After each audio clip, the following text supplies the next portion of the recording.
Let me switch back over to here. I don't know what the animation did the animation thing, but hello, welcome in. Hi, existing error, meep, multi-platform stream. Yep, I stream on both YouTube and Twitch, so you can pick your poison. Now, as far as the name's concerned, on YouTube we have existing error, and then on Twitch's side of things we have Agape, Eska, Sanaba, and Fontanian Waters,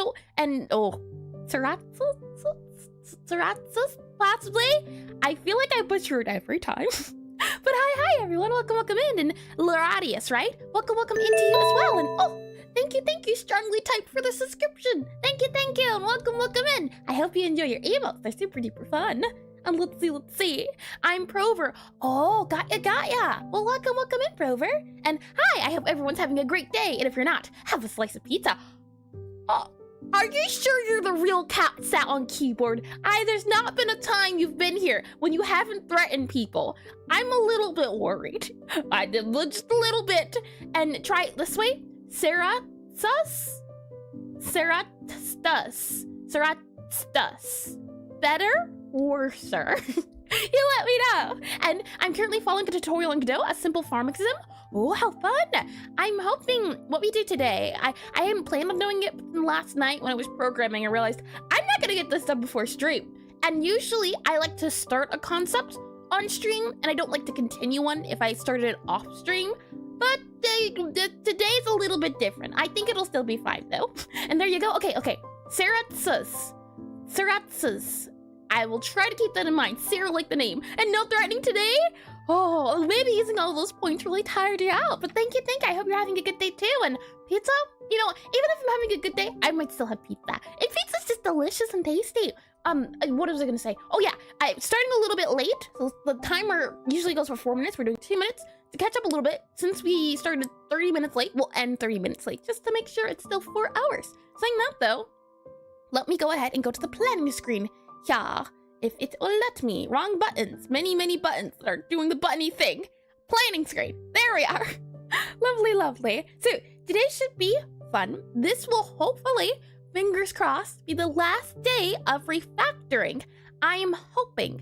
And, I don't have it on the board here, unfortunately. But what we'll do is we'll go over the pitch, and then we'll go over the plans of once refactoring's done, just to get everyone up to date. Then we'll go into the recap, and then we're going to the refactoring, as what I've been trying to do over the past month or so, probably 2 months really, is I've been trying to refactor and clean up my game so I can add more features to it without worry of old code being in it or code that could be a little bit more optimized, as this game has been a thing for a little bit over a year now. So a lot of the ideas I had when I started aren't here anymore. So the hope of just cleaning things up. And I am silly. I see. I've got to remember Prover. I'll do my best to. And shouldn't we end 30 minutes later? Oh, yes. The end. Start 30 minutes later, end 30 minutes later. Thank you, check. Yep. You sure you made an almost exact pun already? Have I? You know, I don't keep a pun list. I make the puns as I go. But it could also be the case check. I'd have to check all of the, you know, since your name is Check, I assume, you check things. But it could be. Saying that though, you all stay right where you are, right? Don't move anywhere. Just stay where you are. I'll be right back, okay? Go. Just stay right there.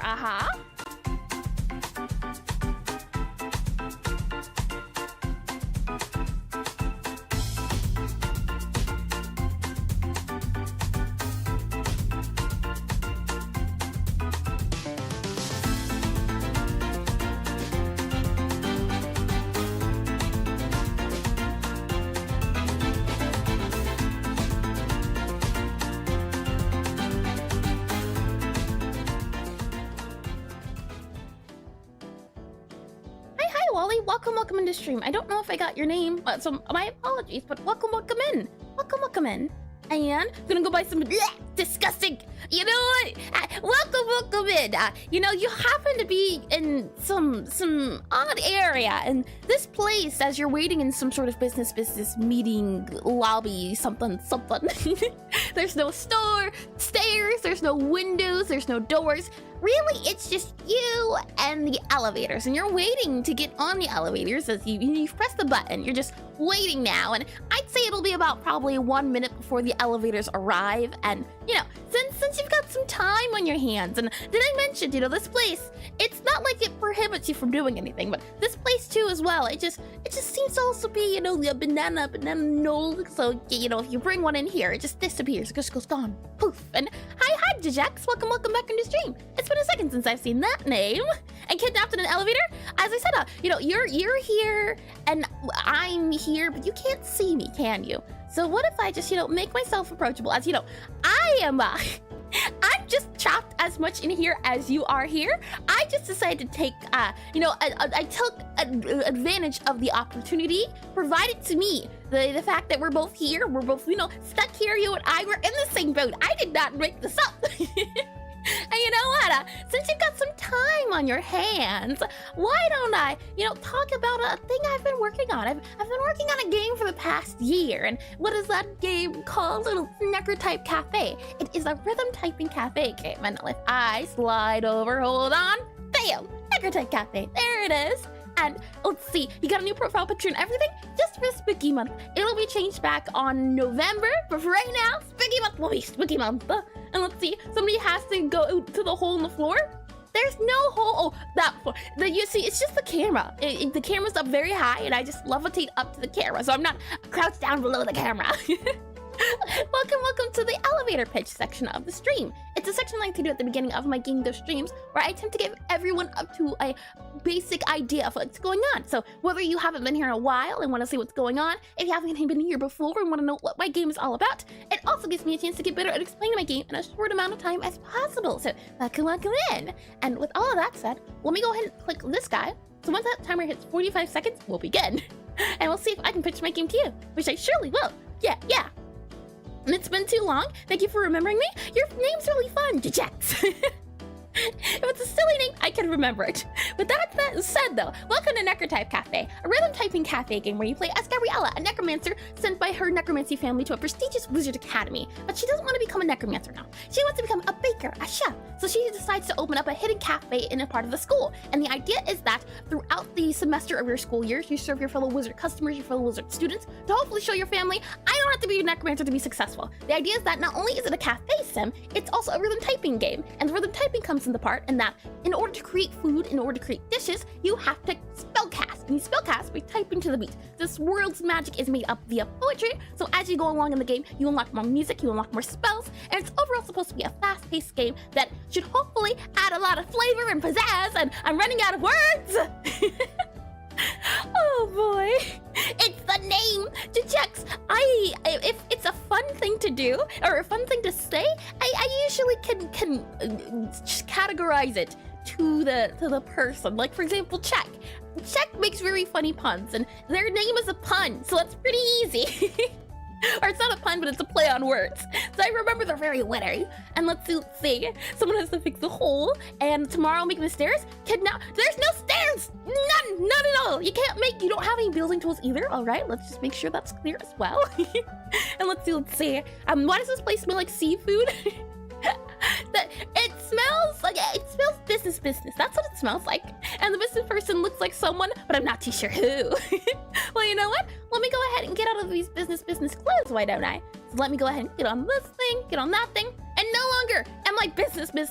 I am now merely in programmer attire. And let me get on my programming assistant, Bobby here. Now, if for whatever reason my pitch didn't 100%, sell you on the game, why don't I give you a little bit of a flavor, a little bit of a tester or teaser on what's going on at the moment? Currently on itch.io, the game is on prototype version is released. So if I go ahead and do exclamation NECRO TYPE, that should link you to the prototype.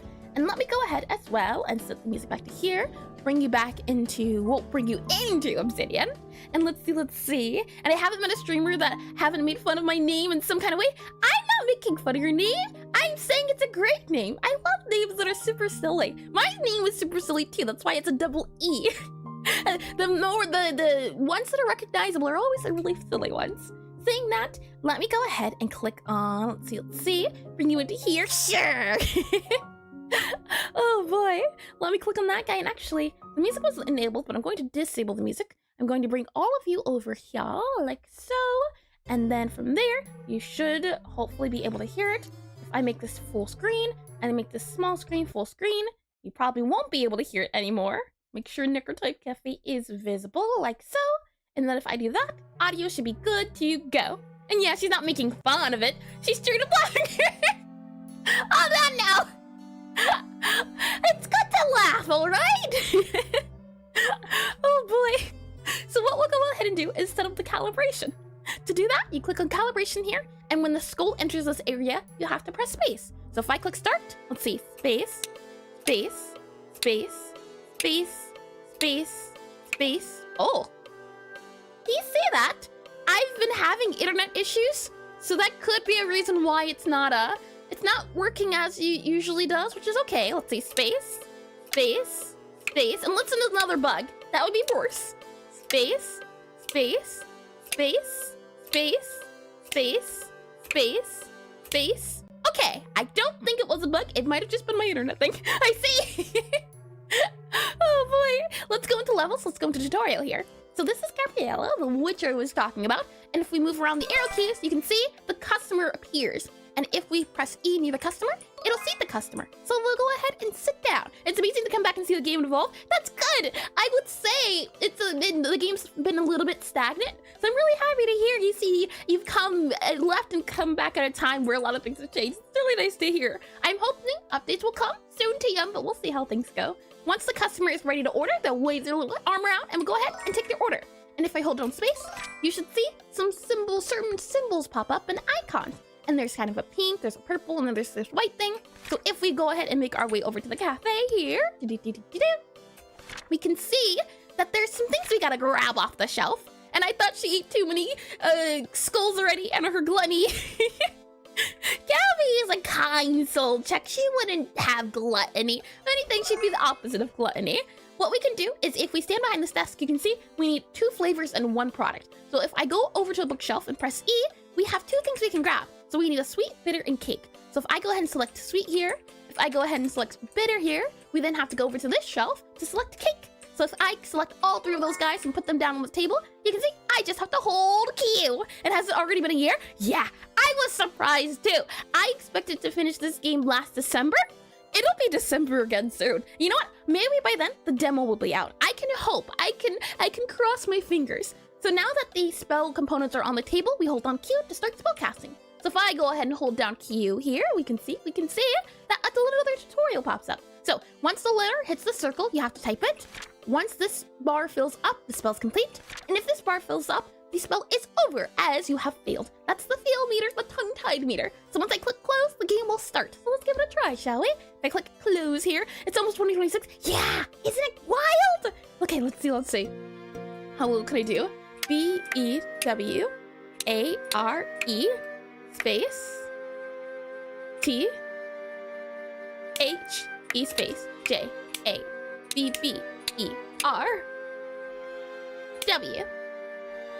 W-O-C-K comma space M-Y space S-O and space T-H-E space J-A-W-S-H-A-T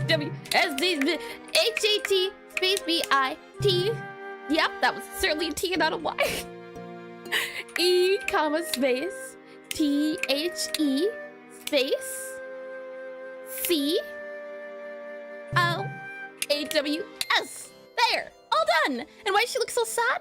She has, you know how some people have a resting angry face? She has a resting sad face. That's the reason behind it. But she's not actually sad. This is just how she looks naturally.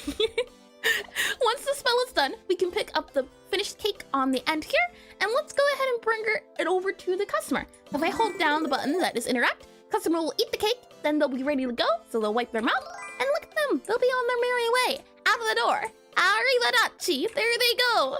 And that is the game in a nutshell. I hope to add extra things like ghosts and other upgrades and power-ups, but right now we've been focusing on making the core mechanic of the game. Rhythm Typing Cafe. So making sure the customers are functional, making sure the rhythm typing portion is functional, things of that nature. So if I go ahead and back to main menu here, I go ahead and escape here, go ahead and hide you here, make sure audio's there, open up there, make sure Spotify is good to go there, make sure music is closed there, and we should be good to go. Back to the defaults. And from there, what I'll do, oh, hold on. I see a little bit of purple at the very bottom of the screen. We just do that there. Let me go ahead and click on this guy, and if I go to this guy here, and I go ahead and hide you, hide you, hide you, do I not have it on here? It could be the case. Let's see. Hide you, hide you, hide you. I do not. Okay, give me 1 second, and I'll grab it, because I did want to go over this since this will hopefully be the last time. Oh, I also wanted to point out, I believe this is the 52nd stream I've done on programming, and I can't do the quick math at the moment. Well, what's 54 times 4? That'll be the minimum amount of hours I've worked on this game. And not including the time I've spent outside of working on the game. And hi Copious, or Copious, welcome to stream, welcome in. I missed a presentation. We have a full YouTube video for it. Yep. I hope to soon start doing videos just covering what the game is itself. I've done devlogs on it, but I haven't done, I realized, just talking about the game, what it is itself. So yeah, I 100% do. And it'd be fun to see the animation that plays during the calibration. Yep, that is something that will be added. A lot of things everywhere are placeholders, but I wanted to make sure that the idea was possible. And hi, Robin the Who, welcome into stream, welcome in. If I click on this downloading button guy here, and I open up this guy, I should be able to drag and drop you into this screen here, which means, oh, nope, wrong guy, hold on, wrong one. If I, just click on that guy, I downloaded a whole zip file. I just wanted the singular PNG. I wanted that page, current page, click done, click download, try again. Let's see. Yeah, there we are. Okay. And from there, what I can do is if I click that guy, I can bring you back into the planning screen here. And is the game gonna cost money?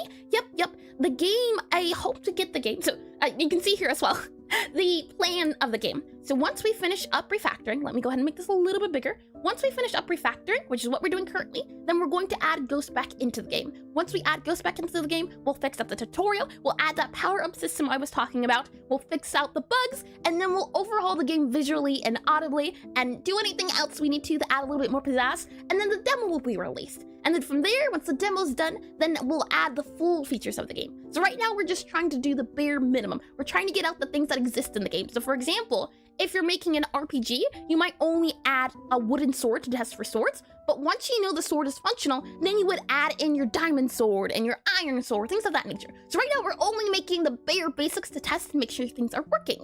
As to cover the part of money, the hope is that right now, the prototype is on itch. And once the prototype's done, once everything is complete, the demo will be on itch as well. However, the full release of the game will come out on Steam. And so it'll be the demo on Steam and the demo on itch. Once the demo is complete, I will stop doing production on the itch side of things and I'll switch over to 100% to Steam. So the demo will be out at the very least. And is the game gonna release in 2027?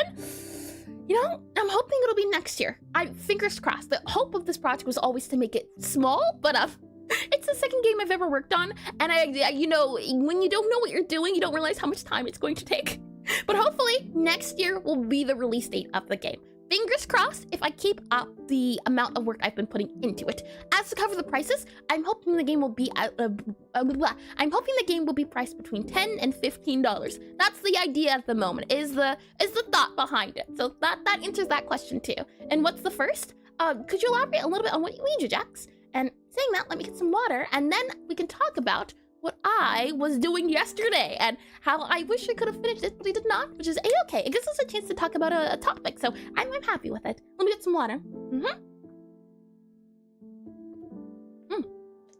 Okie dokie. Saying all of that, let me go into, let's see, concepts here.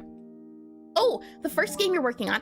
I can show you. If I do, let's see, !ITCH, it should pull up my itch and link it everywhere. And if I go back into Obsidian super duper quickly, I can show you. The first game I made in 24 hours. If I go ahead and click on that guy there, but it wasn't made in a day. Anytime I worked on it, it was just in 24 hours. I set a timer down. So anytime I worked on it, I could do like an hour here, an hour there. And I believe it took me about a week to do. But 24 hours, less than that. And hi, hello, welcome to stream. And will the itch demo stay? Yep, the itch demo will stay. The itch demo hopefully will be the final of the demo unless they have to patch it. But there's going to be a demo on itch and Steam will have the full release version. But yeah, itch will always have the demo. If I go into my itch page here, you can see I have Starry Sky Scramble. This was the first game I made on Godot. And then Necrotype Cafe is a upgraded version of a final project I made back in college for when I was doing game dev. And the idea was that this guy was in the console when I programmed it, so I didn't use a game engine. And since I wanted to get into learning a game engine, I made Necrotype Cafe. And I did read all of those things. Okay, I think we're good to go then. Saying all of that, let me go ahead and bring you back into concepts here. So, I have been working a little bit since Friday. There we are, I can word. And I've gotten a lot done. And what we'll be trying to do and trying to figure out and fix is currently the task system, the quest system. Now, I ask you, have you ever given much thought how quest systems are made in games? I didn't think about it.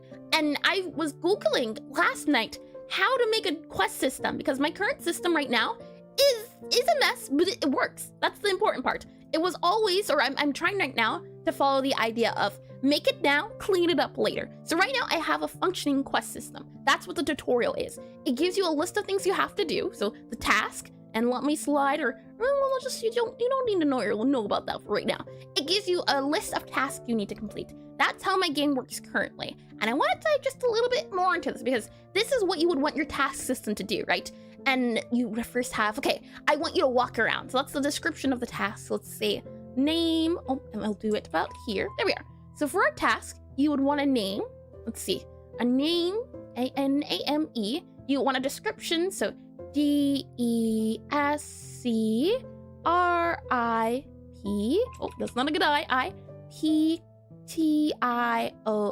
You want a description. You would also want, what would it be? You would want a trigger, right? And do they have to be completed in order? Yep, that's what the numbers are. It's an ordered list. So let's see, name, description. It would need to have the next task, right? Because it is in order. So on trigger, we'll say that, trigger. So trigger, T-R-I-G-G-G-E-R, a trigger, and then an on complete. So we'll say on complete. On, C-O-M-P-L-E-T-E, on complete. Something like that. Oh, can't see it. Hold on, let me zoom out.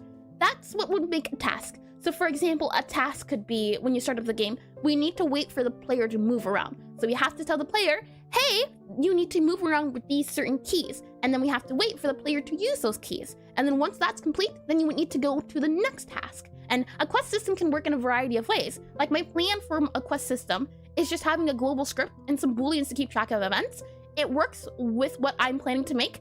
I think that's what I have currently. I think I have booleans. So let me show you the old system and the new system I'm working on. If I go into programming here, and I click on this here, you can see, and ignore that. That's not important right now, and ignore this as well. This is all old stuff, and I'm Ghost. I'm pretty sure the game will work. I left it in a functioning state, or at least I hope I did. Yeah, it's functioning, so you know what? Just ignore those other guys. You didn't see them. And let me go ahead as well and bring up Visual Studio, just so I know where my backups are. All right, so the way my game works currently is I have this thing called a task screen. If I go here, and it's this little box that gives you the description of the task. You can see that's what this task label is. We also have a complete sound, so when you complete the task, that happens. And then we have a list of all available tasks here. So I have a task for move, interact, take order, open book, to kitchen, make, and if I click this guy, you can see a task consists of if it is completed or not, so Boolean. We also have here a description, and you can ignore that is active as well. Let's see. That's not supposed to be there, so let's see. You here, yep, I'm just gonna do that because that's a part of the new system. So really, it should look like this right now because that's the old system. So we just have a Boolean that says completed, and we also have a description that says description. So let's also add that on there. And on other news, I've been experimenting with a forked version of Godot. Interesting. I'm liking it so far, and I actually can use C# scripts right off the bat. Oh, congrats. That sounds like fun. I only know C++, but for my goal was to find an engine where I could use everything in one spot. So the fact that you don't have to use a VS Code setup sounds interesting. We would also need on here a status. That's another thing a task would have to have. So status, S-T-A-T-U-S. A task needs a status. That's super duper important too, because we need to know if the task is done, pending, over, things of that nature, incomplete. And let's go back into, let's see this guy here. So with all of that knowledge, how these tasks work, as you can see, I have a function here called getDescription, and how I've been making it, we'll cover this in a little bit. You just need to know it has a description. It has a way to get to the description. If we go back into our task screen, it currently looks like this. I set up the description in code here. So for example, my task move, my task interact, take order, and if I just scroll down, maybe you can see the problem I had initially in not knowing we have functions for each specific task, each different thing. And then to go into the next task, I had a task take order complete. So I set the complete to true on that task, and then I moved to the next task. That was the way I did it. It was a signal. So each time I complete a task, I then sent out a signal to do the other task. That's how it was. And this right here was a thing, and it was pretty long. And you can see even here, it worked in the moment, but it can be better. It can be built different. And let's see, I have a math exam tomorrow, so I have to go. No worries, Chuck. Thanks for stopping by. And good luck with the big brain and having a small amount of issues. Thank you, Chuck. I'll need that as well. And good luck with your math exam. Well, I hope you have a lovely time. As you know, math can be fun. It can be stressful, but it can also be fun. So best of luck. And hey, yo, hi, Augustus. Welcome to the stream. Welcome in. And I believe I said hello to you as well, Fontanian Waters. But if so, welcome in again. If not, welcome. So let's see. Right now, I have a list of signals, and I didn't like this because it feels like a lot of duplication. I always try to think of it in terms of if I want to make a new task, what are the things I'm going to have to do, right? And I'm gonna go now, I will be back. No worries. Thanks for stopping by. I have to see you in a little bit. If I'm trying to create a system, right, how easy is it to add on to? If I wanted to create a new task, I would first have to add a signal for when the task happens. I would then have to go down here, add a description of the task. I would then have to add the task to an array, apparently. And then from there, let's see, what else do I have to do? I would then have to add a function. And you can see where this would get confusing, wouldn't it? And functions with variables are certainly interesting. Wait, which part is that, Check? I'm a little lost. I mean, I'm getting lost in my own code, which is not good, which is why I want to fix it today. I started on it yesterday. Let's see, all of that's there. Yeah. And functions with variables. And I picked a computer science degree specifically because my other options was a math degree. I did not want to spend all my time doing complex math. Yeah, I like simple math. And hold on. Okay, I'm all good. And let's see. I not want to spend all my time doing complex math and calculus. Funny that I ended up doing it. Yeah. It's always the things you don't want to do that you end up doing. And welcome into the stream, Frost. Welcome in. And lurking as I get work done. No worries. And hope your coding goes well. Thank you. I hope your work goes well, Frost. So this is currently how the game is working. And you can see as well, I have to have the variables. I have to have the nodes. It's a really long system. And this is why I've been wanting to update it. And so I've decided on a new idea of how it should go. So consider, right, this task here, all of these guys. The new system looks a little bit like this. If I click on this guy, this is now considered a task. If I slide back over here, this is now a task.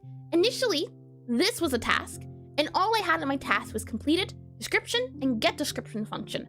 Now I have a lot more going on. So in my task now, I have a task type, which I'm calling action, and then I have the action selected for the task. I have that bool again, which is completed. I have the description, and then I have a new area called the state. So is it active? And what's the previous task? What's the next task? What am I referencing here? What do I need to know?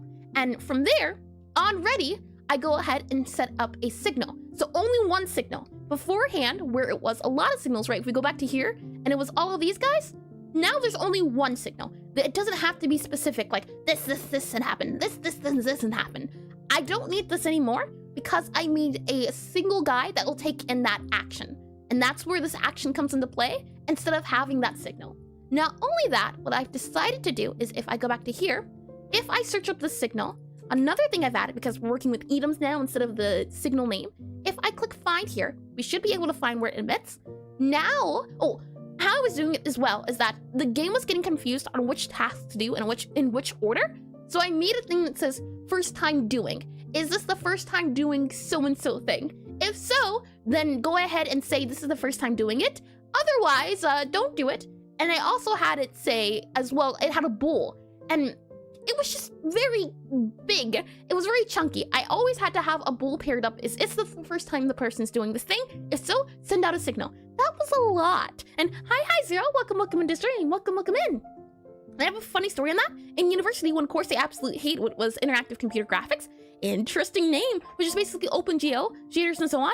I hated it and didn't want to do it again. In the end, Godot shaders are my secret band-aid to any problem. Too lazy to animate? Vertex shader. Too lazy to color or change the color or something? You know what? That's good. And I'm glad you were able to use the things you load at some point.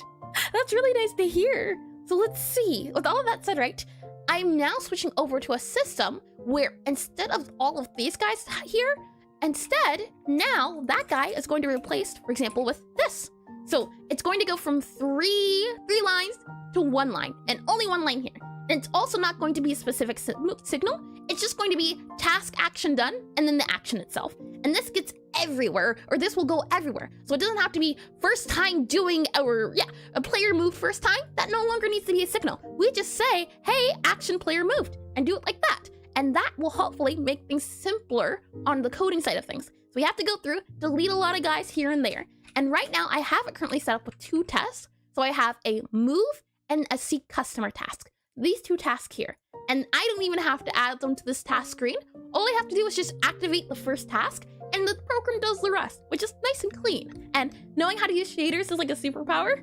I've seen this book recommended, or online book at least, for Godot shaders, but I haven't touched shaders, and usually it's the thing of, I like looking up books, I like looking at packs, or looking at courses, but am I actually gonna use those things if I get them? But they're always on sale, and I get a bit of FOMO.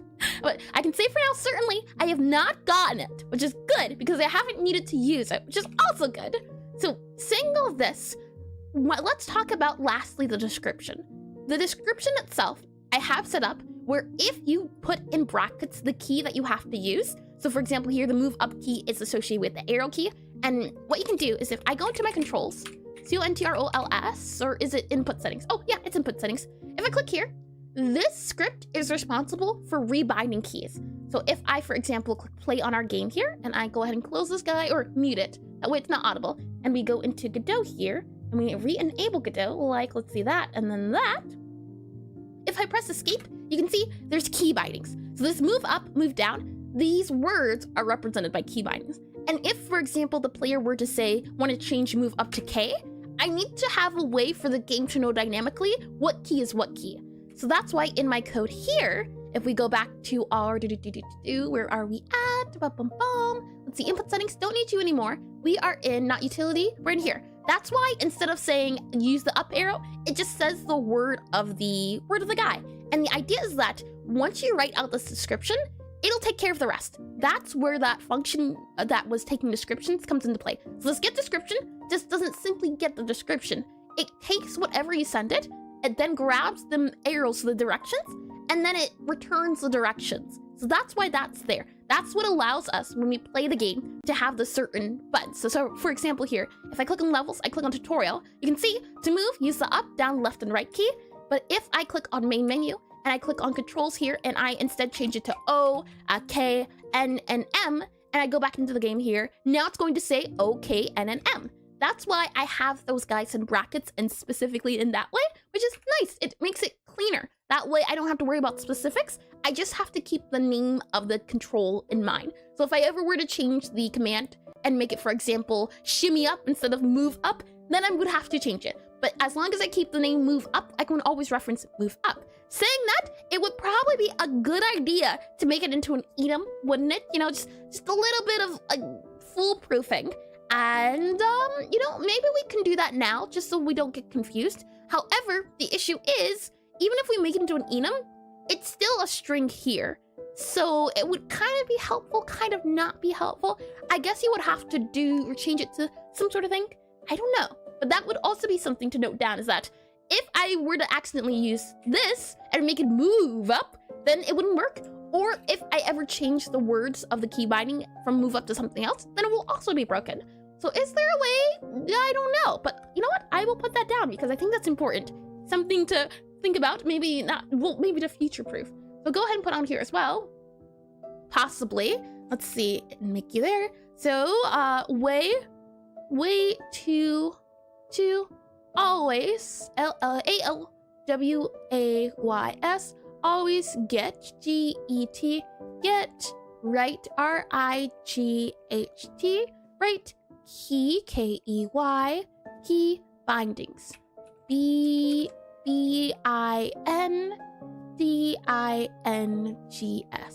And the reason why is that if you change something somewhere, it'd be nice if it would change it everywhere. Because if it only changes in that one spot, you're gonna have to hunt down the other areas to clear it up. So if we go into, let's see, back into programming here, the new system I have in play also allows me to, if I click this guy, you can see the description is really hard to read. If I just copy this and I copy that there, that's the reason why I had the descriptions here, because it was easier to see than this guy. But recently, I say, as really recently means just last night, I learned of a better way to do it if I want to write out a long description. And you can see if I click on move here, now it's a bigger box and I can see everything and I don't have to worry about writing it in the code. And the way I made the description box this big is if I click on this guy, you can see right here, you do @export multiline var, and then you would do your string and everything else. So instead, the one way, right, is doing @export var, and it would be like this, and then it would be descriptions. So those are the two ways you could do it, which is really neat, I think. And I want to watch the stream in bed, so I moved to YouTube. Oh, I see. Well, welcome to YouTube side of things, Fontanian Water. Welcome in. And that's why we have it as this way instead. That it's no longer a really small box, it's now the big box, and it's all thanks to the @export multiline, which is nice and neat and nice and clean. So I'll go ahead and reset there. And from there, another guy I have an is active. So if the current task is active, then any signal that happens will say, we'll try to check it. And that's what, if I scroll down here, you can see, if I click on that guy, yep. So once an action happens, so for example, once the player moves or once the customer sits down, that's where this function would happen. So you would check action or check status and it would check the action. And if the function or if the task is active, then we continue. So it has to be active. It has to be the right action associated with it. So you can see up here, this action is associated with player moved. And then it also has to be the current task that the utility is focusing on. Now, it could be the case in the future that I might want to have multiple tasks going on at once. Right now, this is a step-by-step sort of thing. So there's only ever going to be one. Right now, that's how it's hard-coded. If I ever want there to be multiples though, I could perhaps make something like a function, or not a function, an array, to say, here's the list of actions that are currently active. Instead of, this is the one thing that's active. So right now, our current task is the only thing. So we want to make sure it's the current task, make sure it's the right action, and want to make sure it's active. If all three of those guys are met, then we go ahead and finish it up.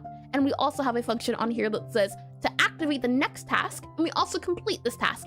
So we have an on task completed, wherever we might need to check whichever task has been done. We set the turn task to null, and then we activate it. And in activation, we just set up. So it's active, current task, and update the task screen, which is this guy here. So this guy gets updated with all the text, anything else it might need. And if we go back into here, let's see, and then we go ahead and print the profile for me. So if you saw before, right, you could see the system was working. We have action, player moved, completed, false. And then we have the description, we have the is active, previous task, and next task. So the hope is that now when I click on this guy, you can see up there, we have is active, previous task, and next task. So if for whatever reason, I might need to know what the previous task was before and want to see my 8-bit Hornet from Hollow Knight, oh, Zero, I'm not really a big fan of Hollow Knight, but you're always free to share it in the Discord if you'd like. Let's see. So we have the previous task and then we have the next task. And you can see here, for example, our seed customer, previous task. So if there's ever a reason I want to have a chain of tasks together with previous and next, I can also do that. I can also reference it. And I also have a thing on here that says, if there is no next task, then we're done. So for example, here you can see, if next tasks, we're checking to see the next task. If there's no next task, then we're done. All tasks have been completed. So now instead of, if I go back to here, for example, and I go back to here, instead of adding a guy here, so adding another line here, adding another guy here, adding another node, doing all of those things, to make a task, it should hopefully now be a lot easier. What I have to do, for example, if I want to do take order as the next task, we go down here, we'll first grab our take order description, then we'll go ahead and do, let's see, a duplication. So I'll right click this guy, duplicate it, and we'll call this guy take order, like that. And from there, we'll go ahead and make sure that the text is right, which it was, and then we'll make sure this is order taken. And then we have previous task, which is not the case. We have seed customer, which will be our next task. So previous task will be you. Next task, if we go back to here, let's see, click on you here. Next task will be take order. So we assigned it there. And then on, let's see, so take order, previous, next, that's all good to go. We have seed customer, which is, if I double click on this guy, move and take order. Yep, those are the next two tasks. And then next up, what we have to do is set out Cat sat on keyboard just redeemed IRL word ban. Huh? Task. Why? I say why?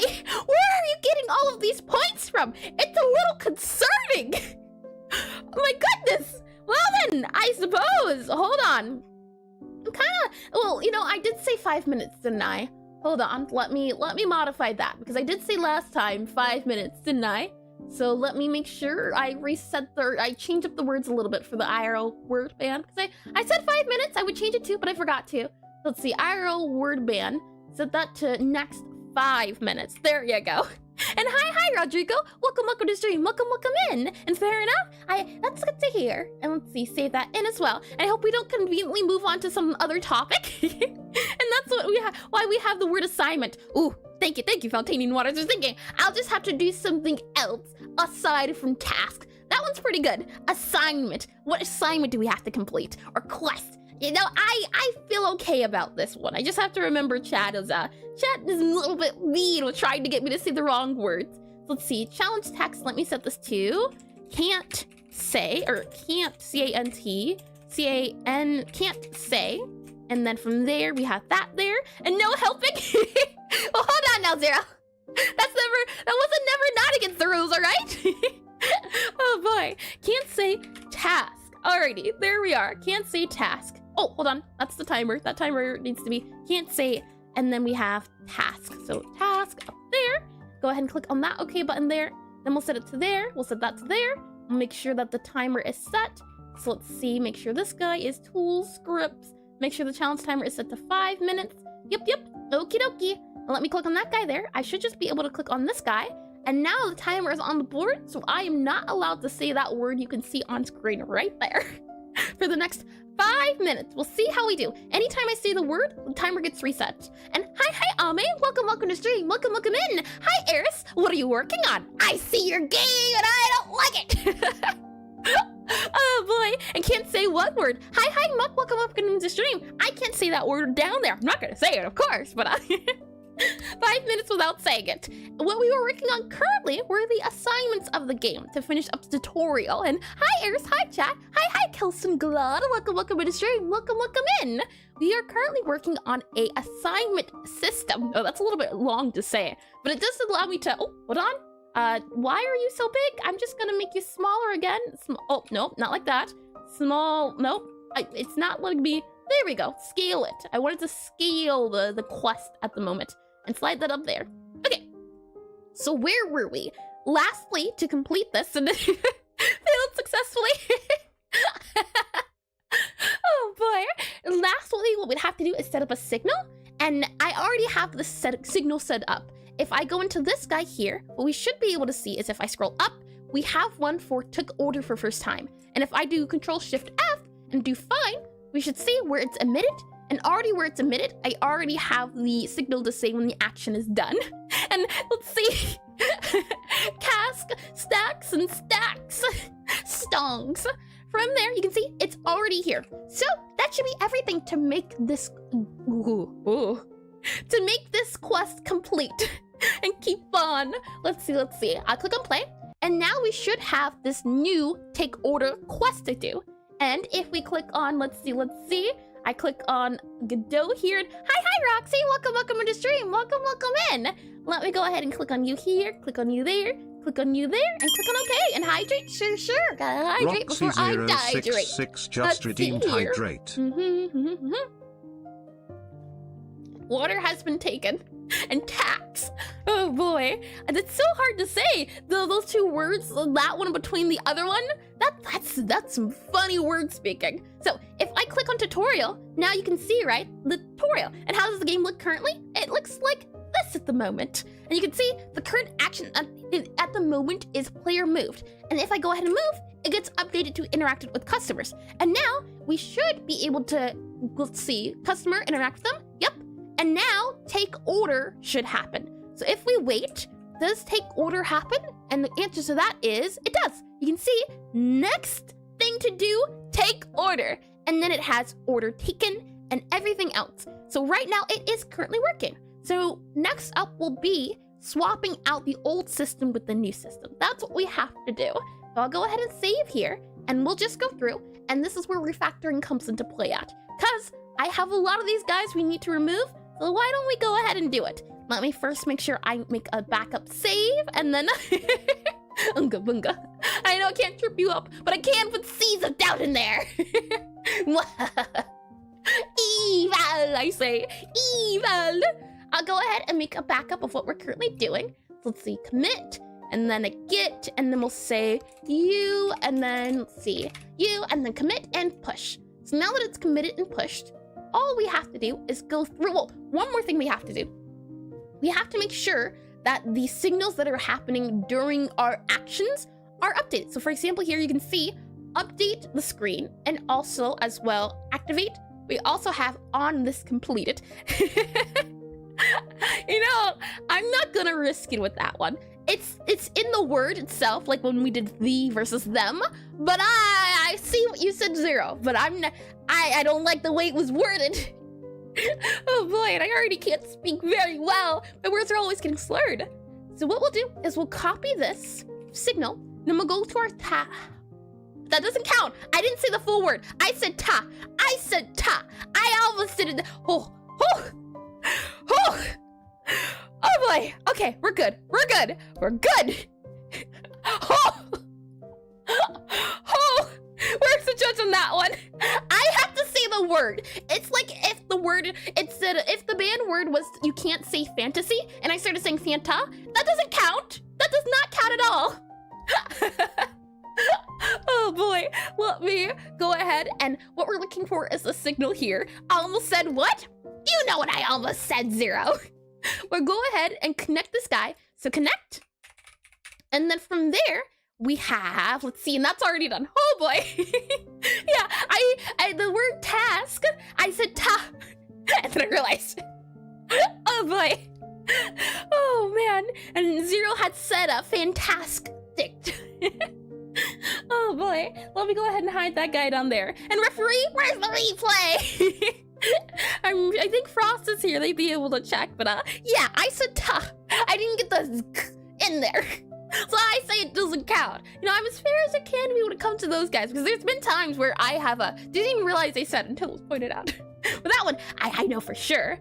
On this, on task complete. And I think we can agree that Fanta is okay, but Fantas is enough to disqualify it. Yeah, you gotta say like half, and that's 3 words, or 3, isn't it? Yeah, task, ta. I said ta. That's 2, and she got to task. Task with the sound. Wait, you said it? Well, the timer's up. We're good to go. I can say it again. It was 5 minutes without saying it. Let's see. I want to do on player seat, player took order, player open book. We're looking for the one where we updated. Yep. 5 minutes without saying the word. Now I can say it as much as I want. I didn't see the timer. The timer looks like this. So whenever a challenge happens, it'll be down there so you can see what it is. Thankfully, though, it's over. And hello. Hi. Was it Agatha? Agatha, possibly? Welcome into the stream. Welcome in. And so ta is safe, but tas. Yeah. I would say safe. Like a goalie. And but it's over, isn't it? Isn't it over? And let's see. Hi again. And that's a big timer. Oh, girly, okay. I'm very much blind too. So saying that, what we need to do now is for the signal. If we take a look at this task label, where is it happening at? If we go and scroll back up to, let's see here, task label. This guy is being activated. Let's see, get description, and we have initialize. Yeah, we're going to go ahead and cross that guy out. Not needed anymore. And where else are we using it at? We're using it in our process. And yeah, this guy here, if there was a process. So this guy was running every single time it was processing. And it's over, isn't it? Why can't I move on? Oh boy, that's a good song. I do enjoy that one. So from here, what we'll have happen is to update screen. So we'll have a function and we'll call it update. And then, you know, we'll just call it update. And then we'll have this guy here and we'll make it a, let's see, void. And then on update, we're going to take the update screen, scren, and then we're going to take a task. So task, grab the task here. And now that our 5 minutes is, oh. Jotun just redeemed do a voice/act for 5 minutes. Raven got Ferris, time to slow down. Raven got Ferris, and everyone's thinking grab this. Oh boy. Hold let me grab the challenge screen again. Grab you there, 5 minutes of that. I feel like everyone's getting rich nowadays. Maybe I need to up the prices with all this saving going on. Let's see. Voice. Let's do voice. Goth/Raven. There we are. Save that there. We should be able to do that guy there. And then I'll grab the challenge guy here, slide you over, and you're actually not too visible. Why aren't you visible? Hold on. Let me set that there. Grab that guy there, and oh, I see why. Gotta slide it over, make it a little bit smaller, like that. There you go. That guy goes right there. You need to add a 0 to all the prices? Yeah! Oh boy. And save my last doubloons for Spooky Month. I see. You know what? I can't ban you there. And next word ban there. Oh boy. We'll go ahead and set this. Let me grab Raven. I remember it from like Teen Titans Go, her little song. Raven. Let's see. Voice lines. There we are. And ads already? Okay, we'll do it once the ads are back then. It'll allow me to get the references. Good to go. Oh boy, oh boy. Let's see. I'll go to YouTube here. YouTube, like that there. And let's see. Nah, you need to reset the timer for after ads. Yeah. Yep, we'll wait until it's done. That way, you get your money's worth. But let me make sure this is set up.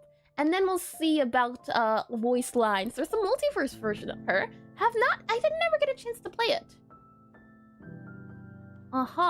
She sounds more excited in multiverse. Hold on, let me do this. That way you can hear her too. Look at this, or hear this. You won. Good job, Blue. You did it, Red. It's a little bit, what is it, rough, right? Seconds. Multiverse was okay. Yeah. There's also, let's see, the Teen Titans. Let's see, this one here. What's this one here? I don't know, is there any?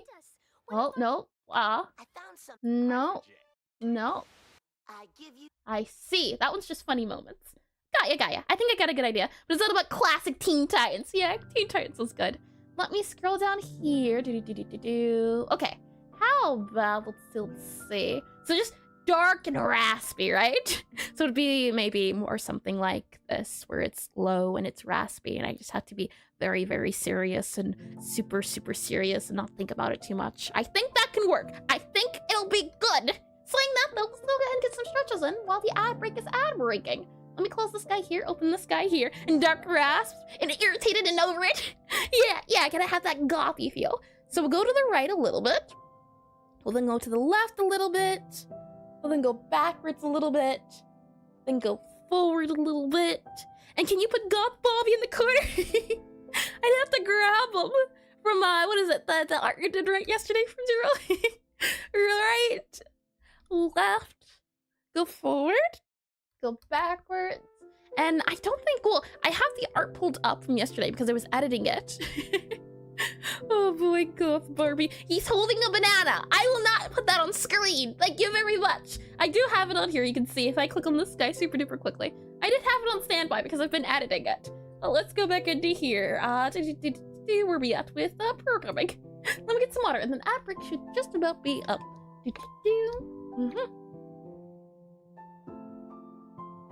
Okie dokie. We should be all good to go now. And those guys are about done, so I'm just gonna go raspy. And before the ads, what were we doing?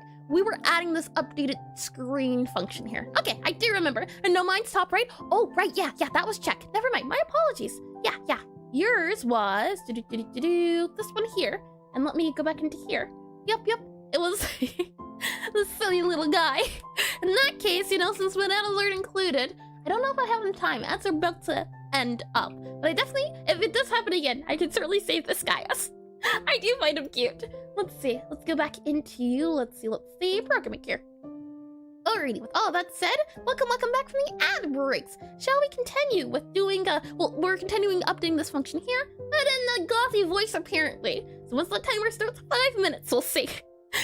So for the next 5 minutes, I've got to talk like this, and I've got to be very serious and dark and grim, and what we're doing at the moment is we're trying to update the screen, and as we're looking at the function and task, what we're going to want to do is update the label of the task, I guess. So it'll be task label, and then it'll be task label dot text, task label dot text equals, and then from there what we'll have to do is grab that task that we're getting in. It'll be task dot and then get description, and that should hopefully, I guess, set it up so that it's working properly. We'll see. From there, we also need to go ahead and move you, remove you there, and then let's see, modulate task. Oh, apparently we do modulate a little bit, so I'll go ahead and modulate the tweens here as well. No. If I happen to break character. No. I'd laugh too much. That would be like also a no laughing challenge on top of it. And oh boy. Robbed of all the joy. The day is dark. The sky is cloudy. But what more else can I do? And you can see, now that we've updated it, it should update so that it's modulating with the colors so that it has a little bit of a fade effect. And now if I'm checking our task, we can go ahead and replace our update screen with this one up here. So now our task should do this audio sound effect. Now, we're missing our task completed. That is the audio sound effect, right? And breaking character should add 1 extra minute. No! Breaking character should add 1 extra minute. I don't agree with that. You know, I happen to, in some moments here and there, realize. Welcome into stream, Catalyst. Welcome into stream. This is really hard, I'll have you know. It's all about just thinking really I never completed exactly. Because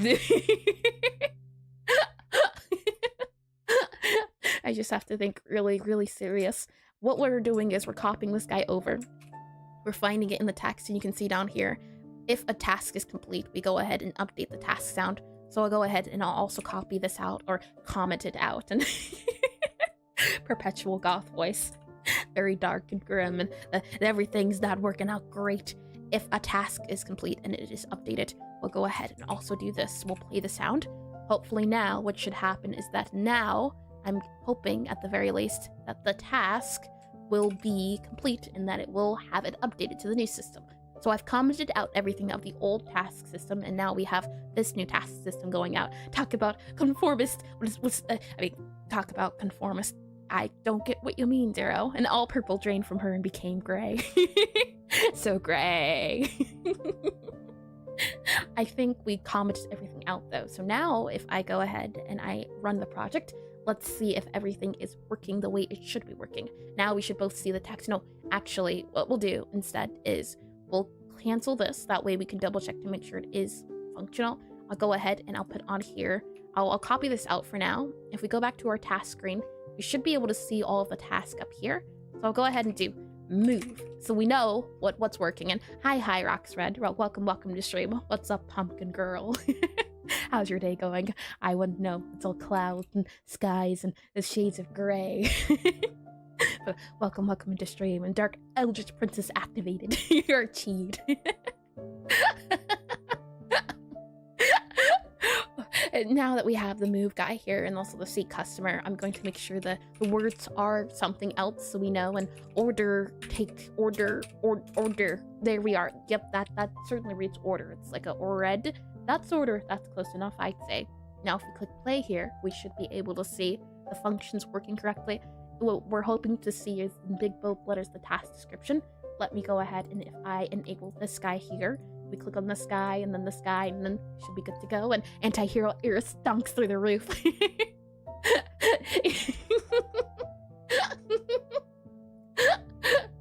If we go ahead and click the tutorial here, we should be able to see it properly. And you can see it did not do what we wanted it to do. So what I'm going to do as well is I should be able to do here. I should be able to set our task label text to the one we set at the very top. So if I go ahead and activate this guy here, I should then be able to do the task label that is move. I think that'll fix what we're looking for. And Eris is fighting her demons with the I am struggling.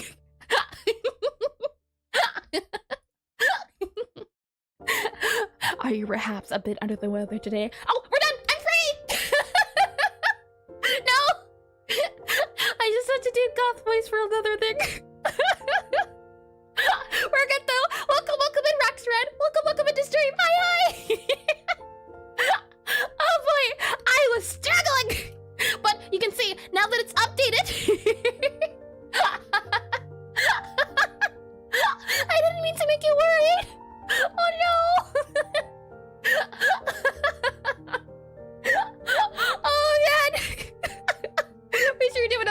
minutes. I think it's on a 1 hour cooldown. We're good down. Order. And what do you mean my voice gone? Should I be worried? No, not at all, Catalyst. That was another challenge. We're good to go now. Challenge is over. You can see down the box is set to move. Now we should be able to see. What you should be able to see, right, is move. So if I move around, the next thing it should say is seat. So if I click on this guy here, seat, it does not say seat. Okay, so something is a little bit off. Let's see if we can fix it, shall we? Oh boy, it felt like I put all my excitement in a bottle, and then as soon as the timer ended, poof. Oh boy, makes it more impressive. Give her something like airy one. Oh boy. Let's see. I am but a humble moderator. So we have the first task working, but for some reason when the task is completed, it does not do the thing we want it to do. You can see here on task completed, we have update screen, and we would do updated screen. Oh, never mind. It's a different function, differently, and they're respectable. I too use all my points. Oh, Eeyore. Oh, the sad guy, right? I don't remember. I've never really been into Winnie the Pooh, but I do remember who we were talking about. It's like the sad donkey, I think. I'm glad you can relate to my pain. Oh boy. And I just had an epiphany on which voice to redeem once I have the points. It's Saratus, right? I believe. Don't you dare. Let's see.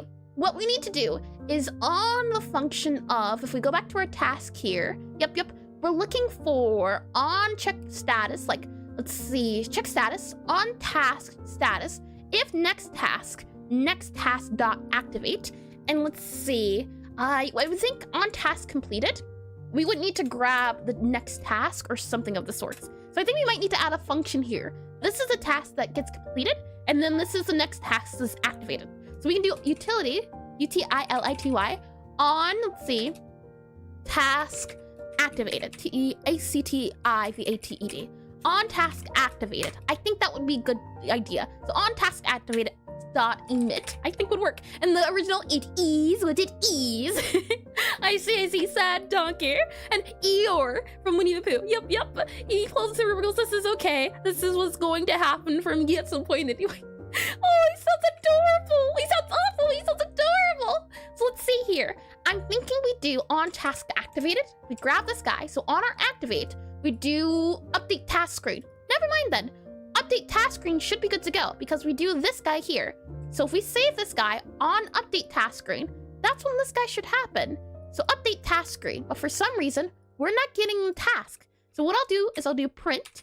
And we'll go ahead and print the task. So we'll do utility dot, and then print debug message, and then we'll go ahead and do task dot get description. We'll do that guy there.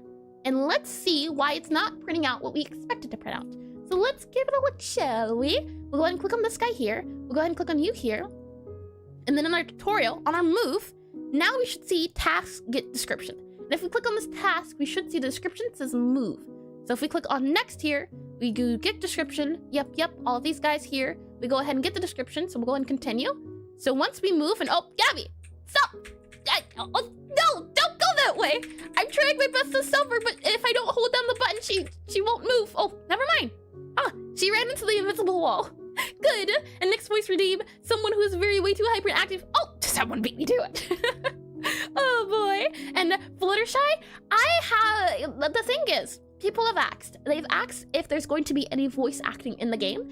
And I said I didn't know. Because I imagine Gabby, the main character, I imagine she has a very Fluttershy, she's like a goth Fluttershy. And I don't think I can do a goth Fluttershy. That requires your voice being very soft. I feel like my voice is very hard hitting. So to do a soft voice and frightening and shy, it's very hard. You have to be very meek and it's tricky. Yeah, goth Fluttershy. I have no idea what Fluttershy's voice is like. Oh, it's high, it's soft, but it's high pitched.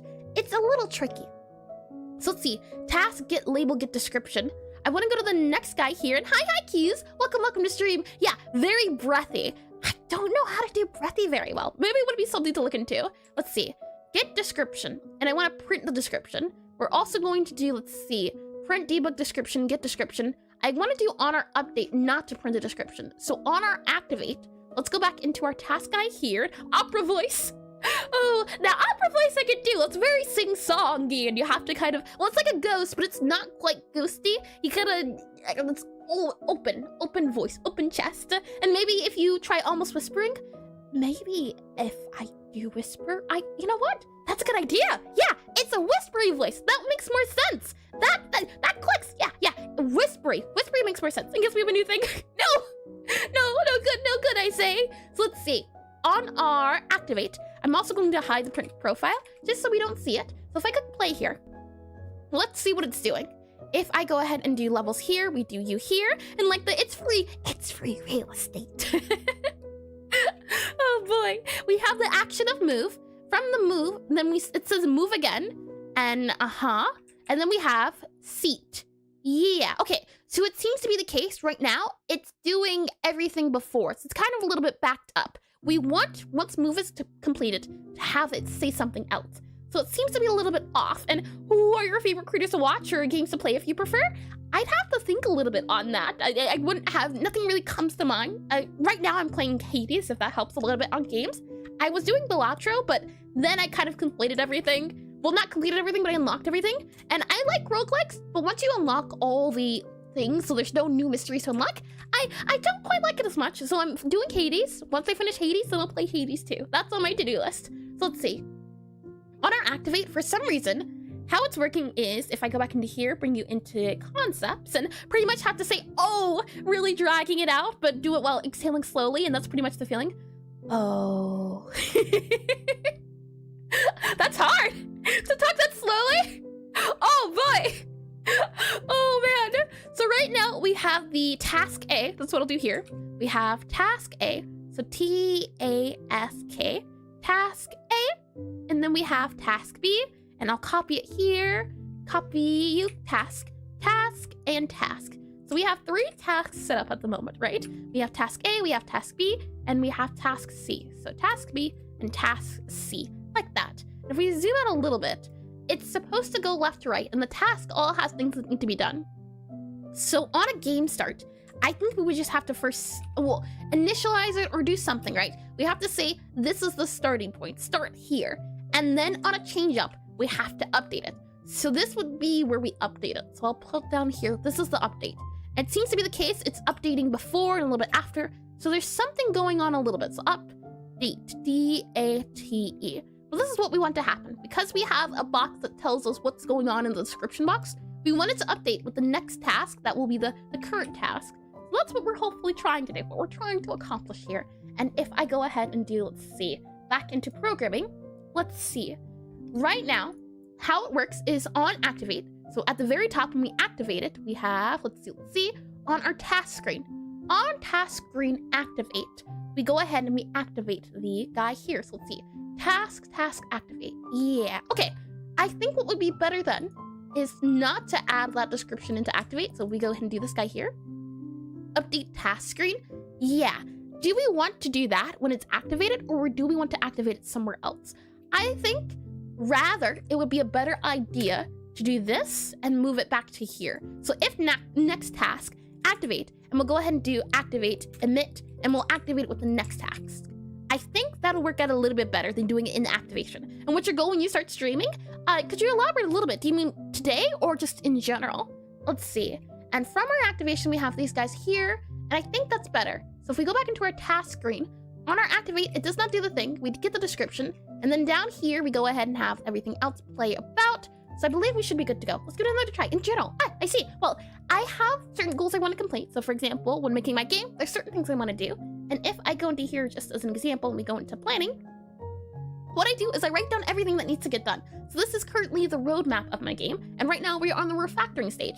So I think to myself, well, what do I want to get done? Once I'm done refactoring, I want to add some more features into my game. I want to clean up the look. I want to make it not so prototypey looky. So I want to add music and sound. So I write down a list of things I want to get done. And then from there, I set aside, okay, I think I can get it done this time. So this is what I'll do for that stream. Let's go back into programming here. And quick question, do you watch anime? And if you do, what's your favorite anime? Mine's Spy X Family. I would not be able to tell you right off the bat. Catalyst? if you look on my YouTube, I have a list of animes, books, movies, things of that. Well, not but movies. I'm not a movie person, but books, animes, music, things of that nature up on like the what is it? The debut. You should be able to find the answer there. I can't really think of it at the moment. Right now, I'm watching Dandadan. That's the only anime I can think of at the moment. But yeah, that should give you a little bit of an idea of my favorites. Let's see. Let's go back into you here. So right now it is move. If we move, it's still move. So we don't want that guy to happen. We want move not to activate until move is over, right? So how can we set that up? Let's see. I'm wondering, maybe if we set it so that, let's see, move.activate. If we just do this, what happens then? If I click on you here, and then we do you here, and then click on levels here, you here, we move. Yeah, okay. So move needs to be set. So my question then is, do we just do this instead and do this here like that? Because once it's activated, then it finishes. So it activates and then we update the screen to the new guy. So possibly, maybe this order of operation. And you're so respectful to viewers and give plenty of attention to each chatter. That's rare. Thank you, Roxy. I try my best because you all take the time to write out comments. So if there's a lot of, if I'm able to, I want to do my best to answer everyone. Let's see, levels here, we have tutorial here. Okay. So, this guy gets updated. That's not good. That's not what we want. We need this update screen to play on task complete. So if I do my task screen here, oh no. If we go here to move, we can see on task done, we activate it, and then we activate it with the next task. So this should work. If I, for example, let's see, comment these two guys out, and we do pass, now it should hopefully not activate. And man, when you get 1K viewers, the stream would be on overdrive. That's why I'm trying to, as much as I can, get as many interactions as I can. Because if it does get to a point where I get a lot of chatters going on and chatting every 5 seconds, I've got to learn how to hold my ground a little bit. So if I do this guy here, now the task is moved. So the task is getting updated without me doing a thing. Why is it getting activated? Is it because, nope, that guy's not active. That's the previous task. This next task is seat. Then we have move, which is the previous, and then you here. So where is our move getting attached? Why is it being assigned? It shouldn't be assigned. Oh, there we are. Move.activate. There we are. Good. Something like that. And if I click play here, now we should not trigger out anything. If I click on tutorial here, move around. Yep. Okay, good. And I've seen a streamer handle chat at 200 viewers by keeping chat on slow mode. Oh, but slow mode is a little bit hard because it's not as interactive. Slow mode does feel a little tricky. I'll also go ahead and do our task label. And we'll do N/A. Just to make sure we know if it is a certain thing. Okay. From here, what I'm wondering is, because we activate the task, I think that's where the issue comes into play. So if we go back to our function activate and go here to, let's see, activate in our task guy here. On activate, we set it to active. We set the current is active and current task. And then what I'm thinking is, you could possibly do this guy here. Well, no. Would that work? Possibly. Maybe. Okay, let's just set the active to this guy here. Once the game starts, we go ahead and activate it. And after we activate it, let's see. Activating, I think, happens when the update task screen occurs. And we don't want it to update task screen until we're ready. And if we go back into our activate, yeah, we only want to do this one on anything else but the first one. So I think this is okay. Because right now we don't have the next task. So if I click on play now, when we load the game, it should say move. That's what we want to appear first. So if I click levels here, it doesn't say move. That's what we want it to say. So if I go ahead and do our task screen again, we go back up here, we're looking for it to assign it. So if I do move here, we also don't want the label to look a little wonky. So if I just click move here, what happens? I click play, I go to our levels here, go to you here, NA. And if I move, it updates it to move, which is not what we want. On task complete, it should activate itself, it should update, it should do all of those things, but the move next guy. So I'm gonna guess on our activate, when it is the current guy, if we click on this guy here, on our activate, we do check status. If it's active, we do on task complete. We do that there. Now, is there anything going on for on task completed? We have a connect, and that connect, ooh, got ya. On task completed. Yeah, we don't want that. We want instead, if we go back to our guys here, we don't want on task completed. We want on update screen. So what I can do is let's see, on task completed. Nope, we just want something like an update task screen. So if we click on you again, you can see down here, we have utility.activate update task screen emit. That's the one we want. And if we go back to our guy up here, do we already have an update task screen? Nope, we don't. If I go ahead and click on this guy here, we have update task screen.connect. And this is where we would update that guy and do that there instead. And is this actually a thing, or is that a signal I'm making up? Go ahead and click this guy here. It is already a signal, which is good. From there, go back to this guy. Now it should work properly because the functions weren't collecting what they should have been. So now, fingers crossed, if I uncomment all of these guys, we should be good to go. We have that guy there, that guy there, that guy there, that guy there. And if we double check down here, that should be good. Let's go back into our task screen. Now we should be able to do, we'll see about the activate. I believe that should work like that. And down here should also be fine. Let's go ahead and do a check, shall we? So if I go ahead and click play on here, we should get the move right off the bat, move. And once we're done moving, it should then turn into seat. So let's see, seat. Next up should be take order. So if I go ahead and see the customer here, order. Good, so it is working properly. Once the customer is down, they take the order. So now it seems to be functional. And since it is functional, we'll go ahead and we'll make a backup. And do you stream playing games? Yep. I stream playing any pixel art game that I find fun. This month, we'll be starting to play Amori. So we'll give that a go. I think that'll be next week when we'll start Amori. But I've already done Deltarune and Undertale Yellow as well. So let's see. I'll go ahead and do here, task started. And then here, I'll go ahead and change push and commit. So I'll go ahead and save that there, push there. No, has the audio been coming in double in horror pixel art? Yeah, I was trying to, Amori is a horror game, right? Last time we did Five Nights at Freddy's, and that was, I thought it was FNAF 1 that had the pixel art. It's FNAF 2. But if it's the pixel art game, I'm open to trying to play it. That's the thought here, because while I do want to play games, I also want to make sure it's still on the idea of game dev. So I feel like this is you get the best of both worlds, where because we were learning how to draw pixel art, taking inspiration by lots of input via playing games is a good idea. Playing specifically the pixel art ones. And now that this guy's good to go, all we have to do is change it back to what it should be for the words. So if I click on move again, we slide this guy up, we'll go ahead and we'll copy over the task description. So we'll go ahead and copy that there. You can go ahead and copy this guy here, seat you here, and then copy this guy here, and then we can go ahead and seat you there. And oh, I know some good ones. Oh, that's a little scary. And hi, Stanley Fresh. Welcome into stream. Welcome in. And thank you for the follow as well. Right now, the notifications aren't quite working properly, but still, welcome all the same. And you sound like you've never met a piece of punctuation that you've liked. Wait, hold on. What does that mean? I can't tell. And hi, Disco. Welcome into stream as well. And you are, if this disciplined and fun had a baby. Oh boy. And I can do that too. Yep, I think we're good. Yep, okay, good. Welcome into stream, Disco, and thank you again for the follow, Stanley Fish. Oh, Fresh. Okay. For a second there, I think it was Fish. If I go ahead and click save on here, what you should, fingers crossed, be able to see is now they're updated with the words. So if I click level, I click tutorial, yep, we have the words properly. And oh, we should also be able to hear the sound. So if I go ahead and enable the music's audio, I go ahead and mute my Spotify for just a quick second here. If I move, we should hear a little ding. Ding, achieved. And now that happens, let's see. Oh, look, the customer. Do the customer thing with the customer. All right, customer, sit down.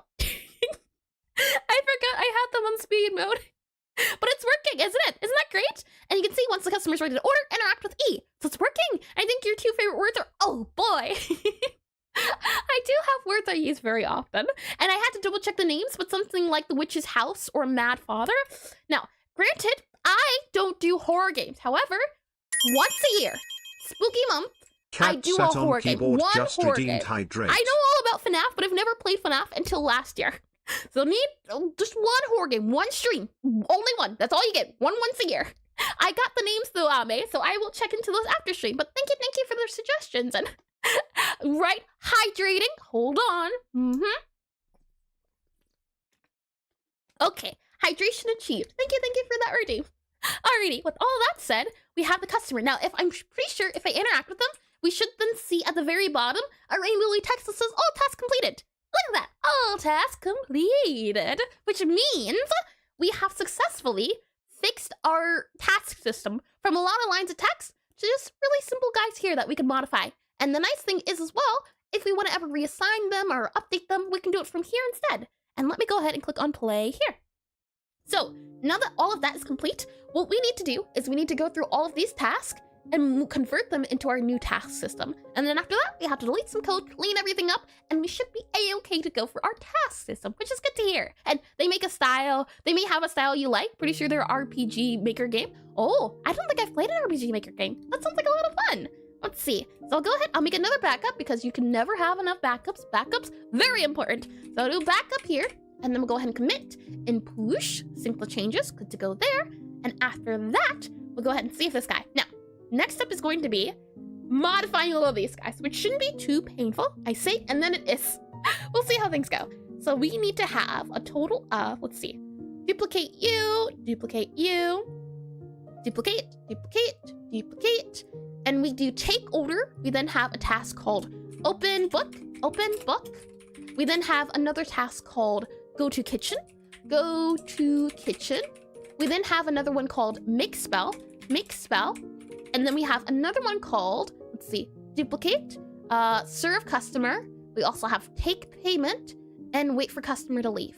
These are the guys we have. So let's see, duplicate you. Yep. Okay, so go to kitchen, make spell. We then have serve customer. So serve customer. We then have next up, we have, let's see, wait for customer to leave. So let's see, wait for, oh, that's big O, for a customer to leave. And then we lastly have, oh, that's it. Oh, take payment. Hold on, you go there, take payment. Take payment, like that. Those are the tasks. And now we just have to add their description and everything else. So if we go back to here, we should be able to just kind of do the waterfall effect. So for example, here, our previous task is take payment. So we'll go ahead, we'll slide this guy over, and that'll be it. And then on our take payment, so if we click on this guy here, hold on, that guy, see customer, and all of those guys. So we go ahead and set that there, and then we can go ahead and set serve customer there. I'm wondering as well, maybe it'll be easier to do it this way, and then if I just click assign, oh, that's easier, I think. Serve customer, previous one's going to be make spells, and the next one's going to be to, let's see, take payment. That might be easier to do. And I see the dance and hi, Puffle, oh, hold on. Puff-a-Lump Plush. That was a fun name, wasn't it? Puff-a-Lump Plush, Puff-a-Lump Plush. Welcome to the stream. Hello, welcome back. Let's see, let me slide you over to here so I can see things well. And from there, I think it's easier to change it if we do it this way because I get a menu that pops up that shows me the previous and next. For example, I know previous is go to kitchen, and I know the next is serve customer, like that. And what is your favorite song? That's asking. Oh, I don't really have a favorite song. My taste always bounces back and forth, so it's a little bit tricky. I have a lot of music genres I like. For example, I'm big on musicals, but there's a lot of musical songs I enjoy. Right now, though, if I were to just quickly double check like my Spotify songs, I would say I've been enjoying the what is it? Demon Hunters playlist. That one's been fun. Demon Hunters music right now is my current favorite. So let's see here. We have open book as our previous. So click on that. And then our next task will be make spell. Then we'll go to open book here, reset that. And after stream, she turns off the lo-fi and turns on the metal. I do like a lot of System of the Down music. This stuff's pretty good. Wake up. It's a lot of fun. So let's see, take order here. And then we have, let's see, go to kitchen. And then next up, our take order, our next guy is going to be open book, right there. Those are the exact lyrics. Yeah. And hard style. Oh boy. So I believe now all of these guys should be set up. So there's no previous task, next task, and these guys are now done and done. Next up, we have to set the words. So if we go back to take order here, what we should see now is our open book. So I'll go ahead, I'll copy this guy here. I'll delete it, paste it in. We have go to kitchen. So I'll go ahead and just modify this guy and grab you. Oh, hold on. Grab this guy here, about there, go to kitchen, and go ahead and paste it, delete it. We have the next up make spell. So go ahead and copy this guy here. And this cake guy, yeah, we're gonna have to modify this. That was something, is the fact that the words, I don't know how to color the words at the moment. That's okay, we'll figure that out. Right now, the keyword or the controls are possible, but not coloring the words. So it's something we'll have to figure out. But for now, let's see, remember, and then I had on here, sweet, bitter, cake. So this will be just our guys here for now. So to grab ingredients, do all of these guys. And oh, also, we don't need these in brackets anymore because they're already known as strings. We can go ahead and remove this guy here, remove that guy. We can go ahead and remove this guy here, remove this guy about here, remove you here, remove that there, remove you here, remove you there. And what inspired you to start game deving and streaming in general? If you know, well, the music, if you know what this music is, I have always wanted to create experiences for other people to enjoy. I've always been a big gamer, and I think games I love are just games like Minecraft, Undertale, Deltarune, games that you can walk away from and get good experiences with. I also played games like, what was it, like Build-A-Bear and Pop Tropica. I was really into those games. So it's a thing of, I want to give people memories, and I want to give people that feeling of like getting to come home after school and play that favorite game you love playing. That's a game I want to make, or a game you can think back to and it feels like a pivotal moment. Like for example, the idea that Undertale turned the idea of an RPG upside down on its head, that will always stick with me. So things like that, that's why I want to get into game design. That's what I want to make games. So let's see, as far as streaming goes though, I was initially just a YouTuber. I initially only made YouTube videos, but then I realized I don't like editing. So I decided maybe streaming was better because my favorite part of content creation is making, and as I'm speaking, hold on, I should be able to multitask. My favorite part of streaming, my favorite part of content creation is the interaction. So what better way to interact than doing it live? That's the reason why I'm doing streaming now, because it's super duper fun to get to chat with people. So let's see, serve customer should be you here. So I'll go ahead and copy this guy here. I also don't see cast spell on here, which is super duper odd. But we can go ahead and duplicate this guy here. There should be one called make spell. Oh, that is cast spell. Never mind. You can go. You are not longer needed. Yep. Make spell is, let's see, you here. So yeah, cast spell. You are make spell. That's different. Make spell and cast spell are different. Yeah, okay, hold on. Duplicate. Yeah, I was right. It is going to be cast spell. And even if the people like me now, you know, that's just something I've had to accept, that some people are wrong. You know what? It's okay. You know, we all have our flaws.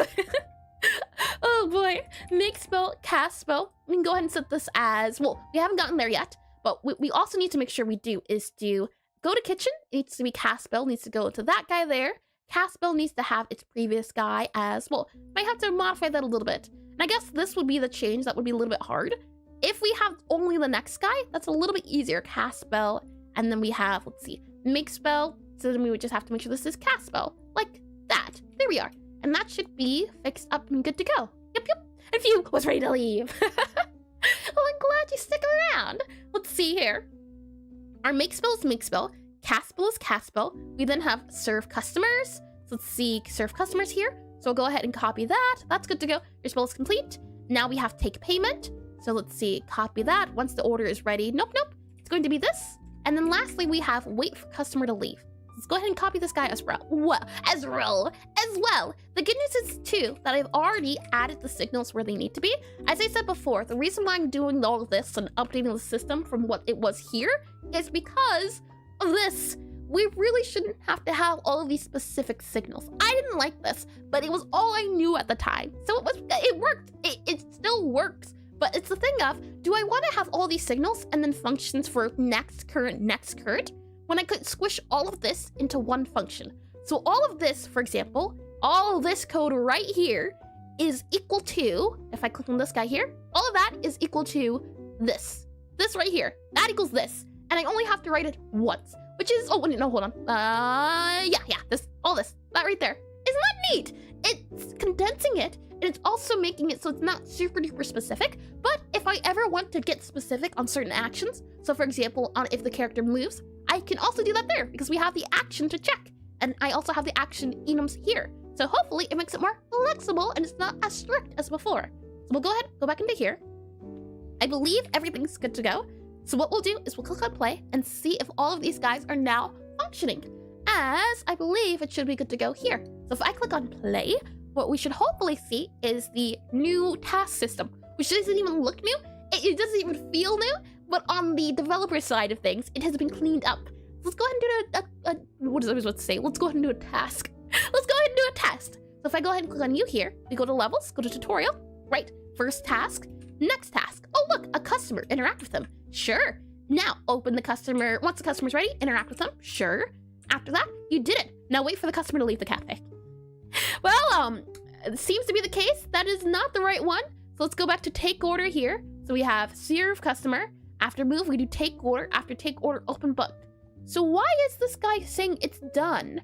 Interesting, isn't it? After the congratulations? Interesting, something's off. And let's see, have you thought of focusing on only one part of the game dev for your career? Like only art, because whole game alone is a big doing for one person? I have, and the thing is, I would like to get more specific. Right now, I'm leaning on more jack of all trades because I want to get a feel for all aspects of game development. But I would certainly love to specialize in one specific thing, but how can I know what I like without trying it first? And I thought they had a fancy mustache, but it was the back of the hair. And hi, welcome to cafe. Now get out. Get out of here. I'm wondering, why is it doing that? Let's see. If I click on these guys again, previous task is move. That's correct. See customers should be see customers. Why is it not giving us the right guys? Once we go here, the task and everything, we should just be able to slide and drag and drop. So I'm wondering, why are you angry? Because we have to activate here. We have all of that good to go there. We go into our task here, and let's see. You here, all of you guys here. We should be fine. So why? Let's see. Give me 1 second. Let me blow my nose.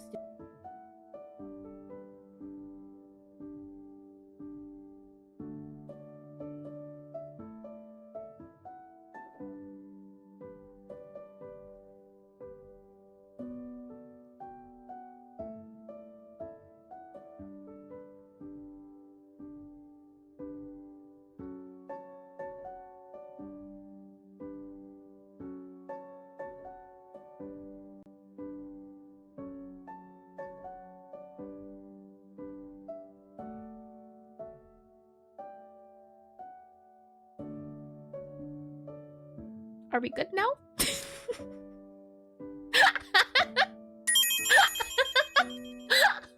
Jotun just redeemed hydrate.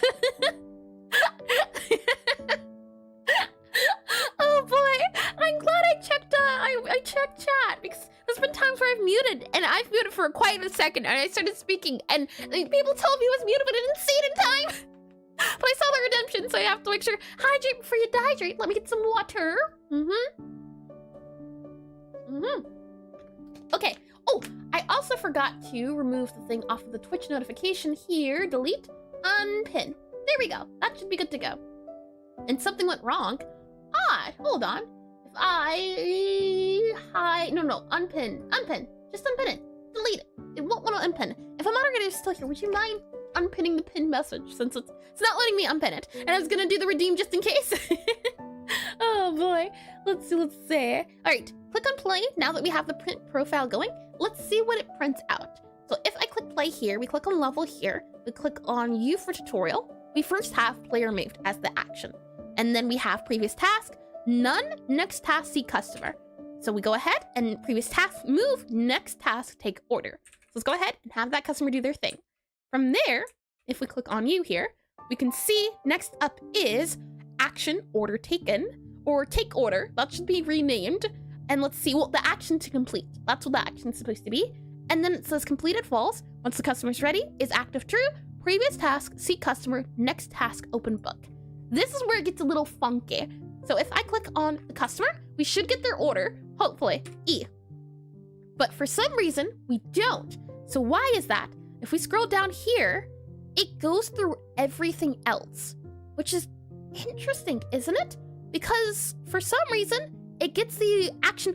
Oh, I understand. Hold on. It's because we never fixed these guys. Do you see it? Do you see the issue? We have, right, move, player moved. And then we have see customer, interact with customer. Take order, order taken. And then we have open book. This needs to be open book. And why are you still here? Get out of the cafe. Oh boy. Once we do open book, we also need to then go to kitchen. So let's see. Entered kitchen, open books, open book, entered kitchen. We have make spell, so make dish. We then have, let's see, cast spell. So let's see. Oh, you know, this guy here, entered kitchen. Makes sense. We have go to kitchen. And that's where your naming convention would come into play as well. where the names of these guys get a little confusing because I don't have them named properly. So we have go to kitchen, which is correct, right? Enter kitchen. We then have make spell, and let's see, made dish. Yeah, grab the ingredients, interact, and that should be different. We have cast spell. See, yeah. Cast spell is going to be made dish, I believe. And then we have serve customer, which is going to be served customer. And then we have take payment. So this guy here, action, take payment. And then this is going to be wait for customer to leave. And let's see, we'll play that as an action as well. So let's see, customer left. That's what we're looking for. So customer, C-S-T-O-M-E-R, customer left. Like that. That's going to be the action. We're also going to need an action for, let's see, make spell. Spell, dishes, spell, How can we say that? What would be a good way to describe it when all the ingredients are on table? Let's see, table full. How about that? Table filled. That could work. Table filled. And I think that will be fine. We'll save it. And then on a make spell, let's see, we have table full. No. Yeah, table filled. That there. And then are all of these guys table filled? Okay, we're good. So make spell will be, let's see, made dish. And then we have cast spell. Ooh, okay. Great. Now, yeah. Okay. Made spell. Grab ingredients. This would be, let's see. Oh, I'm getting confused with my own code. This is no good. And chat, what are you snacking on? I need suggestions. And it doesn't have to be bananas. Oh boy. Usually for my snacks, I go with extra sharp cheddar cheese. That's one of my favorites. So let's see. This might have to be different with wording. Because right now we have move, and then the customer, then you have to seat the customer. Then you have to take the order of the customer, then you have to open the book. Then you have to go to the kitchen, and then you have to make the spell. Maybe make spell's not a good idea. Or yeah, make spell. Make is different from cast, so I'm okay with that. You make the spell, and then you now have to cast the spell. Once you cast the spell, then you have to serve the customer. Once you serve the customer, you take their payment. Once their payment is taken, then you have to wait for the customer to leave. That does make sense. A pineapple on pizza! Oh boy! At first it's people loving bananas, and now it's pineapple on pizza. Pizza are I suppose, but I've always been a meat lover's pizza enjoyer. Let's see. Move is move, and this is the action that is done. So for the action to be complete. So move, the player has to move. For seat customer, the customer has to be interacted with. So like that. Then for order taken, the order has to be taken. Then the book has to be opened, so open book. Go to kitchen, they have to have entered kitchen. For make spell, they have to made dish. I don't quite like that. I think instead, it should be a little bit different with the words. A meat lover's pizza, superiority. It's delicious, I tell you. Not nutritious, but it is delicious. So let's see. Make spell, I'm going to instead say add items to table. I think that's a better way to describe it. Add items to table. And that will be our table filled. So this will be this guy here, table filled. After that, we have cast spell. And how do we know cast spell has been done? Because you have made a dish. That does make sense. And then we have serve customer. That'll be served customer. Take payment will be take payment or took payment. And wait for customer to leave will be customer left. That'll be it. And now I'm craving for pizza, but it's too late. Is it ever too late for pizza? That's like saying it's too early for pizza. Have you ever had day after pizza? It's delicious. Let's see here. Once we have these guys, let's go back into the screen. And from there, let's go back up to where our signals happen. And let's go through these signals. So we know this one's correct, this one's correct. We have open book. I believe that's also correct. I think it's going to be place the correct ingredients for the first time. I think that's where it's going to be funny. And it's just a pizza bread based on how well it tastes and reheats. Oh yeah, exactly. I do agree. Let's find where the signal is. It's emitted here. So let's see. Do we ever add? Nope, I don't think so. Hold on. Let's see. If I do player open book for first time, we find it, we find the emit. You can see the action that takes place. Let's go through and make sure these signals are happening, because the signals are how we are interpreting things now. We don't have to run too many functions, only one single signal and what the action is. So we go back into here, player in kitchen for first time, and how I'm finding it in all of my code is I'm hitting Control-Shift-F. So if I do Control-Shift-F and I click find, it lets me know wherever I used it in my code. And it's odd, it took a very long time. And we're looking for emit because it's a signal. You can see action entered kitchen. So that one's done. We then have player place correct ingredients. So I can find this guy here, and then I can go ahead and emit. And I guess, okay, I'm thinking tutorial items placed would probably be a good idea to have, because there's a signal for items being added and the table being full. However, I think it should be instead, let's see, table filled, tutorial, tutorial, tutorial items tutorial items on table, table, like that. I think that works out a little bit better. And then from there, what we'll do is we go back into added items to table. And instead of table filled, we'll make it tutorial items on table. I think that's a little bit easier to understand. And oh, let's see, enter kitchen, you here, cast spell, you are going to be made a dish. There we are. And from there, let's go back to this guy here, make sure we copy our tutorial items. And if we go into our player place correct ingredients, click on that guy there, we can see there's no function going on here. So what I would have to do is I would do utility dot, and then I would do, let's see, task action done dot emit, and then we would do here, and we would add task dot action dot, and then we would do tutorial items on table. And why are you angry? Oh, task, like that. There we are. And I think this is more explanatory than saying player place correct ingredient for first time. It's definitely important to have a first time idea, and that's where I had these bowls come into play. But the first time toggle on and off was also super duper confusing. So that's also another reason why I want to get rid of these bowls. And Godot tips, what does EGD mean? Let's see. So go ahead and copy this guy here, and we'll go ahead and save it. And the reason why I'm not deleting all the code or old code just yet is because we want to do this incrementally. If we make a mistake, we want to have a place to come back to. So I haven't removed the old system yet. I'm just slowly and quietly keeping it silent. So let's see. We have you here. Go back into our task screen. We now have player made a dish for first time. So go and find that guy here. We can check our emit. And you can see we already have action made dish, not disc. And let's see, player served customer for first time. Go ahead and find that guy there. And now you can see that emit. And what do we have? Served customer. Good. From there, we have player took payment for first time. Grab this guy here. Player took payment. Yep. From here, we have hide task screen. We have that guy there. Find that guy there. So let's see. Oh, well, this is not needed. And we have update task screen and initialize. Good. I would say that's a-okay and good to go. Last but not least, I think we're going to need that signal for the customer has left. And to do that, what we'd have to do is find where our customers are being deleted. And that should be easy peasy, as what I can do is I can go to our, let's see. If I go into my customer manager, this is where I'm keeping my customers. Back in college, when I was in college for game development, I was always taught that if you have something that is, everything should be responsible for one thing. So if something is responsible for creating it, it should also be responsible for deleting it. So taking that into play, what I've done is if I go into my cafe here, anything that deals with one thing, it is called a manager. So for example, I have a dish manager, which spawns my dishes and deletes my dishes. I have a customer manager that spawns in my customers and deletes all of my customers. I mean the LTT. Oh, Linus Tech Tips.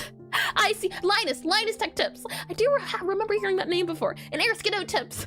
I see. Oh, yeah, that makes more sense. I see. Well, thank you for the compliment. And so since we have the customer manager, right? If I type into here, you should see customer manager. And on our customer manager, what we're going to say is when the customer leaves. So we just have to find where the customer leaves for the day. So we have seek customer. We also have delete customer.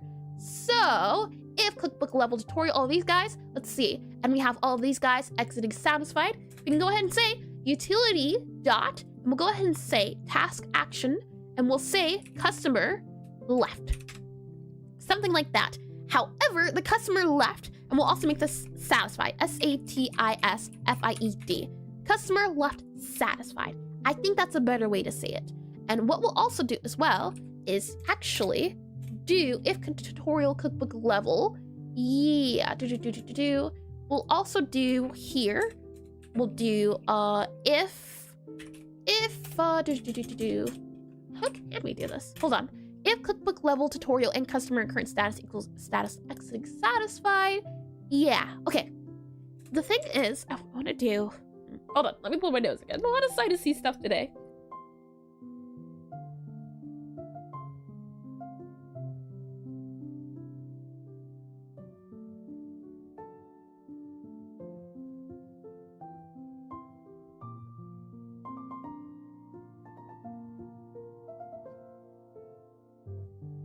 All right, and I'm unmuted now. I should be good to go.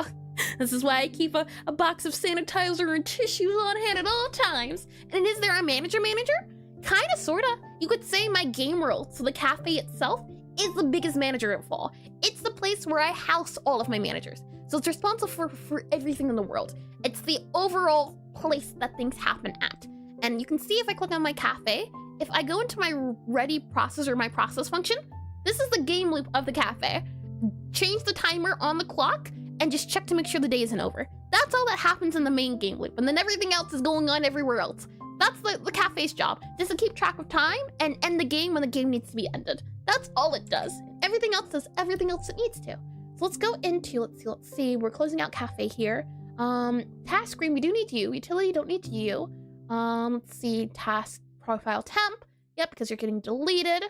I'm thinking customer left and then satisfied. So underscore SATIS. That's not satisfied. SATISFIED. Or maybe what we could do is do tutorial. TUTORIL. Tutorial customer left. There we are. I think that's a better action to do. And then I'll copy this guy here and we'll go back to our task screen and on our wait for customer to leave. Instead, what we're going to do is do tutorial customer left. And then we'll go into our customer manager back again. It's customer manager, this guy right here. And in it, instead, what we're going to say is if we do, let's see, on delete customer, this guy here, we're going to say this instead. And that should be that. Now everything, if it's properly connected, it should now just not want us to let the customer be booted. So we'll see how it goes. If I click on play here, give Godot, it's taking a lot longer than it usually takes to load, which is super odd. It's a small game, not a lot's going on. I click on tutorial here. Now we are in the tutorial. So let's see if we can follow the tutorial through and through. So first, move around. Good. Customer now wants them to be interacted with. Good. Now the customers wants to have their order taken. So we'll go ahead and take their order. Good. Now that you have the order, hold down space. Good. And then we have customer wants cake and plus. Okay. Hold on. That needs to be modified. That's fine though. Because if I just click on this guy, we can see, let's see. Open book. This here. It seems the customer wants, oh, I never added it. Sweet and then plus bitter. Sweet, well actually underscores the more of the one I want to do. We'll just do this sweet and then sweet, bitter, cake, like that, and save that there. That's something that can just be changed though. So far so good. So once that's good to go to the kitchen. So we have to follow the little skull guy. And hi Golagomoth, or was it Golagomogoth? Golamogoth, I believe. Welcome into stream. Welcome in and welcome back. And yeah, can I have a double cheeseburger with bacon bits? Ooh, bacon burger. That sounds delicious. And a side of large fries. You're making me hungry now. Thanks a lot.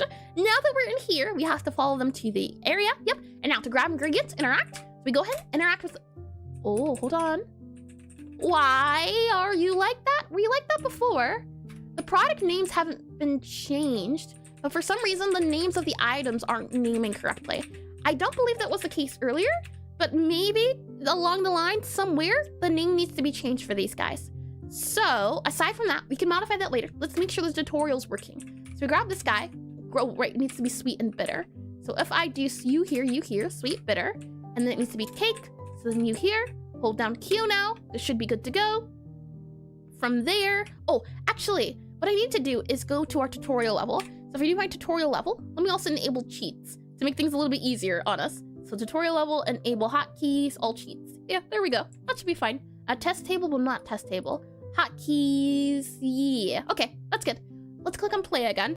That way we can just double check everything, and then we'll take care of the bug that seems to be occurring at the moment. So go back into here, move around, have the customer seat, have the customer read over, think what they want. They want sweet bitter. Let's go ahead and grab sweet bitter. So grab this guy here, sweet. We also grab bitter here. We also grab cake. So cake grabbed. We can go ahead and start the spell. Hold down Q. The tutorial menu should pop up, which it does. I click close. Game starts. Skip the game. Game is good.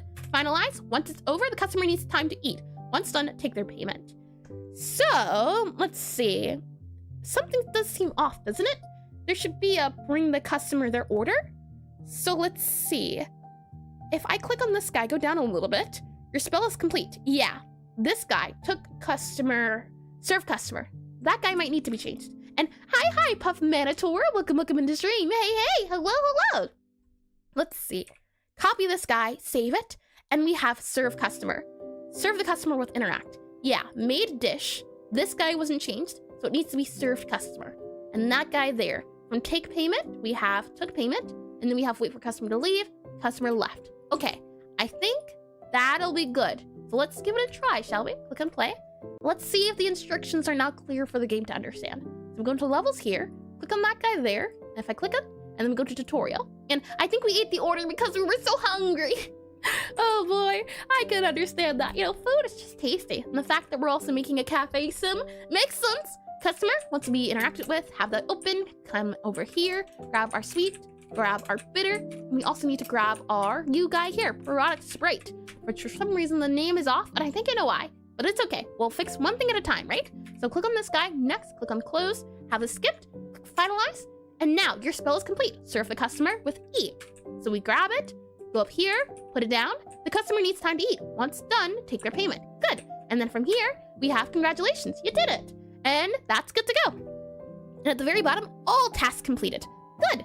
It seems to be the case that we have now refreshed and updated our task system. So now it's done, which means we can now go ahead and delete old code. And it's gonna be fun. I always find deleting old code to being very, like freeing, I guess maybe the word I'm looking for. Because there's a lot of things there's so much bloat going on here. And now this is old dead code. We don't need it anymore. Our new system, it's no longer needed. All of this code can be deleted. And I'm excited for the before and after. But before that, we have ads coming in. So what we'll do is we will go and fix the name first, and then we'll finish up the task. And then we'll move on to the other parts of refactoring. So go ahead and click on this guy here. And while the ads are running, let me see if I can take care of that pin link angry idea. I click on you there, and that's good to go. Let me get some water as well. Oh, it did unpin itself. Lovely to see. Good. Let me get some water.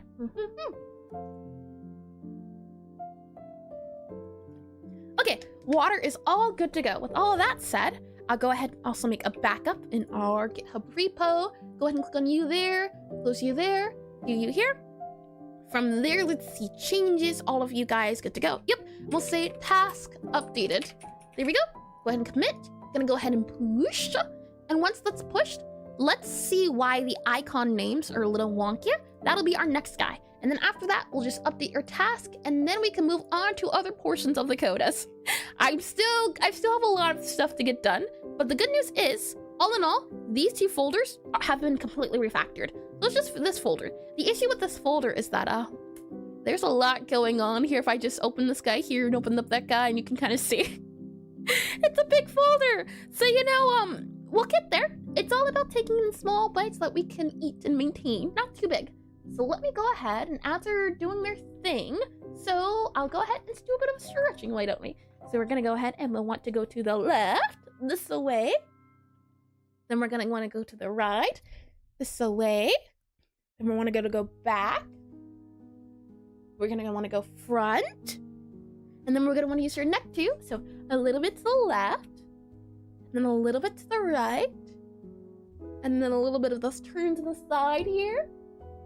And then also to the other side, like there. We also want to go to the side, and you can go down. That's a pretty nice stretch. And you can also go to this side and go down too, like that. And around town, bring it around town, bring it around town. Oh boy. Another stretch you can do is go down, and you can also go up too. Those are awesome. Well, my favorite's gotta be this one here. The neck one's super duper relaxing. We go to the right a little bit. Okie dokie. I think we're all good to go. Now, I just have to remember what I said earlier about the idea of, oh boy, keeping in mind what we did before and after ads. I can say though, the thing is, recently Godot updated from 4.4 to 4.5.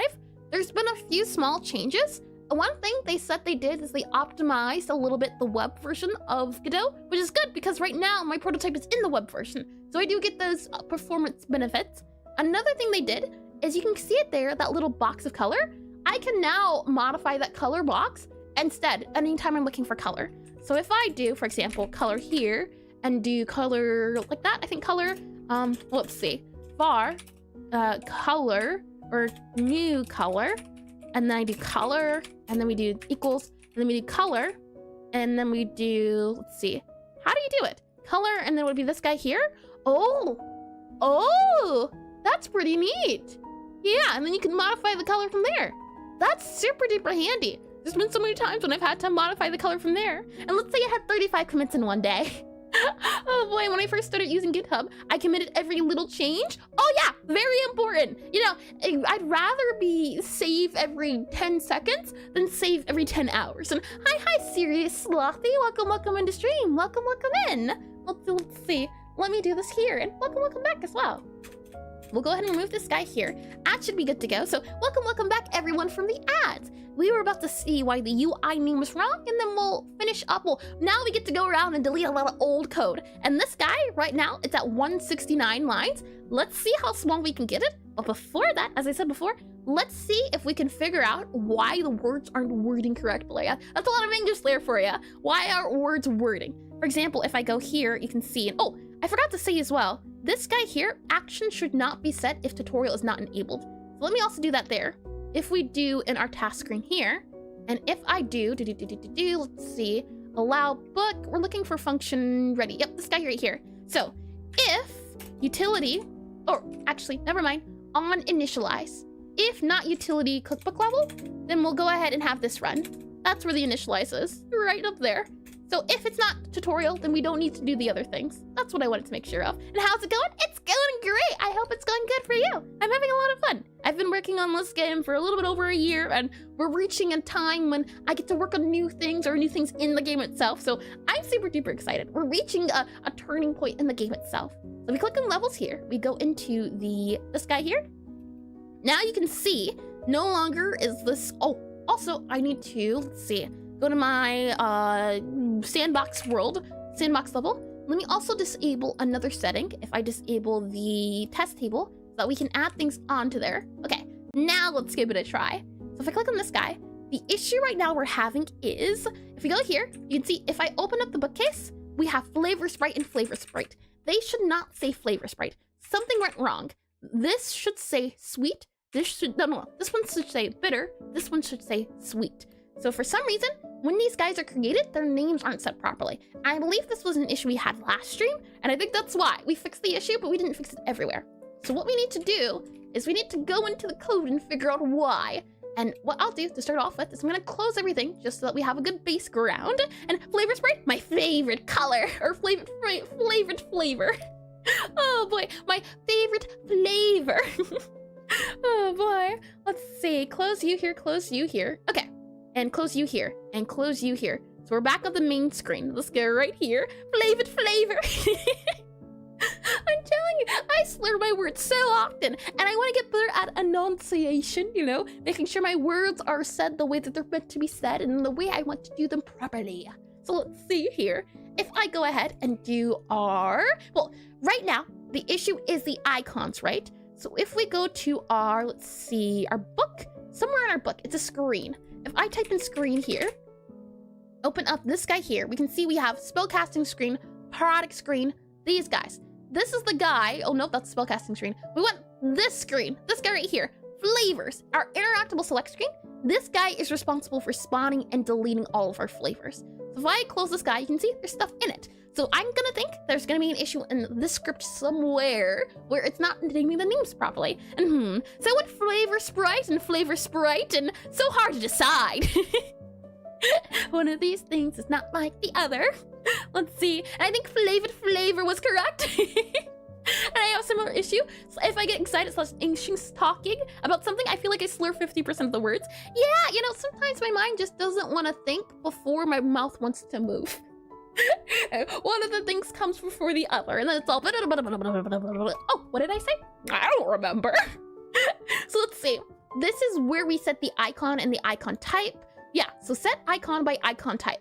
And then from here, what we do is we do title text. And then for new item and item array, we do item grid add child, and then we do set icon by icon type. So this function is what I'm going to guess is going to be the issue. So let's go into this function here, set icon by item type. And if we go into this function here, you can see set icon, new type, advanced type, all of these guys here. This is where I'm going to guess the naming is wrong. So what I'm thinking we're going to need to do is on set icon by icon type, and then we also have down here on button down.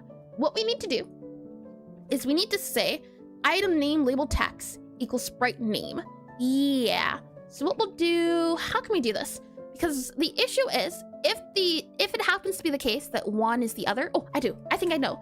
So sprite.type equals type, and then we do name, and we do name equals, and we set the name equal to, and we can go ahead and do, let's see, sprite.name, and then we're gonna do sprite.name plus, and then we're going to go ahead and do this, and then we'll set it to item. Possibly that will make it work. Let's see. I just want to do a test. And hi, Chief Multi-Hat. Welcome into stream. Welcome back. I switched the first letter, or one or two of the two words next to each other. Yeah, I do that when I type. If I get excited about typing, those guys get switched around. If I open up this guy, flavor sprite. So that's not the issue here. Okay, so something else is angry. So we have add child set icon. Is it you here? Where are we setting the name at is what I'm wondering. So in our set icon, we have enum name equals type name. Yeah, maybe it's here. So name equals, and then we can go ahead and do enum name and then plus item. So possibly what we can do here is do this, so enum name, there. Okay, how about that? Is that where the issue is? And I'm very hyperactive when I'm talking. I speak faster than I can think, yeah. So I mumble a lot. If I make some grammar errors, sorry, English isn't my first language. No worries, Catalyst, I certainly understand English is my first language. Oh boy, I've got no excuses. Let's go back into here. And does that change it? It does. Okay, so I forget what the flavors were initially. So let me go ahead and do a check on that. If I do, let's see. Oh, I remember. What we need to do is set that's the enum name. So that's different. Let's check to see what it is originally in the current version of the game. I see a lot of new faces, so I'll put this in here as well. If you'd like to try the current prototype of the game, you can do necrotype. There you go. You can give it a try on itch, as that's what we're about to take a look at. It'll let me know what the current version of the naming is. So if I click on run game here, and I go into the level, I should be able to see what it's labeled as. And oh, I'm lagging. Godot seems to, well, I don't even know. That's pretty new for me. Right, so we'll escape here, turn down the volume, go to level here, go to defaults there, and English is my first and only language, and I can only speak half crypt. You know what? That sounds about right. It's one of those languages that it's very finicky. If I open the bookshelf, in the current version, it's just the word. So bitter, sweet, and then it has cake or cocoa. So what that means is, if we go back into our programming guy here, I go ahead and close the game on my side of things, and we go ahead and close that too. All we'd have to do then is just do enum name. Name equals enum name, like that. And then we should be good to go. Name equals enum name, I believe that's correct. Let's see, enum name, yeah. Because we set the enum name, I believe. Enum name, where do we set enum name at? Where do we look at names at? Enum name, yeah, okay. And the name equals enum name. I think that's okay. I think that's fine. So let's click on play here. And I did read that too, good. Okay, so with all of that up to date and everything, let me go ahead and open up you here, click on you here. Let's do a check, shall we? If we click on you here, we go back into the game. Do we have it? Bitter and sweet. Lovely. Good. And player try to activate menu using bookshelf. Good. And you have all the options here. All right, so let's do a check. Let's play through the tutorial, make sure the tutorial's good. And if it is wholeheartedly good, then we can go ahead and delete everything. Well, delete everything of the old task. So what I'll do first is I'll make my backup. So we'll go ahead, do backup here, remove backup here. Go ahead and do, let's see, name, item, and then go ahead and commit and push. And then let's try the game out, shall we? So I'll go ahead and I'll mute my music. We'll go ahead and play the music of the game itself. So I'll click on play here. And then from there, I think if I make this taller, it'll get bigger. It does. And what do you use to run the itch prototype? Is that a web browser? Yep, a web browser. It is, well, I've gotten a few bugs depending on the browser, depending on the calibration. So there's one bug currently where if the calibration is set too high or set too low, it depends on the time, but it is right now open on the itch, so web browser, yep. And I thought you meant delete everything as in the whole game? Yeah, that's why I had to clarify. Double check, yep, clarification needed. And oh, we have a break. Why are you angry? Map parser, current map, on beat trigger. Where are we doing this at? On beat triggered, yeah, but why are we doing you? Process, if calibrating, if calibrating, something here, hold on. If calibrating and current, if calibrating, update time off position. What I'm thinking is if we have it set to utility, if utility dot current game state, and then we'll do dot, and we do, let's see, is utility current game state equal utility dot game state, game state, is that not the thing? Hold on, current game state, let's set you here, grab you here, yeah, game state like that.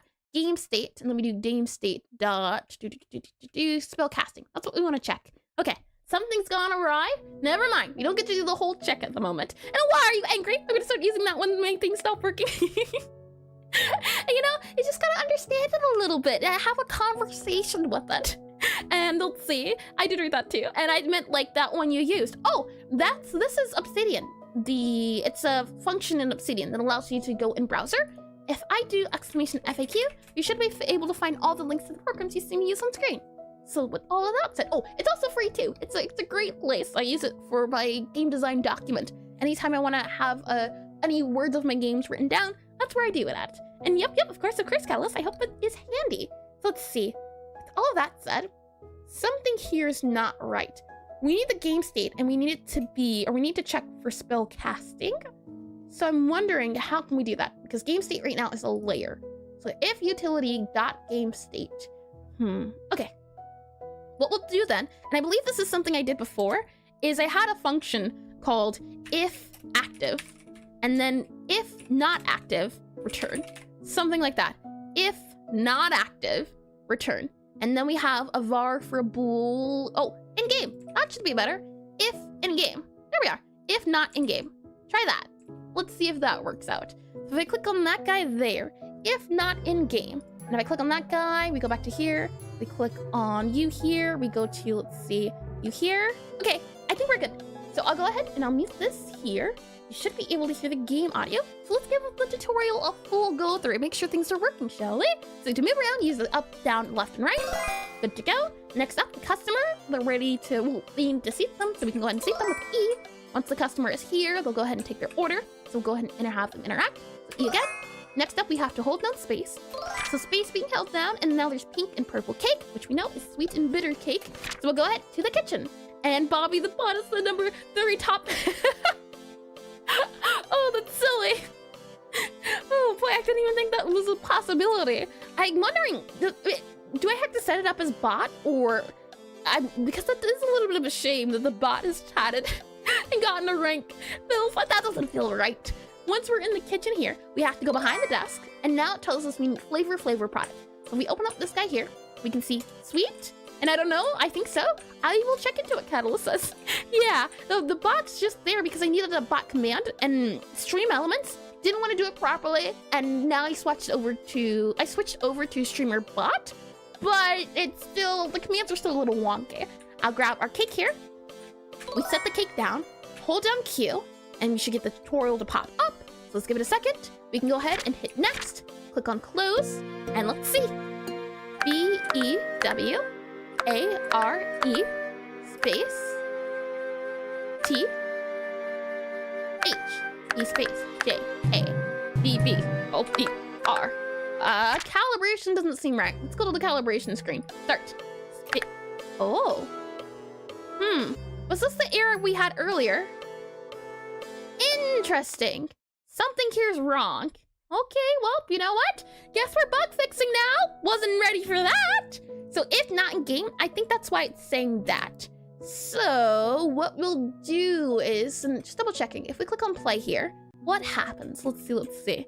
Click on you here, calibration. Now you slide. Okay, so why was it angry before? Update beat off time. Yeah, so on beat triggered, what we can say is update beat off time. When do we do this? Fine. Update beat off time happens here. If calibrating and in game for in game and in game. How about that? Does that work? And then we'll go ahead and close this guy here and click play. Who needs calibrating? It's fine. Just put an out of order sign. That's no good. Let's see. Click play. Space. Space. Space. Space. Hold on. Space. Oh. Space. Space. Space. Space. Space. Okay, and on beat triggered. Yeah, so these guys, there needs to be some sort of something. I think I had this happen before because now on beat, if we check that guy, on beat triggered, Yeah. So if calibrating and in-game, I'm thinking what we do is do if active, we do something like that possibly. So if calibrating, I think that's where the active will come into play. So if is active, and then let me go ahead and click on the music here. So if is active, we return if not is active. If not, then we don't do anything. And then is active needs to be its own thing up here. So we'll go back up here and do a var for is active, like that there. Var is active. And then when we get a bool, we'll make it false. And then from there, let's see, grab you and y, oh, false. There we are. And then from there, let's see. So in our is active, I'm also wondering where's this in-game being used at? If we do that there, we have current spell or not in-game. Yeah, okay. In that case, let's see. We'll maybe move this guy up and then move you up here. And then if I move you up here, does that work? Do we need an is active if I just slide that guy up there and click on play here? Does that fix it? Let's see. Let's go back into calibration here and let's see. No. Interesting. It's odd. If current spell is null or not in game. And where do we set in game at? Control Shift F, fine. So on start spell casting, we do in game equals true. But for some reason, all of these guys here, yeah, this is code I recently removed that I thought I didn't need, and I didn't need it at the time, but now it seems I need it. When I needed it most, it's now here, or it's now gone. Let's see. Okay, so in that case, what we'll do is we'll remove the guy. We'll go back to the is active idea. So we'll do that there, undo, undo, undo. And then from here, is active. So once the spell ends, we set the is active, I'm thinking, to false. So we activate it when we're in certain areas. So on music player finished, no, we want get distance. We want on this guy here. So on, let's see, reset. No, we don't want reset. We want on game end. Var bool, yeah. So on end casting, on end game, we have that there. And if failed, all of you here, yeah. So what we'll do is do you here is active equals false. And then on a start, what we'll do is possibly do, let's see, get score all of you guys here, start spellcasting minigame, you here, after the reset, or actually in the reset should be fine. And is, hold on, is active equals true. And then we'll also set reset to here to make sure is active is also equal to true here. So is active equal to true. Does that fix it? And hi Wally, welcome back into stream. Welcome in. Let's see, is active equals false. Hold on, false. There we are. Okay, give that a go. If we click on play now, what happens? Calibration starts. You slide? You don't slide. Something's off, but I don't know what exactly. Interesting. Okay, so we know is active is not even an important thing in this matter. So we'll go ahead and do that there. And hey, just discovered something new in GDScript you might be interested in. It's called tween. I do have tween, Zero. That's why they're not working. Usually these guys do a bit of tweening. If I go into my spellcasting page, we should be able to see spellcasting or the tutorial here. No, not you here. Let's do calibration screen. I think that's it. This guy here. These guys, their skulls, they slide to the left to make it look like they're moving. However, yeah, it's just a little angry, you know, there's something here it doesn't like. It wants to be a little bit spicy today, that's all. You know, we all have our spicy days. So I'll go ahead and remove that is active guy here. And yeah, okay.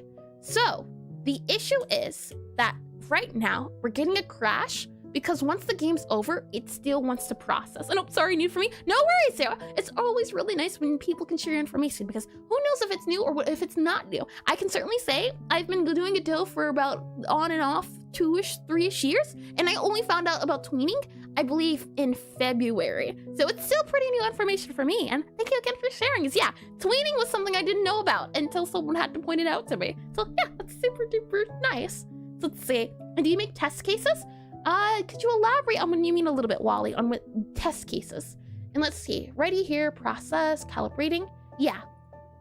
So for some reason, because, let's see, if calibrating update time off beat, yeah, calibrating still enabled. when we finish the game, so right now, if I click play, it's going to work. However, once the game stops, that's when we get the error. And I'm also wondering why it's saying beat here. Control Shift F, beat. Oh, hold on. Beat, B-E-A-T. Match case, whole word, fine. And breathe. Larry Slap just redeemed breathe. Oh boy, welcome into stream, Larry the Slap. welcome in, and sure, I suppose. And I feel like tweening ruins animations. It depends. Some places I think it's good, some places I don't think it's good. If it's something that needs to happen in a specific amount of time, like for example, a rhythm game, where you need to have an object at this position during, you don't know the time, but this object needs to move from point A to point B in 3 seconds, or this object needs to move from point A to point B in 0.5 seconds.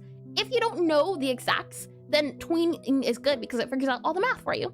Alrighty, breathing. We're going to go in, hold it, out, in,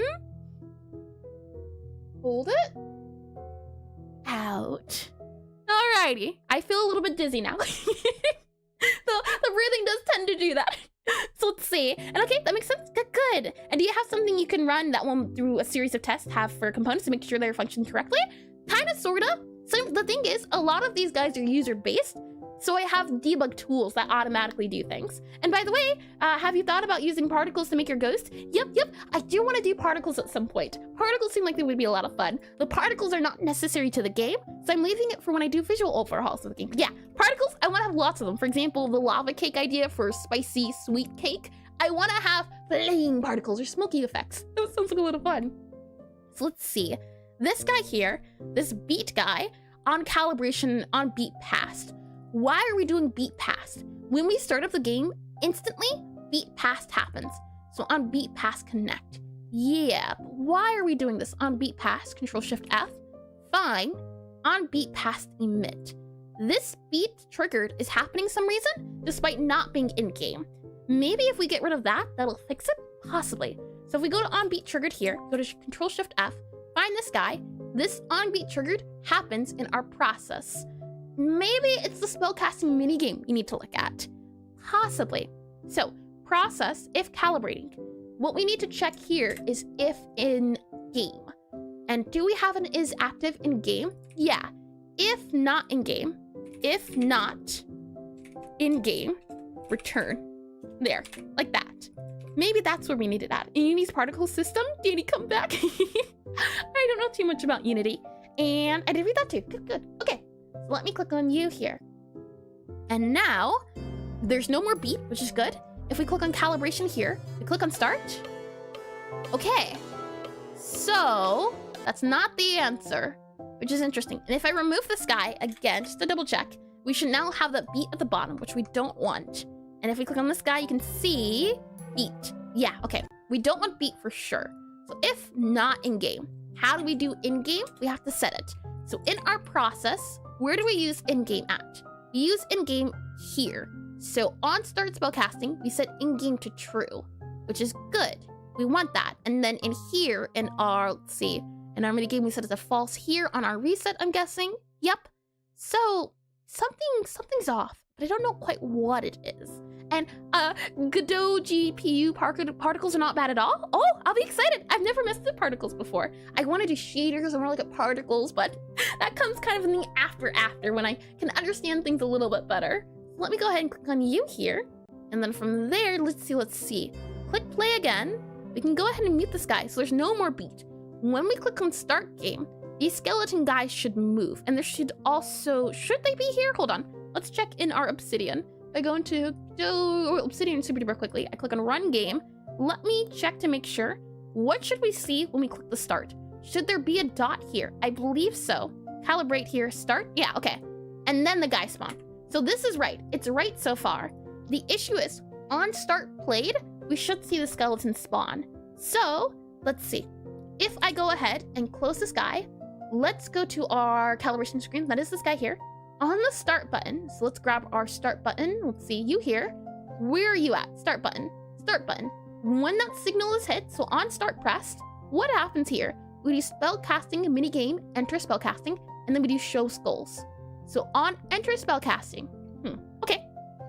And when we click it, do the skulls appear? And yeah, it's fun. I'm doing some on impact. Ooh, I know screen shakes is a really fun effect. I really want to try that one there. So calibration, when I click on start, the skulls do appear, but they don't move. So now let's go into enter calibration. So on enter calibration, I think I understand.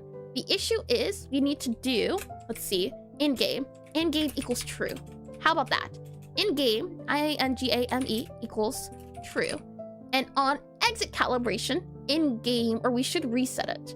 So I believe musicplayer.stop, all of these guys, and then we should be able to reset here. Reset, try that. Okay, and we reset and get to false. So let's try that. Now that we set the in-game to true in that specific area, when we click play, do you slide? You do slide. Okay, I think we might have fixed it. Let's go ahead and move this guy here, mute this guy.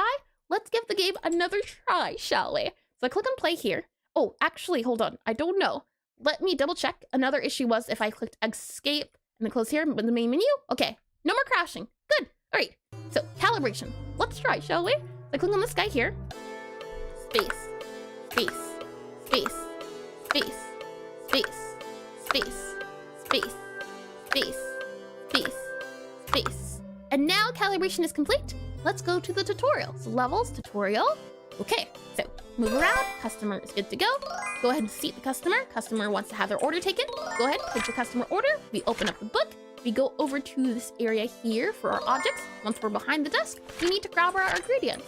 So we have sweet, we have bitter, we have the product, and now we hold down Q for it to begin. So holding down Q, what do we get? Let's see. We have the tutorial, we have that guy, it tells us what to do. Now let's try playing through the game, see how it feels, if anything else is broken before we remove anything else. So let's see. BEWARE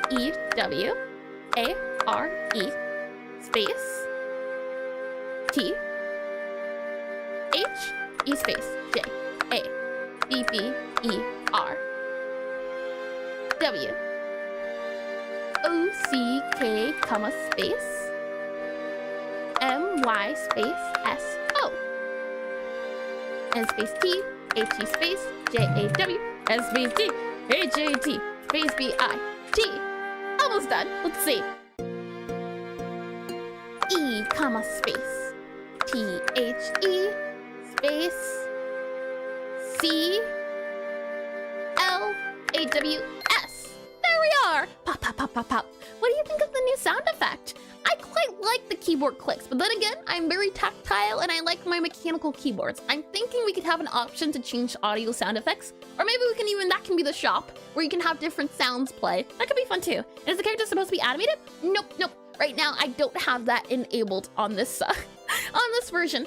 I did it for the calibration screen because it was a different scene, but I haven't updated it yet to work on here. Right now, it's just a PNG, and that was awesome. Thank you, Gulligamoth. Or Golo Magoth. There we are. Yeah, the character's not supposed to be animated at the moment. That is intentional. I believe the sing animation, yeah, animated 2D, yeah. Now, yeah, they're supposed to be still. Because I want to add more to the animation, right now they're just still. So let's see, click on finalize here, and now we have the spell complete. We can go ahead and pick it up, serve the customer. So customer, come get your delicious cake. Take it, eat it, enjoy it. And once they're done, they'll go ahead and leave. Game over, good. So it seems to be the case. Tasks are now working, the game is now working properly again. So we'll save, and then we can get to refactoring and cleaning up some dead code. So I'll go ahead, I will end the game here. I'll go ahead and play on this guy here, and let's see. Let me go ahead, make sure our task guy is good to go. Let's see, fixed small bug. There we are. Click on commit and push, and we should be good to go. Okay, are you ready? So to begin, if we go ahead and close everything out here, there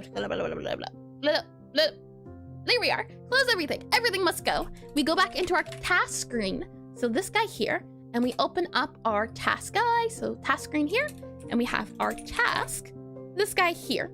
Okay, these will be the guys that we'll be modifying, specifically the task screen though. If I click on you here, should bring you task screen. All right, let me get some water and then we'll get started.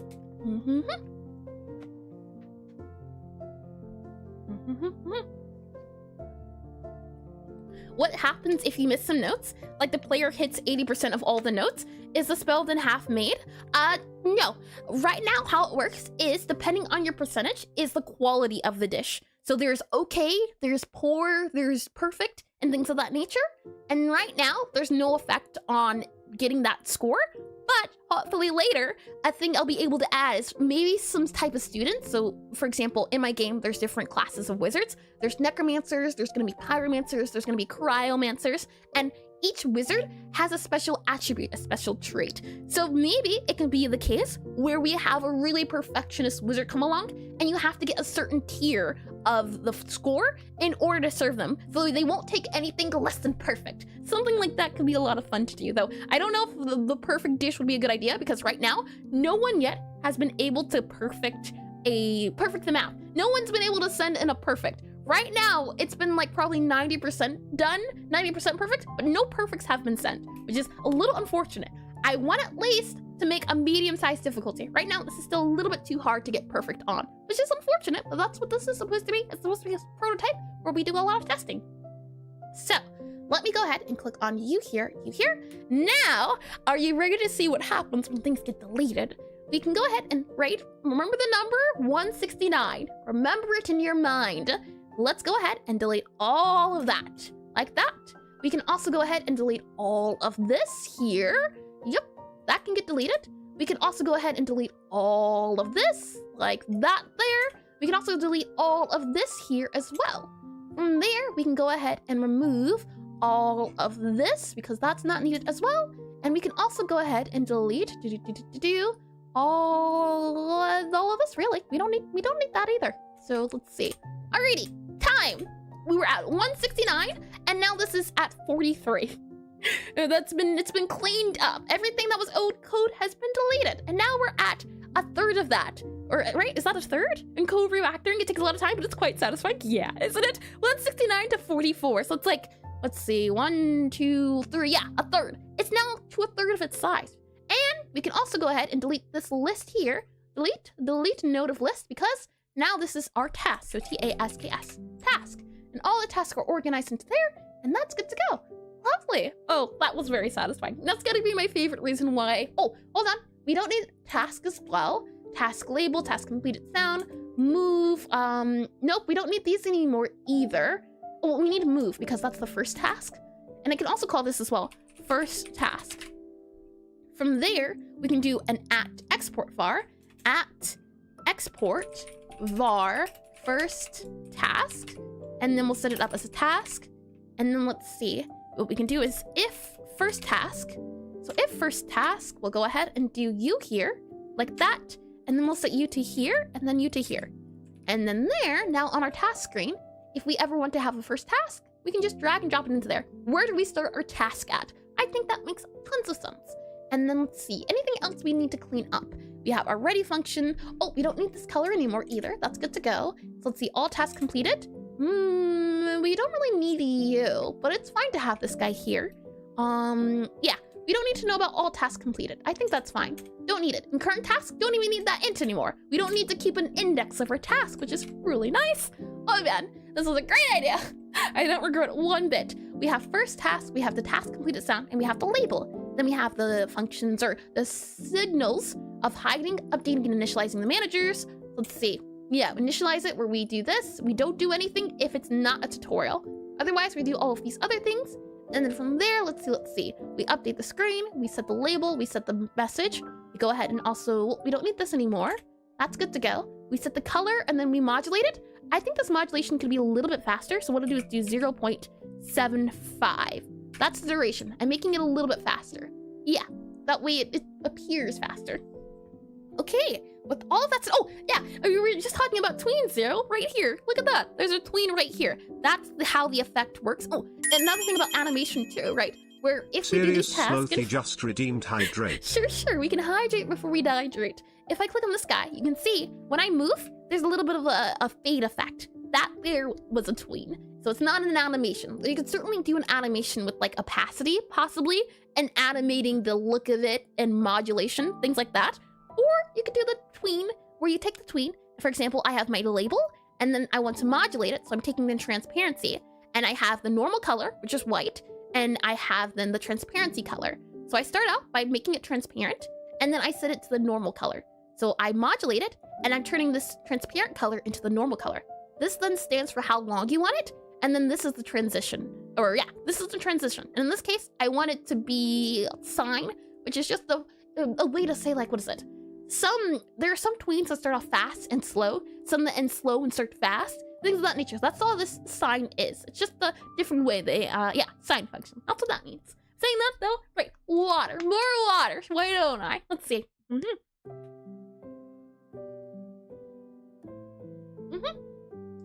Okay, water done. Thank you for that reading. So with all of that deleted, right? Now we can also delete a little bit more. And yeah, it was at 169. Now it's at 35 or 36.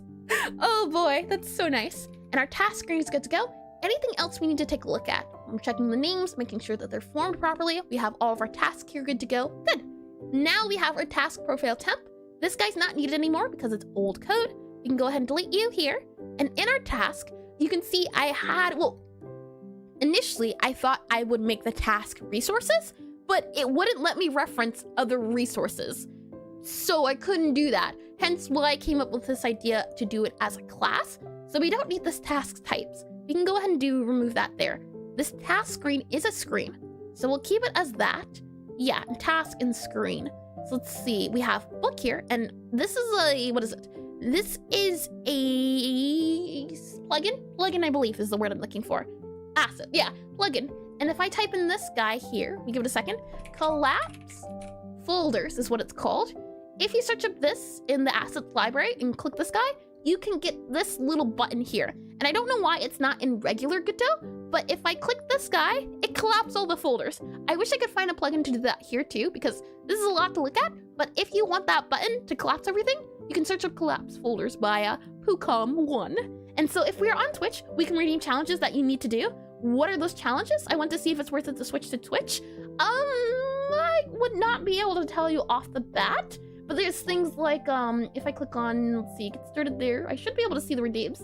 For example, there is highlighting messages, posture check, hydrating, modifying emojis, stretching, toggling glasses, breathing, getting a poll, doing the elevator pitch. We have a mod doing a poll. We have a word ban. We have voice acting, and there's also VIP. Those are the current guys at the moment. And can you right click on something and collapse them? I've not used Godot much.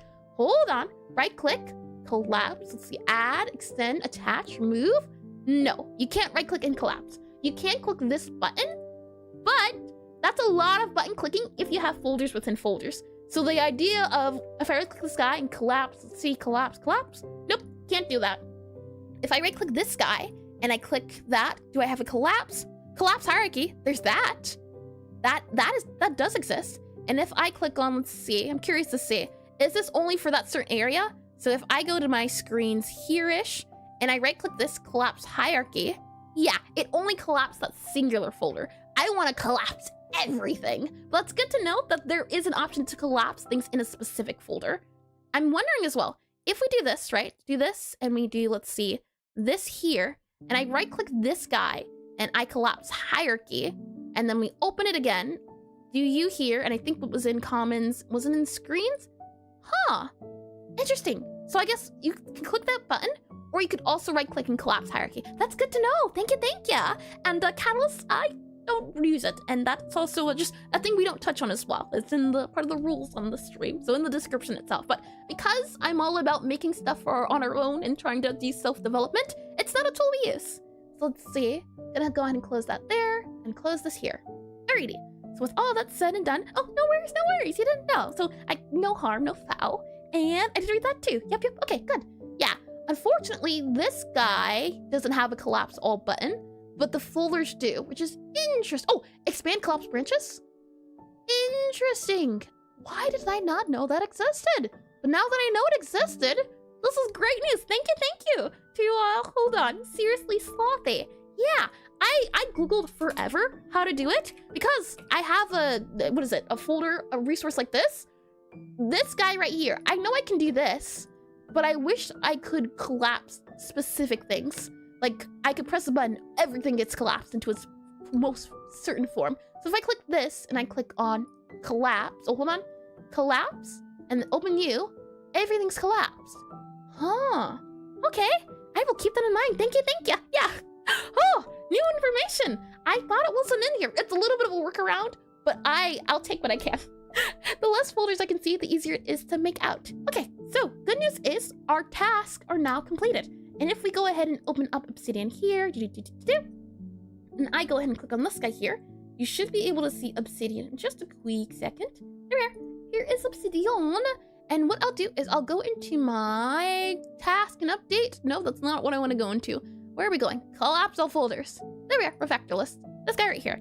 Let's go down. So I've already done kitchen. I've already done kitchen new, comp and new. Right now we are back into our cafe because we're looking at these guys here. Yeah, I moved book out of spellcasting and I moved it into here. So let's take a look at our book guy, and you can't really see it very well. Hold on. Make you smaller, about there. There you go. Should be visible now. And what I do, or what I'm trying to do, in how I've been going through refactoring, is I make a bullet list, and then I do any folders, they get added as a sub bullet or a sub checklist. So in our cafe, in our book specifically, so in this guy here, this is where we're currently updating things. And if we go into our task here, we now have task and task screen. Usually how I have it is anything UI based, I have as a screen name. It's a task screen, so I'm wondering, book, we have right now our book screen. So that's our overall book that we open and close. Nope, you can't see it. Hold on. There you go. And is it fix spy? Possibly? I can try again, but welcome to stream. Hello, and welcome in. Let's see. We have you here. Yeah. So this is our book currently. And then we have UI customer tabs.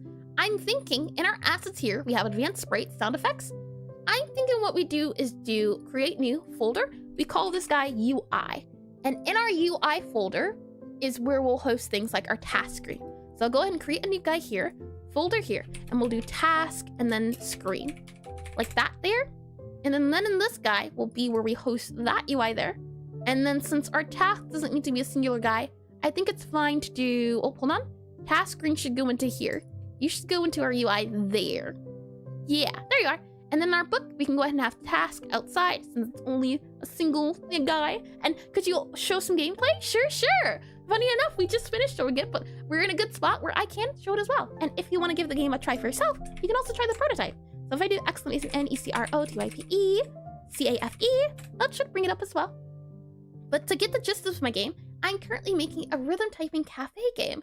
And the idea is that you play as a necromancer, and your hope is that by the end of the semester, you want to show your family that by going to this prestigious wizard academy, you don't want to become a necromancer, you want to become a baker, a chef. And so you have to serve customers and get to the end of the semester. And thank you for the follow, Rascally Path. Thank you, and welcome in. So to start the game, what you would have to do is go into, for example, levels here. If I click this guy, you can see, and actually, let me do tutorial level here. Let me click on hotkey, speedy customers is tutorial. Okay, that way the customers aren't super fast. And I gotta go. Thanks for stopping by, Catalyst, and thanks for stopping. Nice watching your stream. Bye, and thanks for stopping by again. If I go ahead and click on levels here, you should be able to see tutorial. So the way the game works is you move around with the keys, and a customer should spawn in, but it's not spawning in. You know, sometimes things just don't happen the way we think they will, and this was just working a second ago. This is what happens when you try to show off your game, which is okay. I believe I can show you via here. So if I go ahead and spawn a customer in, since the customer does not want to spawn in properly, there you go, customer. Hi, go ahead, have a seat. The customer will walk in, they'll go ahead and think about their order, and once their order is ready to be added, they'll finish reading, and then they'll be ready to order. So I interact with them, I hold down space, and you can see they want two different things, two different colors and an icon. If I go over here into the kitchen portion of the game, not the one we're working on at the moment, you can see I need a flavor, or two flavors, and a product. And the idea is that each flavor is assigned to a wizard type. In my game, I have, for example, necromancers, pyromancers, cryomancers, and they all have different flavors and different colors. In my case, a necromancer stands for bitter. So all necromancers are bitter associated, and then that sweet one stands for medimancers, so the healer wizards in my game. So what we need to do is combine different flavors and different foods together to create different dishes to serve your customers. So if I click here, you can see sweet and bitter, purple and pink. So if I open up our cabinet here, we have bitter, and then we also have sweet. And then we can grab the product, which is the cake. So I can grab cake here. Once I hold down Q, the game will start. And and we'll just pop by for a second, but can't say it. We'll drop a lurk though. Are we doing well, Eris? Was it Riley or Ruler? Which one was it? I know I keep getting them confused. My guess is going to be Riley. That's my guess, but thank you for stopping by, and thanks for lurking. If I hold down Q, that should start the rhythm typing part of my game. So if I hold down Q here, you can see B-E-W-A-R-E space T, and the game will go on like this until you finish it, and then there is your cake. So once your object is gotten, you'll go ahead, pick it up, and you'll bring it over to the customer. The customer will then eat that object that you gave them, or eat the dish, and once they're done, they'll wipe their mouth and say, hey, I'm ready to leave. You'll take their payment, and then they leave. So giving the customer a second. Different customers have different times they take to do things. In this example, necromancers take a long time because they have a lot of refining and etiquette. So they take a long time to eat. But once they're done, they're ready to leave, and they'll leave. That is the game in a nutshell at the moment. I plan to add things like skeleton butlers and ghosts into the game that add a little bit of fun and just magic all around. But for right now, that's the gist. I've been working on this game since last August. It's been over a year. I thought I would be done by last December. That has not happened. So there's that, and we were about to move on to a different part of refactoring. However, the customer, the customers, they're not spawning, and they really booked it out of the cafe. Oh boy, you know what? They may have booked it, but look what I can do. Look what I can do with my debugging. I can, there they go. Now granted, the animation doesn't work, but they will all come into here and they're functioning, they're just not doing their animation. Oh boy, let me go ahead and close out all this guy here. There we are, and they're dining and dashing. I took their order. They let me take their order, and I took their payment too. They can't leave until their payment's taken. So maybe that could be a fun mechanic, dine and dashing, and having to stop them, maybe getting some security. That could be super silly, but super fun. Now, I'm wondering, the customer was just spawning a second ago, and now they're not spawning. For some reason, the tutorial customer just said, now I don't want to show up. The tutorial customer isn't even a person.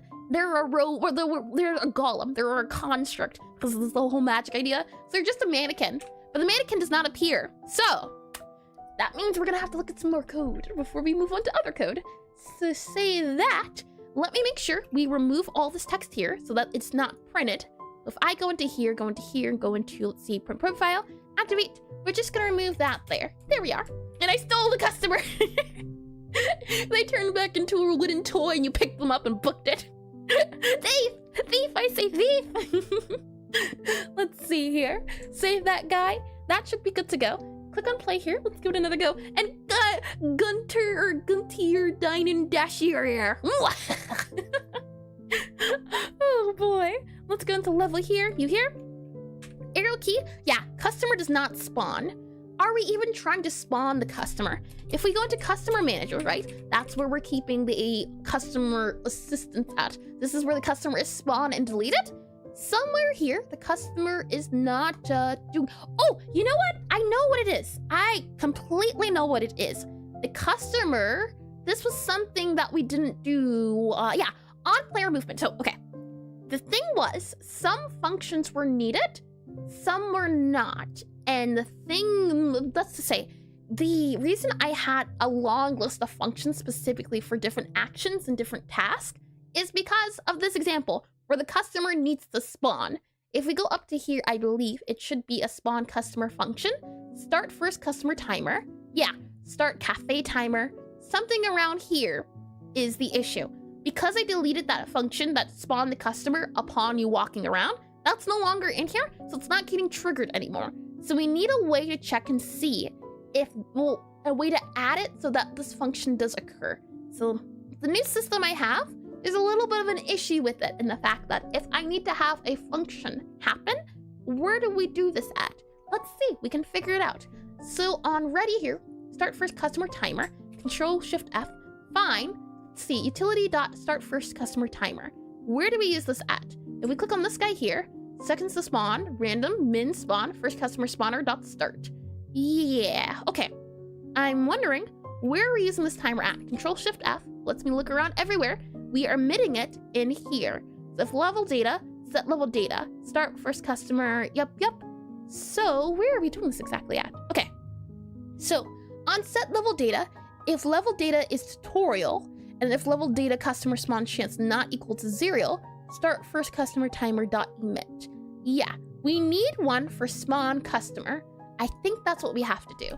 And what I can do as well is I can do something in here in the customer manager, because this is also where we handle tutorials. So what I'm thinking is we go to our utility, we go to our task and action done, and then we go ahead and do dot connect. And then what we're going to do is we're going to say function. We're going to say, let's see, player. No, I don't want to start doing these everywhere, but I think doing them only where absolutely necessary. So for example here, dot connect, function, spawn, and then we do tutorial, tutorial, spawn tutorial customer, like that. And then from there, we go ahead and do void, we go ahead and do pass, we go ahead and set this up. So it's spawn, so spawn, customer, tutorial, spawn, customer to tutorial. Oh, what's that? Spawn customer to tutorial. Where is that at? Oh, here we are. You here, set customer to tutorial. Yep, okay. So we can go ahead and say first customer equal to false, yep. Okay, yeah, I think this is good.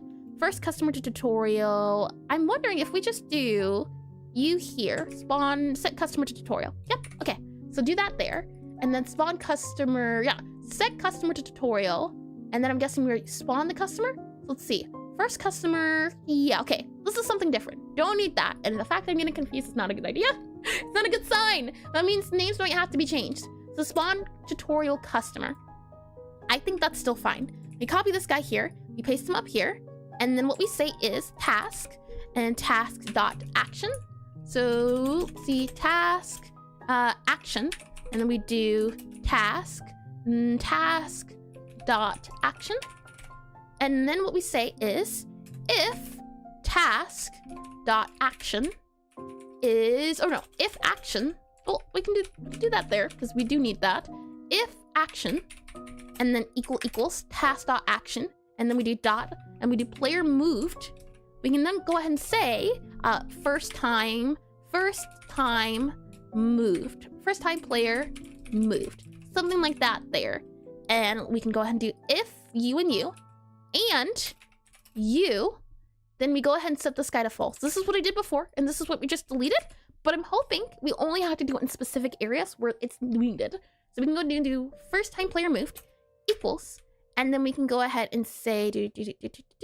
Also, another thing we can do too is if we absolutely need these bools, we can always also have it as global, I think. But in this case, I think it's okay. I don't want to overthink this. I usually overthink it. And when I overthink it, and then I future-proof, and then if I future-proof, then I never get things done because I'm always planning for the future and not doing the present things. So let's see. First time player moved equals false. And then we'll go ahead and do spawn customer. Like that. And I think then if action equals you there, and first time player moved, and let's see, and utility dot level, current level data dot is tutorial. There we are. First time player moved. Yep. And then we can go ahead and do a var for a bool. So var first customer here, var first customer, first time player moved, bool equals, and then we can go ahead and do true, like that. And then we go ahead and set that there. So if all of these are true, we go ahead and set that to false, and we spawn the customer. I think this will work. So we go ahead and set play here. Let's see now if the customer will appear. The survey says, let's see, you here, move. There we are, customer is back. Look at him, look at the little golem. And they should be able to be seated and everything good to go. Okay, so we got rid of that. Let's double check again, right? Making sure any bugs we need to squash. Let's do the tutorial again, just to be sure. We can go ahead and do a little bit of the, well, I'm doing another typing test. So let's see. Do you hear, then send you hear to audio? Let's give it a try, shall we? Let's see. And no, you took the customer away from me. They had to come back home. They can't stay out. They've got a curfew. We take their order. We hold down space. Oh, hold on. We cannot hold down space. Apparently, this is where we would add another function at, because I do remember this guy also being an issue. So hold your horses. We're going to have to do this guy again in our book. So let's go to our book here. Book scene. And I believe we're going to have to set it so that we can enable the book to be opened. So let's see. First time, assign customer to tab. And now I take your spacebar away. Oh boy, I can't win for losing, can I? Let's see. You there, we go ahead and remove you here, you here, and it's going to be task action done. It's going to be enable, enable book open. Or actually, do we want to do that? Is it possible to do that? Enable book open. Yeah, I think it's good. Enable, well, rather, let's see. Allow tutorial, allow tutorial, allow tutorial open. Something like that. Let me do this here. And if the action is, let's see, if action equals, and we can go ahead and say, well, this is the task action done. So on task action assign is more so what we want to happen. So on, let's see. Yeah, we don't want on done anymore. You wrote tutorial? Tutorial! Thank you! Hold on. I read it. Oh, I wrote it everywhere. Tutorial. There we are. Right? Is that it? Am I spelling it wrong still? Tutorial. Tutorial. There we go. Okay, I know how to words. I assure you. Okay, so tutorial here. And then from there, we go back to our task guy. What we need to do is on activate, we do you here on task completed self. Yeah, so we need to have a function for task activated. Something like that. She's been coding too long, her brain is melting. I still have like an hour left, so I'm gonna have to hold out a little bit longer. We'll go ahead, well, let's see if we can do this before the ads start. So we have update task screen, and let's see, we'll do, I think instead, well, I think this is fine. We'll do utility as well, and do .task underscore activated, activated, and then that there, and then we can go ahead and have you here. So on you here, we have utility.task activated, and we can go ahead and do utility.task activated .emit, and then we can go ahead and do, let's see, self, like that.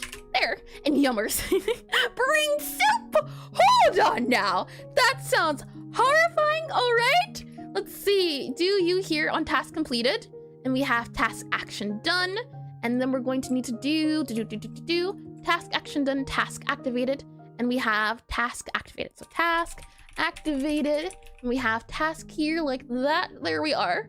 And we'll just get task action. And she can word source. Trust me, bro. Oh boy. And why is this angry? Could not get task hold on. Signal task activated. Why? Oh, we have to go back into task here. Task is angry. That's a utility. That's utility. There you go. Are you happy now, utility? Good to hear. And if we go back into our customer manager, we don't need you anymore. We can close you here, open up you here, start first customer. And now back in here, we actually need our task, and we need our tasks to be task like that there. And then if task dot action, and then we can do that there. And first time player moved. Okay, so this is the book, allow tutorial spawn customer. This stays the same. This is fine. Yes? Expected that after if. Okay, hold on. If action equal you and you and you. Yeah. It's saying something's wrong. If action equal task. Oh. Makes sense. Hold on. Allow tutorial. Yep. Task action player moved. And then we can do, let's see, tutorial. Now, why are we angry? First time player moved. Yep. Okay. Hold on. tutorial. Tutorial. Grab you here. Grab you there. First time player moved. Go back up to here. We go to, let's see. This is our book. So this is where we're opening the book. So allow tutorial open. This is going to be, instead of task action done, it's going to be task activated. So now we have that there. And this is where the task comes into play. So task and task. Good. And then if task.action is, and we see not player moved, but let's see, we want the task to be book. So open book dot open book. And then what we can do is say current level, and current level is tutorial. Then we can go ahead and enable it. So if task.action, we'll go ahead and say allow book to open. So first time player moved? Nope, we are just gonna do this here. Allow book to open, and we're going to set it to true, like that. I think that's what we're looking for. Let's see. And I probably broke something else. I should have looked through all of the functions to make sure I didn't miss anything. But now let's see. How are we looking tutorial? Let's go ahead and click this guy here. Go back to levels, go back to tutorial. Move around, customer spawned. Seat the customer will be seated. Might have to turn back on the cheats so that the customer zooms. So let's see, tutorial, T-U-T-O-R. So tutorial level, we're gonna enable speedy customers again. Now that the customer is ready, let's go ahead and take their thing. I should maybe have like a cheat too, so that I can zoom around. That'd be very silly, wouldn't it? So grab the customer order. Now I should be able to do hold down space. Yes, this works now, good. And now that we have this here, sweet butter cake, go to the kitchen. Oh yeah, this needs to be here too. So there were some functions that needed to be modified a little bit because now the scripts aren't working as well. That's okay, that's all right, you know? You learn. I should have also checked to see the functions. I thought it was a few things, it was other things. All right, ads, before they do the thing. Okay, we'll have them run because it's a little funny if I don't automatically do them or if I don't do them and it doesn't automatically. There we are, okay. Slowly but surely, we're working through this. Let me go ahead and open up the source code. Let's see, you here, do on you here, do on you here, yep. And we can go ahead and do, let's see, tutorial, T-U-T-O-R-I-A-L-R-E-W-O-R-K. And here I thought we were about to move on from the tutorial or the task. No, we're still here. Why are we here? Just to suffer. Let me get some water and then we'll do some stretches. Let's see, what you're here.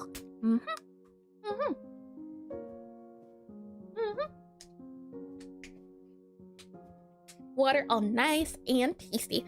Good. With all that said, let's straighten up our posture a little bit, get a little of the stretch in, a little bit left, a little bit right. All right, left really extreme, right a little bit really extreme. From there, let's go back, good, and then let's go front a little bit, good. And then let's do some neck stretches. So we have a little bit to the left, that's good to go. We have a little bit to the right, that's good to go. And now let's go down a little bit. Let's go back a little bit. And that should be all the stretches good to go. We have about a minute and a half left. And my neck made a sound. That's no good. I'm glad you did do some stretching though. That's good to hear. Oh boy, that's the thing. It's not really a New Year's resolution since I only, I think, started it about a month or two ago. But since my work involves me being on the computer most of the day, I realized I need to be less stagnant. So every hour during the ad breaks, we've been doing stretches to help a little bit. And if I tried any of those stretches, I would have sounded like someone. Oh boy, the issue is if I'm stretching, nothing happens. If I'm not stretching, then things happen everywhere. And I have a question. Sure, ask away. We've got time for the ad break, so you know what? Ask away. This is a time where we sit for a second and wait things out so that if people do get ads, they don't miss any of the action. So yeah, are you thirsty? I already drank water. I don't need more water.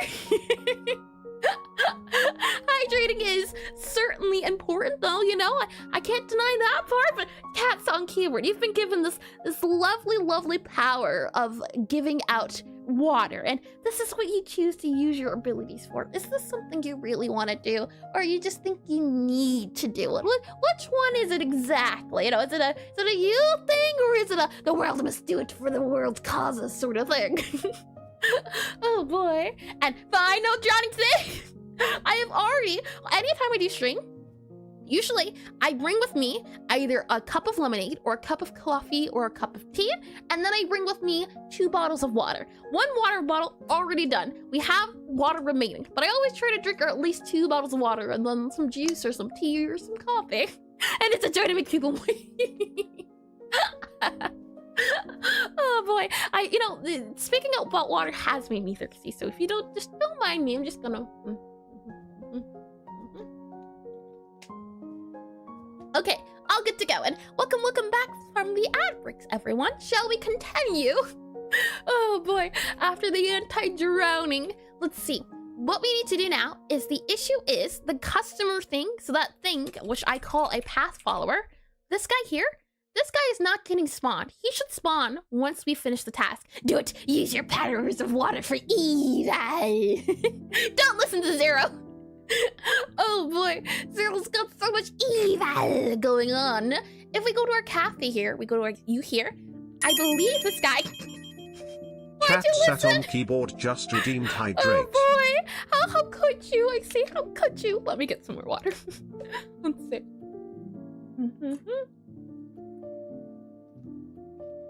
Okay, water done. Thank you for the reading. Now let's see here. We need to figure out where the path follower is being spawned. I believe if we go here, right? We can see disable tutorial wall, enable it, spawn path follower to desk. This is the one we need to do now. The voices in my head told me to do it. Do it. Oh boy. What we need to do here now is in Cafe, we need to have another function going on. So what we'll do here is do a function and do spawn, S-P-A-W-N, spawn tutorial, T-U-T-O-R-A-L, tutorial path follower, F-L-L-L-O-W-E-R. And we'll go ahead and we'll set this as our before, right, with our task. And then we have here our task. And voices plural. Oh boy, and then just zero evil cackling. We do void here. And then from there, what we'll do is first do up. Oh, hold on, I have a copy and paste, don't I?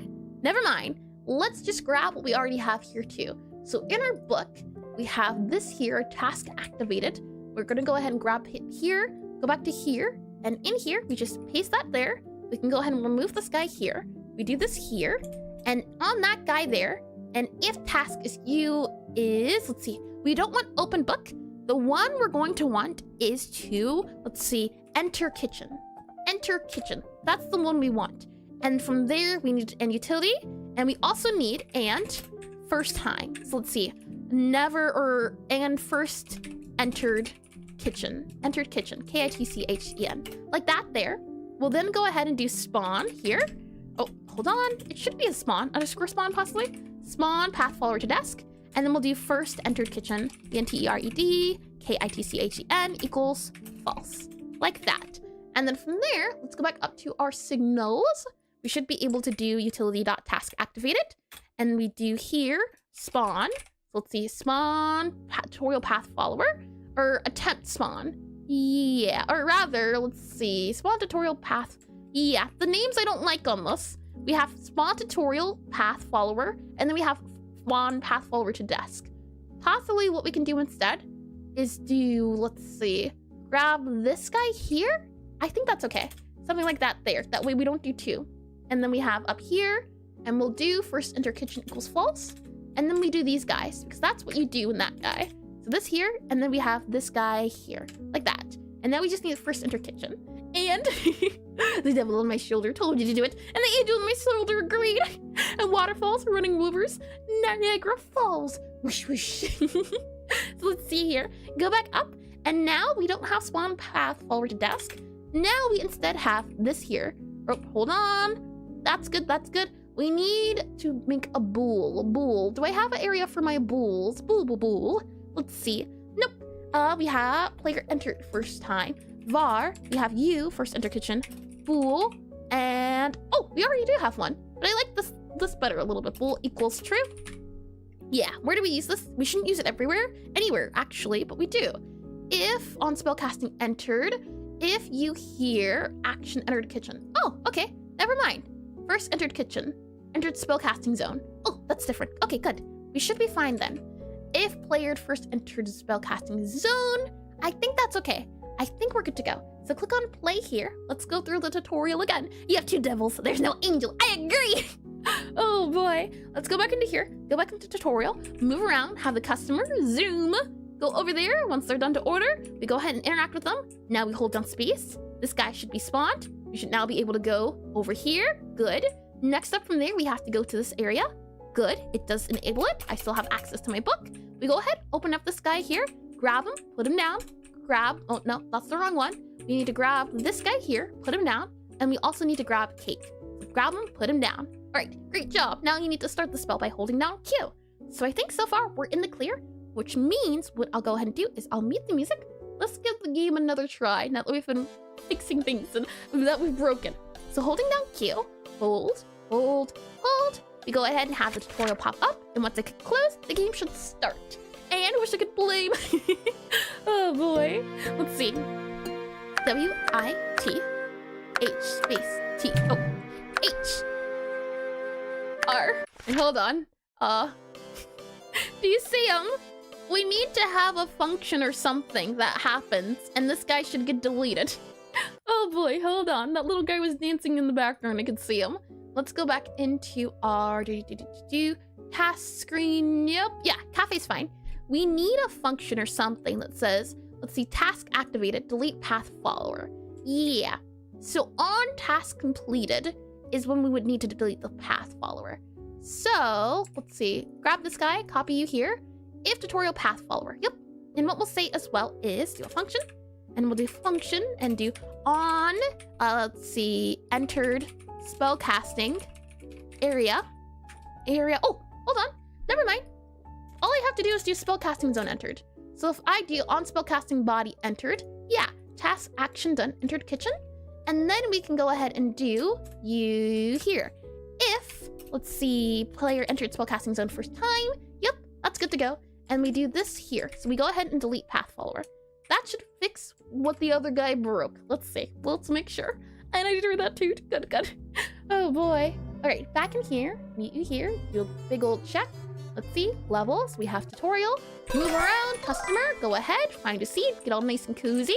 You have that there, hold on space. Then we follow the path follower to our area here. Good to go so far, so good. Now we can go ahead and go to this area here. Path follower has been deleted. He's no longer moving. We grab our flavor A, flavor B. We grab the product that we need. We place it down, hold down Q. So far, so good. Hold, and close. Now let's try. B-E-W-A-R-E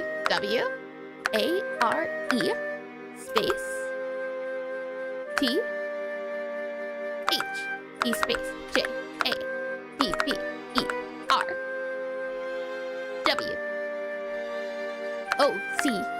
comma, space M-Y space S-O and space T-H-E space J-A-W-S space T-H-A-T space B-I-T. Almost done. And slander. Oh boy. E, comma, space T-H-E space C-L-A-W-S. Lovely. Good. And that should be good to go. Finalize. So now that this guy's done, the guy that we were using has disappeared on us, which is no bueno. That's no good. Okay. So I'm guessing it's because we need to make it visible again because it was disabled. So on spellcasting complete, we need to make sure it's not hidden anymore. So that tutorial guy needs to not be hidden. So if we do on spellcasting body enter, you can see player entered kitchen first time emit, player entered spellcasting zone, you here, delete. And we also do task action done dot emit. What I'm thinking is on task done, maybe we can just make the task visible. And I want you to know that as soon as the music started, I started whistling along. It's good music, I don't blame ya. Let's see. If we go back to our task screen here, and we go into our update screen, where are we toggling it at? Hide task screen, yeah. Control-Shift-F, where are we hiding the task screen at? We do it here, during the game over and during the spellcasting tutorial. So we do that there. What I'm thinking is, on enable tutorial, hide spellcasting tutorial. And on tutorial end, so on spellcasting start button pressed, what we need to do is enable the tutorial visible menu. So what we'll say is, since this is the spellcasting tutorial, all these guys here, yep, oh no, never mind, this is fine. This is the big guy, the spellcasting tutorial big guy. We don't need you, you're fine. We're looking for when our task label gets smaller. So when this guy, it's different. So on you, initialize hide, yeah. The issue is, this little guy here is getting disabled. So if I go to tutorial, you can see this guy's not visible at the very bottom, to move around, not visible when we're done. So on our spellcasting tutorial, on this, let's say, on update label page, on set pages, on flip pages, on input, on ready, update, emit, start spellcasting tutorial.connect, enable tutorial. On enable tutorial, we enable it. Oh, okay, yeah, never mind. Hide task screen, emit. Fine, hide task screen connect. We emit it for the tutorial and the game over. Never mind then. Okay, in that case, we can go ahead and grab this guy. And once the spellcasting is complete, if we're still in the tutorial, we can go ahead and enable the guy again. So on spellcasting complete. So what that would mean is if we go into our spellcasting here, spellcasting screen, and we go into our spellcasting scene here. Is this the one? Yep. We click on you here, and we should have an on game over. So on our, let's see, spellcasting screen, show game over screen. Yeah, on show game over, on continue button pressed. Let's see, current game, computer, let's see, complete, progress, spellcasting minigame show, game over screen show, hide. Yeah, on continue pressed.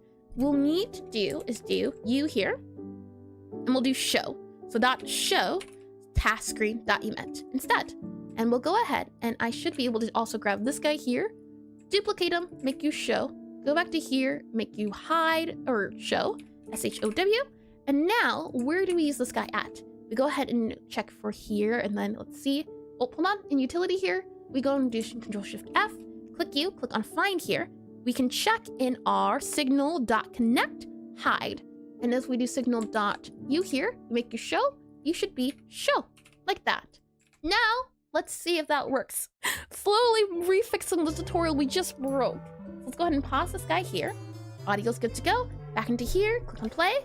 So good, okay, move around. Customer, good. Once the customer's ready, interact. Sure, open up the book. Also, the wall is good. We can't get past. Open up, close. Little guy goes through. We follow Tim. Once we're in here, we go into here. Good to go. Sweet bitter cake. Got ya. Sweet. We have bitter. And then we have cake. Like that. So go ahead and put you down. Now we have to start the spell holding down Q. Hold, hold, hold. Good to go. That guy gets hit, which is what we want.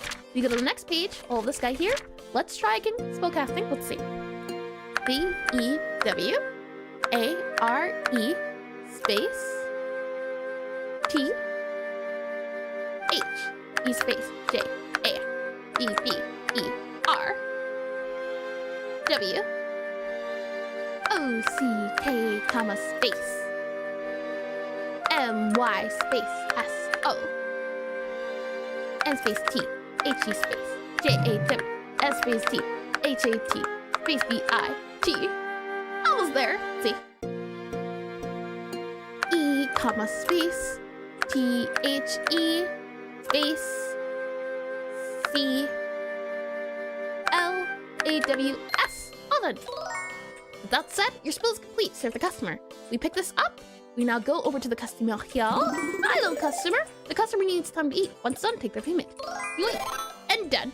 Good. Okay. I think the tutorial has been fixed, and I followed along and misspelled it. You know, sometimes you do have those brain blurs, brain fogs from time to time. I don't blame ya. There's some times when it goes really fast and my mind just goes, what? Huh? I can't do all of that. Do you expect that out of me? No. Let's go ahead and go to main menu here. So now the tutorial seems to be fixed. Let's go ahead and now save. Now, I was thinking we would do another portion, but because I also forgot and just realized, I think we'll keep working on the task for a little bit longer. So tutorial, T-U-T-O-R-I-L, tutorial fixed. There we are. And commit and push. We'll get some water, and then I think what we'll do is we'll figure out a way to label the colors the way we want them to be labeled. That's my hope. So if I go ahead and do this here, we'll do this here.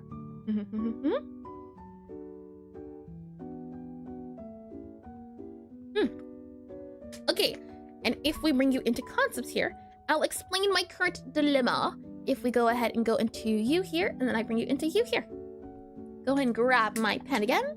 Now, everything so far so good. It's doing what it needs to do. Let's move. Let's see. That's no longer needed, so I'll remove that there. We'll go here. All right, so my current issue is we have words going on, right? So for example, to move, M-O-V-E, to move, press, R-E-S-S, S-S, and then we have up, like that, up, and there we go. And what I would like is, let's see, that's in text. So how can we do this? What I would want to show on the screen, just as an example, is I would have this guy here, and then we would have, let's see, this guy here, press like that here, press U here, and view up here. So it would be the press up arrow key. Maybe you could even add a color here. But as code, what you would have to add is you would have to add something like hold on, like that there, like this here, and then you would have to surround it in tags. So it would have to be surrounded in like color, L-O-R, color, and then this would also have to be color. So color, backslash C-O-L-O-R, like that, and then that there. And then this guy would have to be in text-wise. And hi, Mr. Dream Studio. Welcome to Stream. And if I may ask, what kind of plugin are you using to make the console output more readable? Or is it some kind of special code? Yeah, funny enough, that's what we're talking about right now, the special code. And hello, everyone. Hello, and welcome. I can explain it. Just give me 1 second, because yeah, that is exactly what we're talking about at the moment. It uses BB code to do all of this. And that's what this coloring color is. If I go ahead and do this here, it's like a color, and it would also be like a color equals green. So it would really be something more so like color equal, and then it would be green, G-R, oh, that's not a good G, G-R-E-E-N, green, like that there. And hi, is it CC Flameheart? Welcome in the stream, welcome in. It would be something like this, and I scroll out, and we slide over a little bit more. So 2, and then you here. We would then have to grab that green again, slide over that press here, like that there, and then this here, and then it would be you here, and then it would be you here. So the code would have to, or the text would look like this. If we want it to equal, oh, hold on, undo, we move this guy over a little bit, like that, and that guy's actually a 1 bracket. If I can just modify that a little bit and make you about that there, and then move you over, oh, hold on, that's not what I was looking for. And this is measurements. I don't want measurements. Get out of here. There you are. And I use it to change the color of my ears. If I change red to green, they're no longer ears. You know what? I think there is a way to change the ear colors. Funny enough. And I did read that too. Oh, it's so silly. All right. So the code would take, you'd have to, if you want this, you'd have to write this. So you would have to wrap the word you want in the color you want. And how I have it set up is if you do single lines, I forget what they're called, but if you have the input key, you would also do it in these brackets here with the input name, and then it would do the input down here. So if I want the code, or if I want the text to say this, I would have to put in this. And I want to make an easy system to make it easier to do it, so I don't have to do so many hard and complicated things. But that's what we're gonna work on for the next 30-ish minutes that we have, the remaining amount of time. And to answer Mr. Dream Studio's question, it is a fun thing if I go into programming here. So in regular Godot, you have the print function. There is also print rich, and it works like you would use a rich label, which is where BB code is enabled. So if I go into my utility, because I use it so often, I made a function called print debug message. And the idea is that I have colors associated with different, what is it called? Colors with enums. You don't have to do this, but I do it this way because it makes it easier on me. But you would do print rich. So you would go here, you would do that center. If you want it to be centered, you would add the color. So if it's not centered, you could do color, and you would the color equal, and then you would add that color like what you saw before. And then you would add the bracket, and then the word, and then the other bracket. So that's what this one here is. If we click this guy, and thank you to his Moxit the Nox. Possibly. Thank you for the follow. Usually there's a bit of an animation and sound and notifications and oohs and ahs, but they're working at the moment. So thank you for the follow, and I hope you can imagine the idea of so welcome in. And I hit the microphone. So that's what this is. That text here. To blank. And if we go back into programming here, I made a function. So all I have to do is just say what message I want, give it the color, and then do I want it in the center or not? That's where that comes from. So for example, here, I give it a message, I give it a color, and then I say if I want to center it or not. And recently I found out you can also make them rainbow-y. So that's where that rainbow thing comes from. And to make it rainbow, a little bit funky, you have to do wave amp in the frequency, and that makes it a wave. That's what the wave thing is. To make it a rainbow, you would also add on the rainbow frequency, and you would add the colors and the modifications of rainbows. So there's 3 effects going on with this message. It's in the center, it has a wavy effect, and it is rainbowy. That's all that's going on. And if you want to add things or make things, for example, I'm pretty sure you can make it bold, you can make it italic, you can make it underline, and if you want to add those, you would just add them here with the BB code. So if you know anything about BB code, if you use the function print rich, it'll allow you to print rich with BB code, which is super duper fun. I find it helps with me debugging. So saying that, what I wanted to see about is possibly making a function for the BB code to allow me to modify it or to send out a message in, let's see, if I close this guy, close task screen, close you here, spellcasting tutorial, you here. If we look, right, I go to our, let's see, path follower, nope, cafe, nope. Okay, let's see. I'm closing you because we're in the task screen. And in the task screen, here, right now, I have it set up where it's to move around. This guy here would be the input key. So the move up, move down, move left, move right keys. And if I wanted to add color to them, right now there's no way. If I wanted certain words to be highlighted or something else done to them, that's not currently a possibility. So I'm wondering, is there a way we can make it so we can modify it in here instead of in code? Is there a way we can tell it what to interpret? For example, I have these guys bracketed in these keys, and I know anytime I use the symbol, that means I need to use it. If we go into, for example, see task screen, you know, possibly what we could do is set the BB code enabled or do something like that. Maybe we can have an array of strings. Okay, hold on, I got an idea. If we do, let's see, an array, there's paired arrays, but I don't want paired arrays. I'm thinking, okay, let me go back into here. Let me go back into, let's see. We go into you here, concepts, yep, okay. Maybe we can have an array to reference. And in this array, we can have different guys set up. So each task could have a different array of text options. Could be a possibility. So if we have, let's see, an array, we can call it possibly atlas or key. For now, I'll call it key. And in our key, we can say, anytime you see this word used, so for example, here we use center. So center here, anytime it's interpreted as this, center or something else, maybe, right? I can hear the brain gears turning. The cogs. Let's see, because I'm wondering, right? I don't want to have to type out this every single time I want a color. That's why I want to do it this way. And hydrate. Sure. I'm surprised it didn't do the hydrate sound. Oh, no wonder. Hold on. There we go.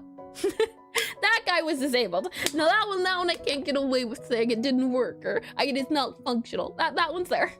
Oh boy. Yeah, okay. I want to simplify this as much as possible. So is there a way to do it? That's what I'm trying to wonder. So let me see about here. Is there a way to modify this? Or am I going to have to write out the text like this? Because technically, right, this would work. Technically, this is possible. And I think already right now, if I go into, it's just this color equals color green move, it's a little bit too much. If I maybe make it, but it also might be the only way to make it easier to read. So maybe I'm thinking too much about this. Maybe this is the easiest way instead of trying to make it into a function, because you want to be strict with BB code. You want to make sure you know exactly what you're writing. So maybe we don't need to work around it. Maybe I'm thinking too much into this. That happens a lot of the times. And then I end up using my time where I could have spent it somewhere else. Right now, I think with the way I have it enabled, what I can do is, for example, I can say to move, right? And if I do, let's see, left bracket, right bracket, I do color, and I do color equal, and then, oh, I forget how to do it. Color equal, let me search it up, because sometimes color equals a little bit different. So if I do Godot for BB code color. Is it set through text? Is it set through the color name? How exactly do we set it with color? That's what I want to see. BB text and code. Yep. Color equal green. Got ya. Okay, so that's good.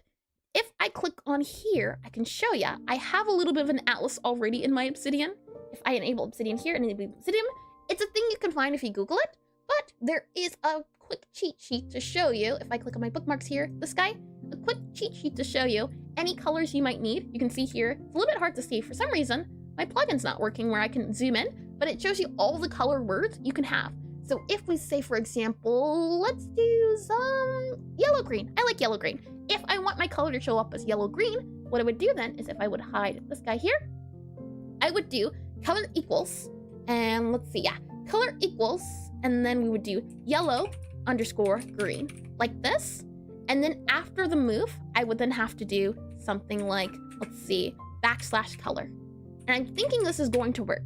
The green or the move should now be colors. And while I thought beforehand maybe it would not be nice to do it this way, I think doing it this way might be the easiest workaround because it is the strictest. If we want to ever change it, we can. So if I click this guy here, right? Click on play. Let's see if that did make it colored green. And time to lubricate the big rain gears. Oh boy, they're turning a little bit too much though, it seems like. So if I click on play again, we go into levels. Now the move word should be green. And it is not. Interesting. Now the question is BB code enabled? Possibly, possibly not. If we go to our task screen, our task label, BB code is enabled. So is it a question of, or is it a thing of, my guy just didn't do it properly? Let's see, color green / color. So if I do possibly like this, will you take it then? Is that the issue here? Color underscore and then the word and then the color? Yeah, okay, try that. Maybe it was the spaces. I usually like using spaces, but maybe it doesn't like the spaces. You know, sometimes we have to like and dislikes. Yeah. But you can see, this is how you would use BB code, and you can also use it in the chat as well. So, I'm thinking maybe this is just better to do it this way, because if I ever want to change words or fonts or things of that nature, I can do it from here. So, what we would have to do then is if I remove this guy here to move, and we can go ahead and remove this guy here, save it. If we want the order to be proper, so we want the sweet bitter cake, let's see, yeah. So remember, sweet bitter cake. What we would have to do is it would have to be, and I'll do this on another line, we would say here, right? And we would make it not color equal yellow green. We're going to do sweet. Then we're going to set the color equal to. And yeah, okay. The issue is, I'm realizing now, is that I have different colors for different areas. And I guess the colors don't have to be 1-to-1. But if I want a specific color, then it might be a little bit funky. But for now, I think it's okay. We can do deep pink. So sweet is a deep pink. So we do DEEP underscore cake. Deep pink, EINK. And then we do backslash. And then we do backslash and we do color. So it's going to be sweet. And then I can go ahead and copy this guy here. Enter, copy you. And we can actually make this, oh, I can make it bigger. That's really neat. Slide this guy down. Can I do that? Or no, I can't slide you down. That's a little bit of a shame. That's okay. We can do that there. And cake can be more of a cream color. Is there a cream color I can use? There is bisque. That one's pretty good. BISQUE. So we'll do BISQ. Well, we already have that. That's fine. We have that as already as the thing. So we can do cake. And then we're going to go ahead and do, let's see, bitter, right? Bitter. And we don't need it to be bitter, deep pink on the bitter. So bitter would be possibly more of a, let's see, possibly dark orchid. Dark ORCHID. So dark, let's see, DARK, ORCHID. Dark orchid. And then what we would say is sweet bitter cake. So we want the sweet bitter, and then we would have this guy here. So this guy, and then a space, and this guy, and then an enter. We don't want enter. We want this to be a space. So we would possibly do a little bit more like this, and then space. And then after this guy here, let's make sure it's also a space. So space, enter, like that. And instead of this remember now, what we do is we have this guy set up. So remember, and oh, this also has to have a space too, and copy that. So remember, copy, and then grab that there. And now let's see if it is working. So let's see, go to kitchen, add items, remember, and then we can just do here our sweet bitter cake, paste it in here, and now we can go ahead and play. And no, it's officially Monday here. I mean, I used to loathe Mondays because of school and everything, but now Mondays are a fun day because they're rest days after streaming all weekend. Oh boy. I mean, yeah. Like, so think of now, I start streaming on Fridays. I both look forward to it, but I also realize I am going to be super tired after I finish streaming. So it's a give and take. So now let's move around, right? Have the customer. They're gonna go ahead and sit down, read through their book, have them do that. And now that you have your order, hold down space. And now, look at that, sweet bitter. I think those colors also represent the colors a little bit better. However, the bitter does look a little bit hard to read. And how can I tell specifically? If I go to here and I do color mode, I think it's just because of the background. Oh, not color mode. I need to do, let's see, clip here, snipping tool. And I grab you here. I can show you if we go into a sprite pretty quickly, like here. And if I do File New, click on you here, click on Paste. And if I change the color mode of this to gray, so black and white, you can see it's a little bit hard to read, especially if I'm far away. Funny enough, I thought bitter was harder to read. So maybe it's okay, because apparently sweet is a little bit harder to read. It's a little bit hard to distinguish from that dark brown that we have at the moment. So maybe it's okay. Let's go back into, let's see, programming screen here. And then from there, click on that guy there. Yeah, you know what? Maybe it's just because the text is small. We can always change that later too. So it seems like the customer wants a sweet, bitter cake.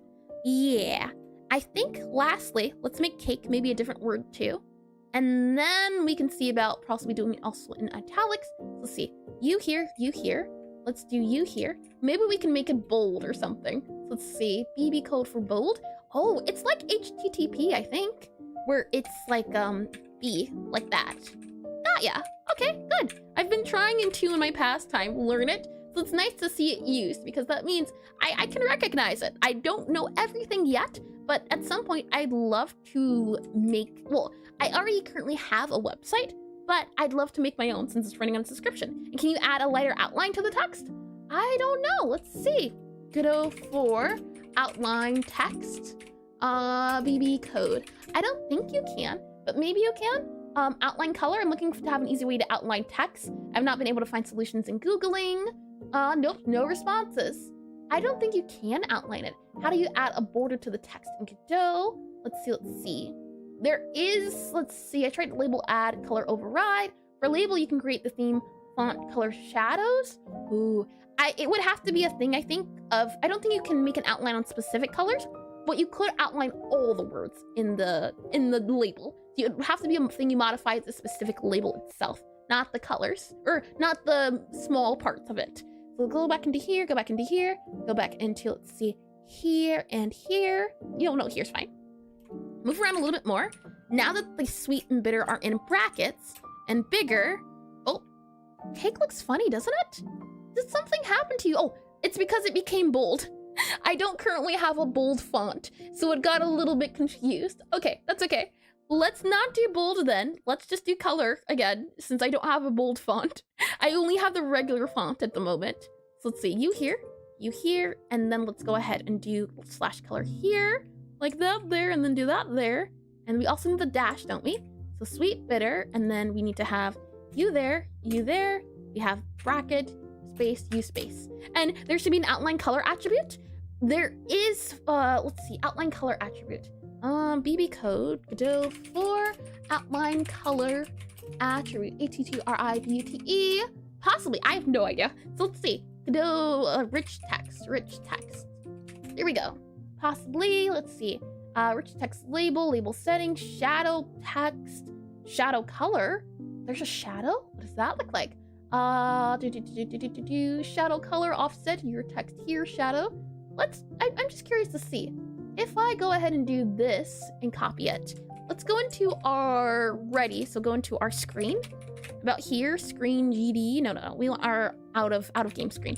Out of game screen. Let's do a test. Out of game screen. So this guy here. Let's grab you here. And then on our ready function, let's do our quick test. So if I do this here, and I do print underscore rich, or print underscore rich, and then do this here, and do that there, let's see. If I click on play, what does this show? We click play and, oh, no, this is right, because it's BB code. Your shadow here, shadow color equals offset equals 2, okay. So maybe something's a little off, possibly. What if I do shadow, shadow equals something like that? Let's see. This is interesting. I have no idea what I'm looking at, but it's fine. There's also this, like outline color, add custom outline effect. var custom outline effect, GDScript, all of those things. Interesting. That might be something you have to just Google on my free time, because I'm getting mixed results in some areas and in some other areas. I'm not seeing just a clear way to do the code typing. It seems to be the case you have to load in a resource and then use the resource. So I'm not too sure. And it might just be a thing we have to save for when we do a visual overhaul of the game. So for the meantime, I'll go ahead and I'll remove this guy here, save you here. Let's go ahead and close our tutorial. Let's go back into our spellcasting guy here. And if, nope, not spellcasting screen. We don't need the path follower anymore either. We just need the task screen. And in our task screen, I want to set the cake to a different color. So maybe what we can set it to is our Bisque, possibly, or maybe even Misty Rose. But let's try Bisque. So I can set color equal to Bisque, bisque. And that is, go to kitchen. So you here, yep, cake there. And then we'll go ahead and copy you. And this is why I would want to have some sort of, some sort of string on here. But I'm not too bothered with doing this guy anymore, just because now, thankfully, it's something like this. This is nice. I also wonder, is there a way to do this outside of Godot? Like, these deep pink, do they have to be hex codes? Or I wonder. Let's see. I'll go ahead and click on play here. And let's see. So, if I click on you here, level here, you here, move around, have you here, go ahead, wait for the customer to get their order, grab their order, hold down space, sweet bitter cake. Yeah, you can see it's a little bit of a difference, but these are already pretty super duper cream. So my question then is, maybe we can do white instead. So color equals white, because I don't have white. All of it is mostly a creamish color. So maybe if I set this guy to white, will this do it in code or do I have to close and save it? Let's see. Yeah, how about that? Does that make it a little bit easier to see what's going on? Remember, sweet bitter cake. And then we can see about maybe also removing these guys here. I don't think they're needed anymore. Let's see, you here, like that, and remove that there. Okay, we'll close the game, reopen the game, and see how that feels. So move around, grab the customer, let the customer look around, sit down, wave their hand around, hold down space, sweet bitter cake. Okay, yeah, you have to close this and let it save then. So close it, save it, click on play here, and let's see. We go back to this guy here, go back into levels, and then from there, tutorial, move around, grab the customer will read through everything, then we're ready to order, hold down space, sweet bitter cake. Yeah, I think this is okay. Sweet bitter cake. That definitely does seem easier to read. However, it's just the cake that seems harder. So maybe we can do the cake as a different color. Maybe what we can do is use, let's see. Something that's not white, that's close to something else. We don't want to do, we could possibly do gray or tan. Tan could work too. Let's try tan. Let's see, color equals white. How about tan? And then you here, color equals tan. Tan is darker, so that might work out a little bit better. Let's see, go here, and tan.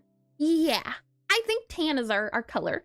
Maybe more of a dark brown, something that's not too harsh, especially since I don't know what colors I'll be using for the flavors.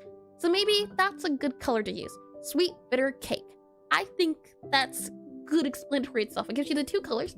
It also gives you the icon. The icon is white, but I think it's okay. And tan cake is more cakey. I like it. Well, you have to remember, right? It might not be cake. It could be cookies. It could be hot cocoa. So the word here is just the product. Because right now in my game, there's different products, and I plan to add more of them. But for right now, I think tan's okay. Oh, hold on. Tan's okay. Because we also have these three guys at the moment in the game.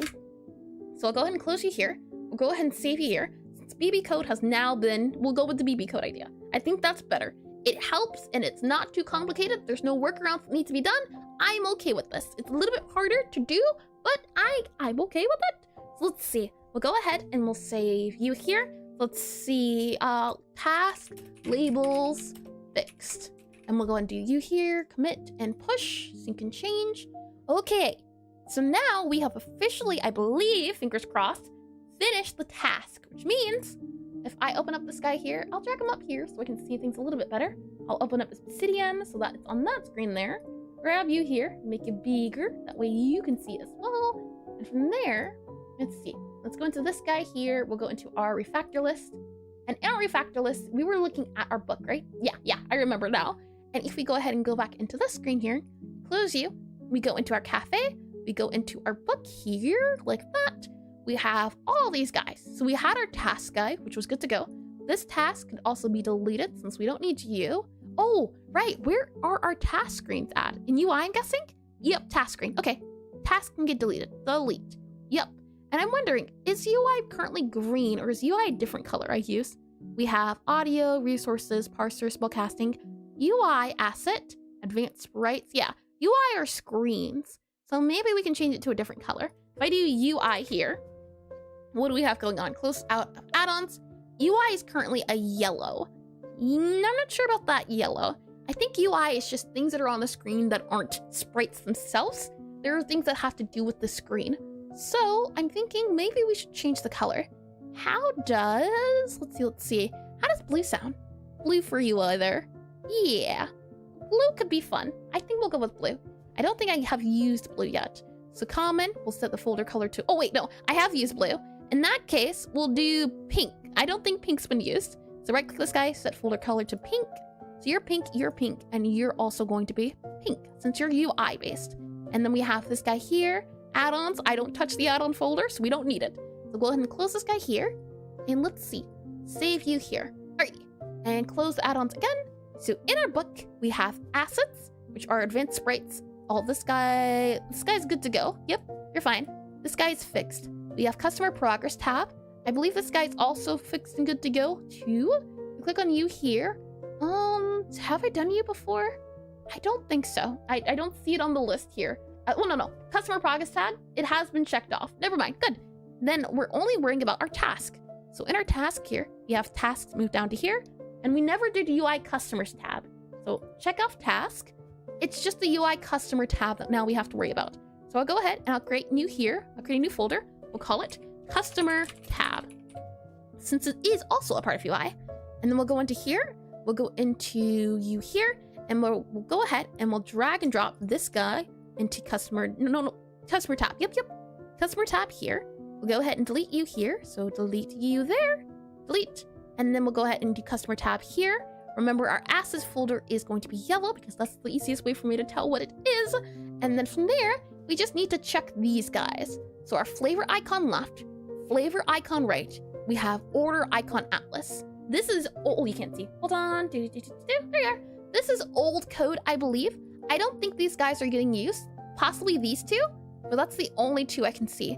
Order icon atlas, definitely not getting used. But just to double check, I can right click this, click on view owners, and yep, this guy is old. It is no longer being used, so we can go ahead and delete that.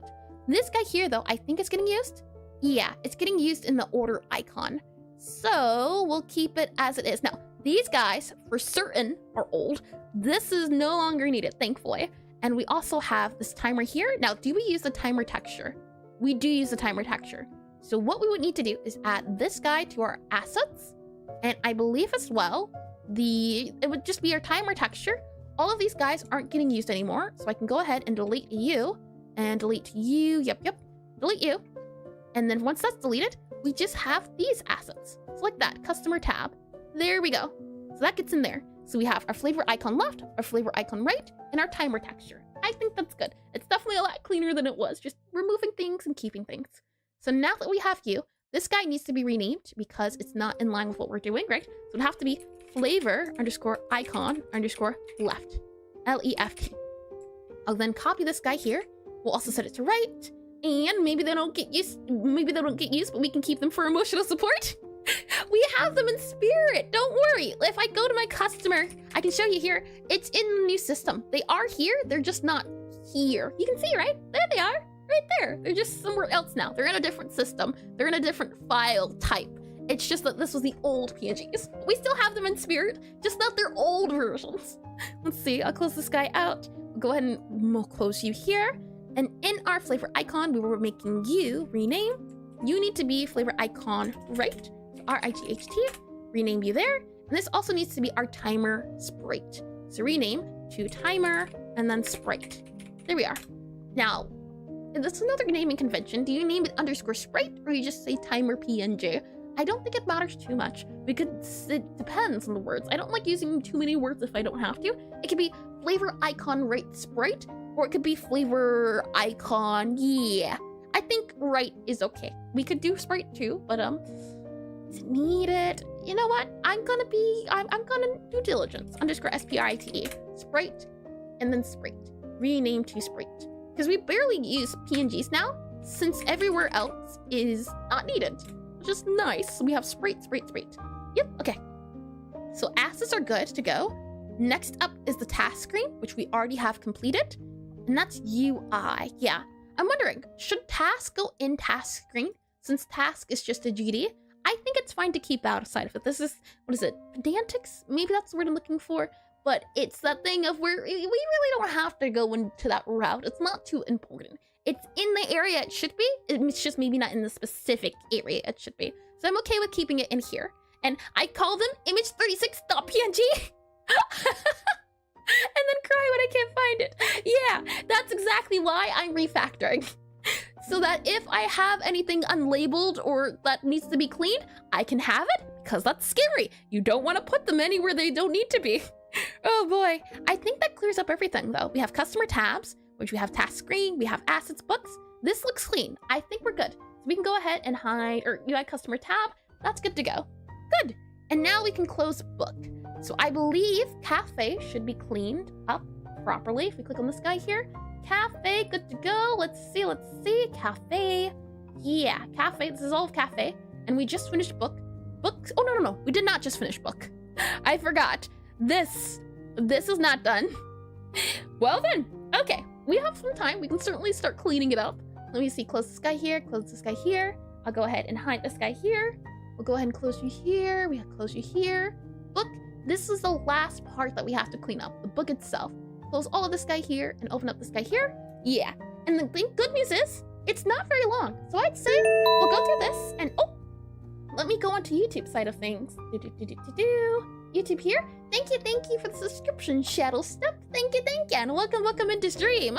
Yeah, this book shouldn't take too long. So we'll end it once we go through this, because I don't think it'll be too bad. But the good news is, because of me, being me, I don't touch any of this. Truth be told, most of this I don't touch. I let it be because it is UI. And when you're dealing with UI, it's sometimes a case of, or not UI, control nodes.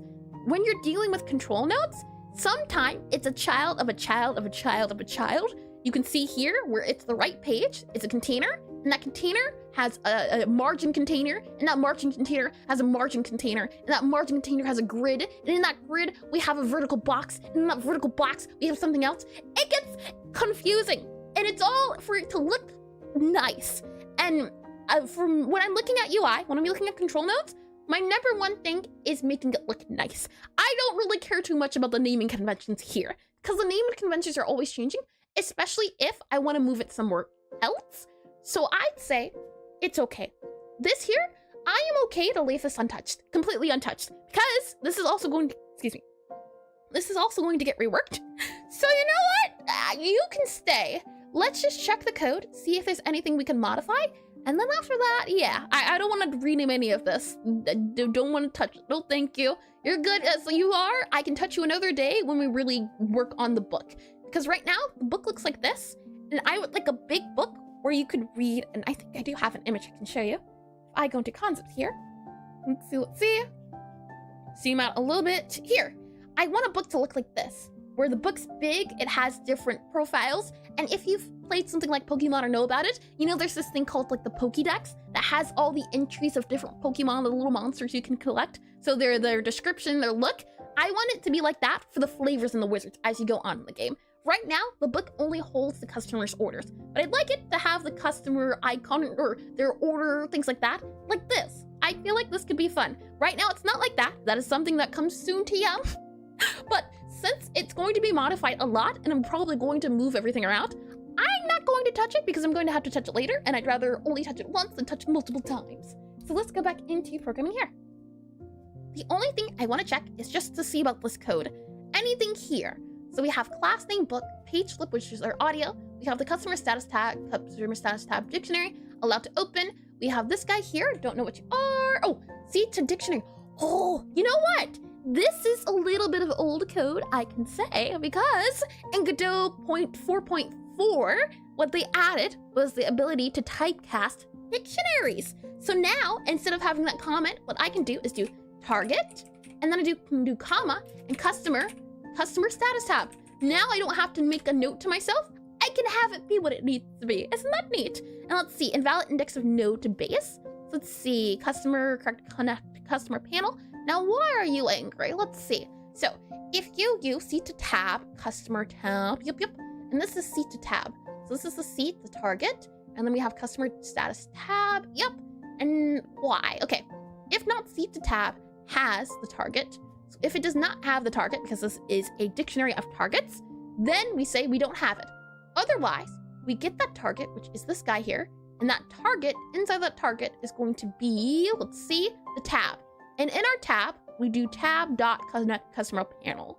So invalid index of type no TD, I'm not sure. And see, those errors wouldn't be errors if we change the color. What about people who have like a red-green color blindness? Wouldn't that make them similar? Oh boy.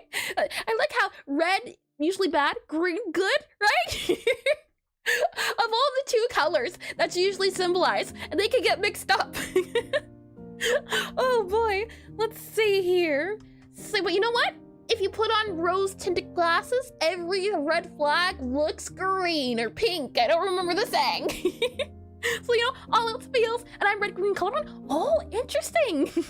Well, then, Roxy, what would you have to say on the matter? You don't have to say anything at all, but I'm getting rid of the problems. Do you usually, if you do program, do you usually have issues when it comes to lines like this? Or no, because the lines aren't usually green? Or how does that work exactly? I don't know too much. I used to think that color blindness was thinking in black and white, only to realize that's not a thing. And green is terrible. It reminds me of grass, which means I would have to be outside. The horror. Oh boy. So let's see here, Sita tab. I'm wondering why it's angry. What I'll do is I'll do a var and we'll call it our customer. This is going to be a customer status tab. So var tab, and then we'll do customer status tab, CUSTLMER, customer, and I get confused a lot. Yeah, I think so. I already generally get confused. So I could only imagine, like, when, especially for something like this, when there's so many colors, I could wholeheartedly understand getting confused. I use an app on my phone when I need to know what color it is. Interesting. That's really interesting. Thanks for sharing. Yeah, I never know, so it's always fun to find out new things. And let's see, ads are about to run, so I'll let them do their thing. We'll wrap it up here, then we'll call it a day for now, and we'll see how things can go. Saying that, let me get some what here.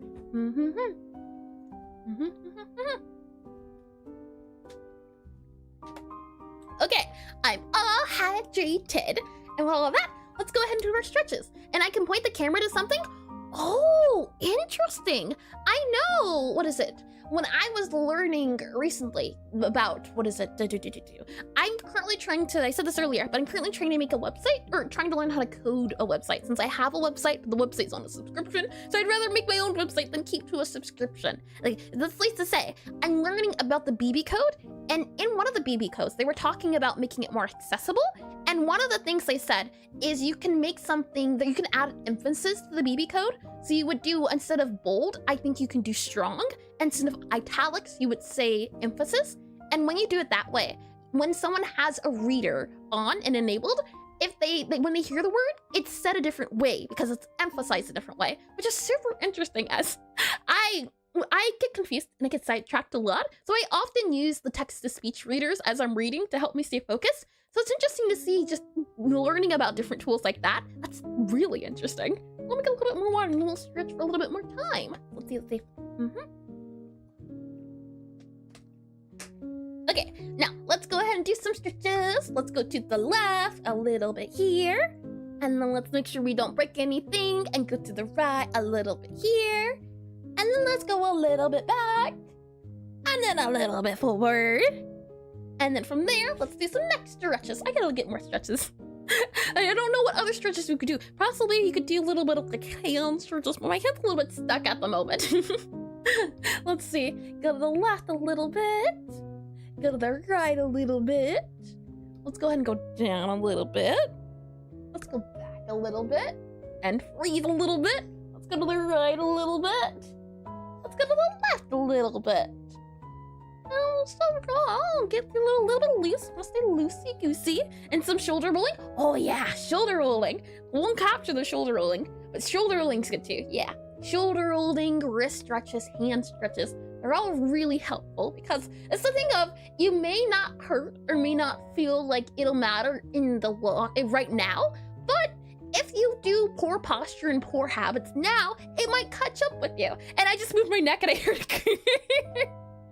Well, be careful. I think I broke something. You'll know when you broke something. You'll feel it. You might hear the crack, but sometimes it's just your body speaking to you. It'll be fine. Oh boy. Let me get some water. Let's see what's safe. Funny enough, I have like a few more drops left before my water is done, so I did reach my 2 bottles. And if you can still feel your toes, you're good. That's also scary. I always say that cracks are just bones saying thank you. Oh, that's a good way to think of it. I don't know about that one. I know they said, what is it? If you crack your knuckles, it's bad for your knuckles. But no, it's just your knuckles making bubbles. That's where the cracking sound comes from. But welcome back from the ads, everyone. Let's go ahead and wrap things up, shall we? We wanted to see about maybe making this customer, let's see, customer seat to tab, or no. Customer status tab. Was it status tab? Let's double check here. It's going to be customer status tab, and then it's going to equal, and then we're going to set this to, I think, here, like this. So that would be that, right? And then if we do tab, .connect, new customer, yeah, but invalid index of no2D of a base type dictionary target customer status tab. Why is it saying that when it is the right type? That's my question. If seat to tab has, okay, maybe what we can do is, well, I don't know. Is this the thing where we have to typecast? I would like to typecast.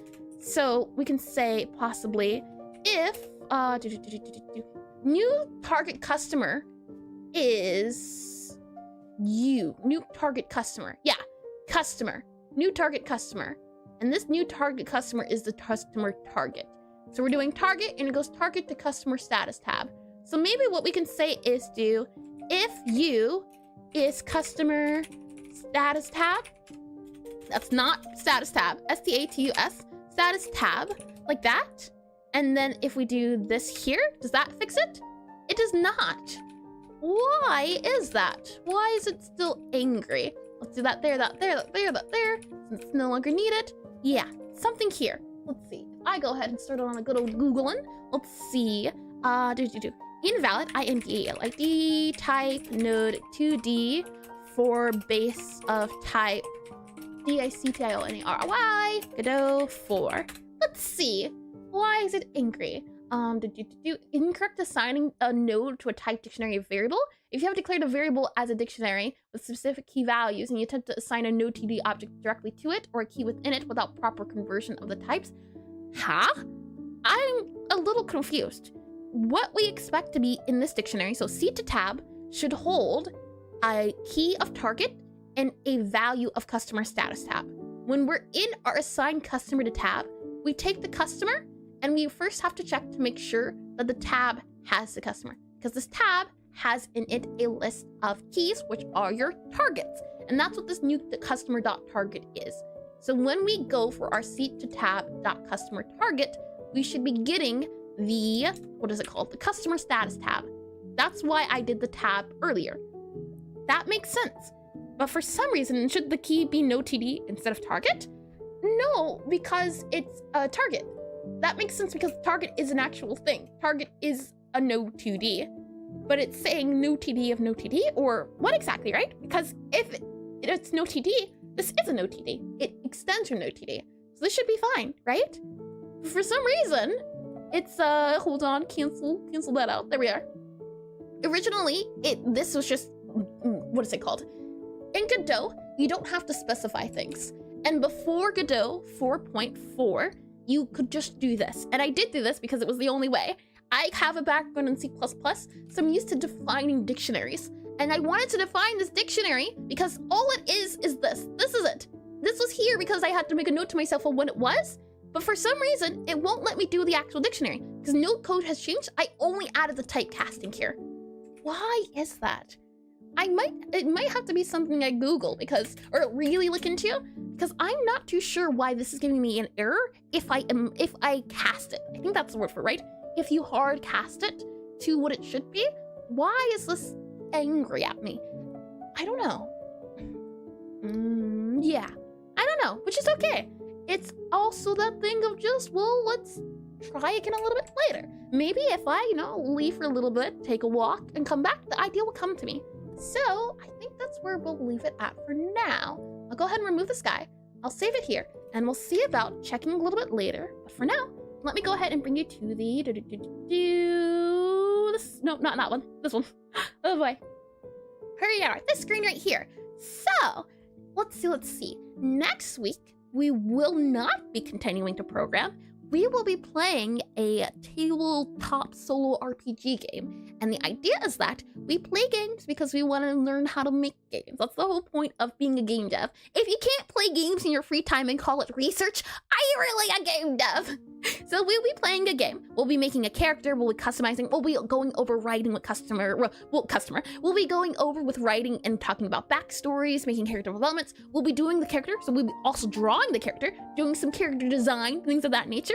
We'll also be doing some more pixel art studies. And we'll also see possibly about doing Omori if I don't happen to complete refactoring by the end of Wednesday, then we'll continue. But if you are curious as well, DISCRD, if you want to know my status or anything of that nature when it comes to the game, you can join the Discord, as that's where people can get the latest news and the latest things of that. And I also have a little bit of a dev look on the Discord as well. So if that's of interest to you, that's there to hydrate. Cat It'll be sat the on last, keyboard, last just of my redeemed water. hydrate. There you go. Okay, there we are. I stream from 1 to 5 p.m. EST from Friday to Sunday, so I'll see you next Friday. And if you're on Twitch, consider sticking around. I always love seeing if we can raid some people. We'll see if we can raid a Godot game dev. That's always super fun.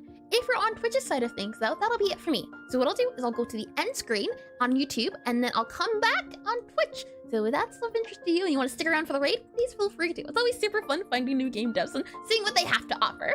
With all that said, though, I hope you all have a lovely morning, afternoon, evening, or good night. I hope to see you all on Friday, if maybe not sooner. Wink, wink, nudge, nudge. And I'll see you all soon, alright? Have a good week. Bye-bye.